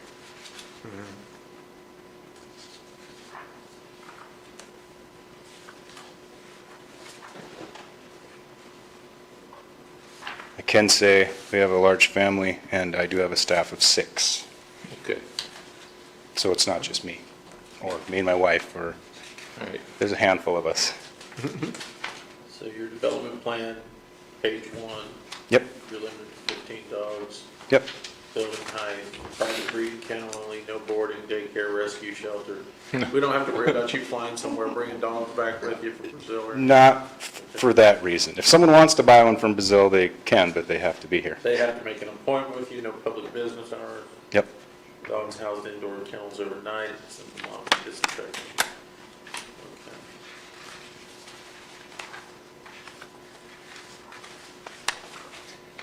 It's a nice presentation.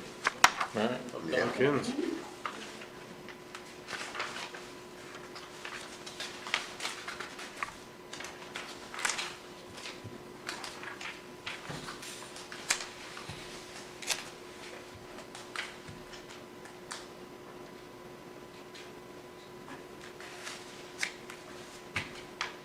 All right. I think he's already gave you his conditions. Yeah, Yeah. pretty much so.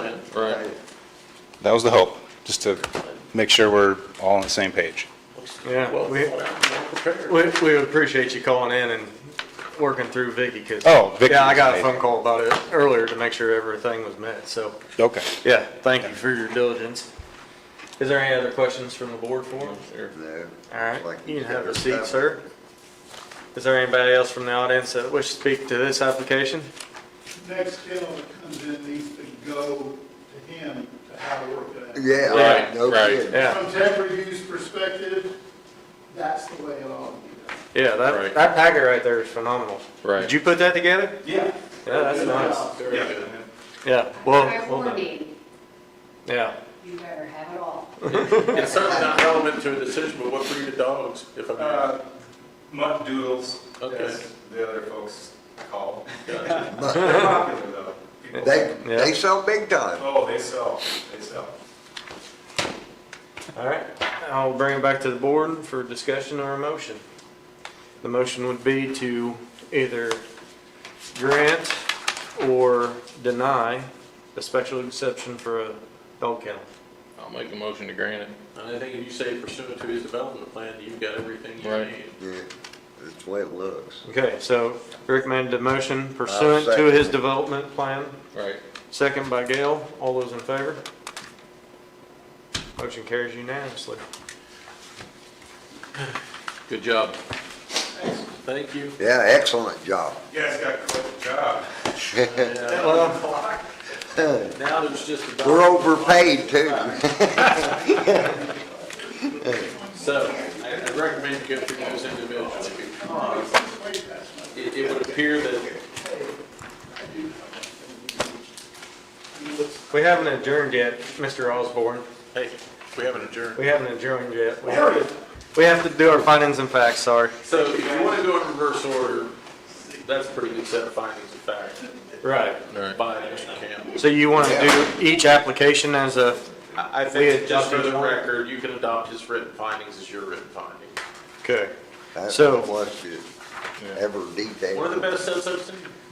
Normally, it's my job to make this motion, so I make the motion then that we use Mr. Campbell's findings and facts as the board's findings and facts. Adopt those as your own. Adopt those as our finding Your and written facts. findings. Rick seconded. All those in favor? Unanimous? And lichens, I don't know about you, Derek, but they seem adequate to me as written findings. Yeah, he had way more than yes and no. Right. So I think each one of those you could adopt as your written findings. So once again, I make the motion for items number 3 and 4 by Likings Contracting, that we adopt their finding and facts as the board's findings and facts for those motions. I'll second it. Second by Rick. All those in favor? Unanimous? And then Effing's Okay, application. then Effings, since it was denied, do we need to, Well, his findings are pretty conclusionary, like no, yes, no. But in looking at Miss Melody Bush's, if you look in her information, her folder, Yeah. she appears to have hit every one very well on, basically, after 80.24, the highlighted special exception for 2 pages, she goes and writes out these criteria. The establishment, maintenance, operation of the special exception will be detrimental to or endanger the public health. Special exception will be injurious to the use and enjoyment. She lists down 3, 4 different written,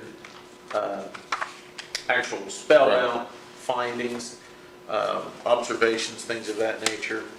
And on this, do you want to I think write up? those would honestly be the most appropriate written findings for the board to adopt. I don't know that I would write these much differently than this. And I think you should adopt these as your written findings.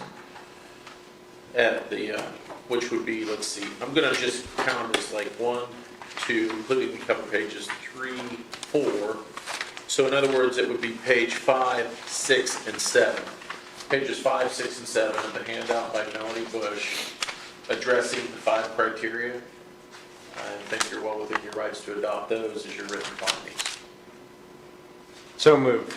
Okay. I'll second. Pages, I agree. She did cover it. Gail, seconded. Vicky. Shannon Wallace's. What did that All right. say? So, been properly moved and seconded, all in favor? Unanimous? For those findings and facts. I figured, but.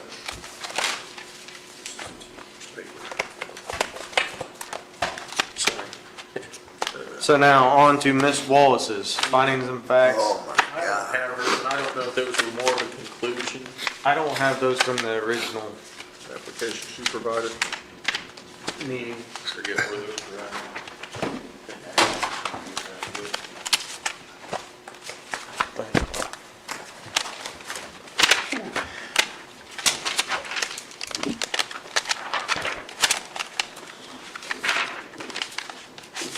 Oh, there you go. Let's see.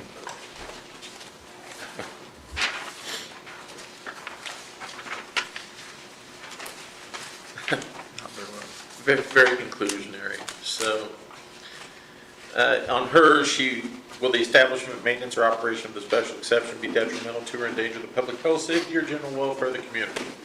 No, it will not. I think, if you wanted to make findings or written findings, you could probably say something to the effect of, it has been utilized as a kennel historically since 2002, with conditions that have been implemented that should help maintain a level of animal welfare, health for the animals, as well as, welfare for the general public health. 2, will the special exception be injurious to the use and enjoyment of other property in the immediate vicinity? There was really no complaints that came up about that. I think the only thing that was really addressed was Mr. Cummer. And when we put on the stipulations of the hours of free roaming outside. And he just wanted to We make sure addressed that, that. Hours of operation were not too much noise, not too much barking. Other than that, there were no other complaints. Will the establishment of the special exception impede the normal and orderly development and improvement of the surrounding property for uses permitted in the district? Doesn't seem No, to because affect it's already that. been operating as a, I think what you heard from people was just a lot more concern about animal welfare, which is Right. kind of outside the scope of our Yeah, authority. Will there be adequate utilities, access roads, drainage, and other necessary facilities provided, already established with the original owner of the property? That's probably true. Adequate measures have been taken or will be taken to provide ingress and egress. I don't think anybody's complained about there being any traffic congestion or an unsafe driveway or anything like that, so we don't really have per se written findings, but based on those, I think you could adopt these as your written findings. Ms. Wallace's. Yeah, but just with, instead of the conclusion, just some of the underlying basis that you relied upon in meeting those first 3. Sir, you want me to go line by line and approve each one? I think you can adopt these for the time being, and if we need actual written findings of greater detail, we'll prepare them. But I'm not sure that we'll need them. Okay, so I'll make a motion that we accept Ms. Wallace's findings and facts as the board's findings and facts as written, unless more need to be prepared for future reference. Yeah. Fair enough. I'll second. All those in favor? Unanimous? You know. Motion to adjourn? I'll make a motion. Is there a I'll second second? All right. Oh, We made it.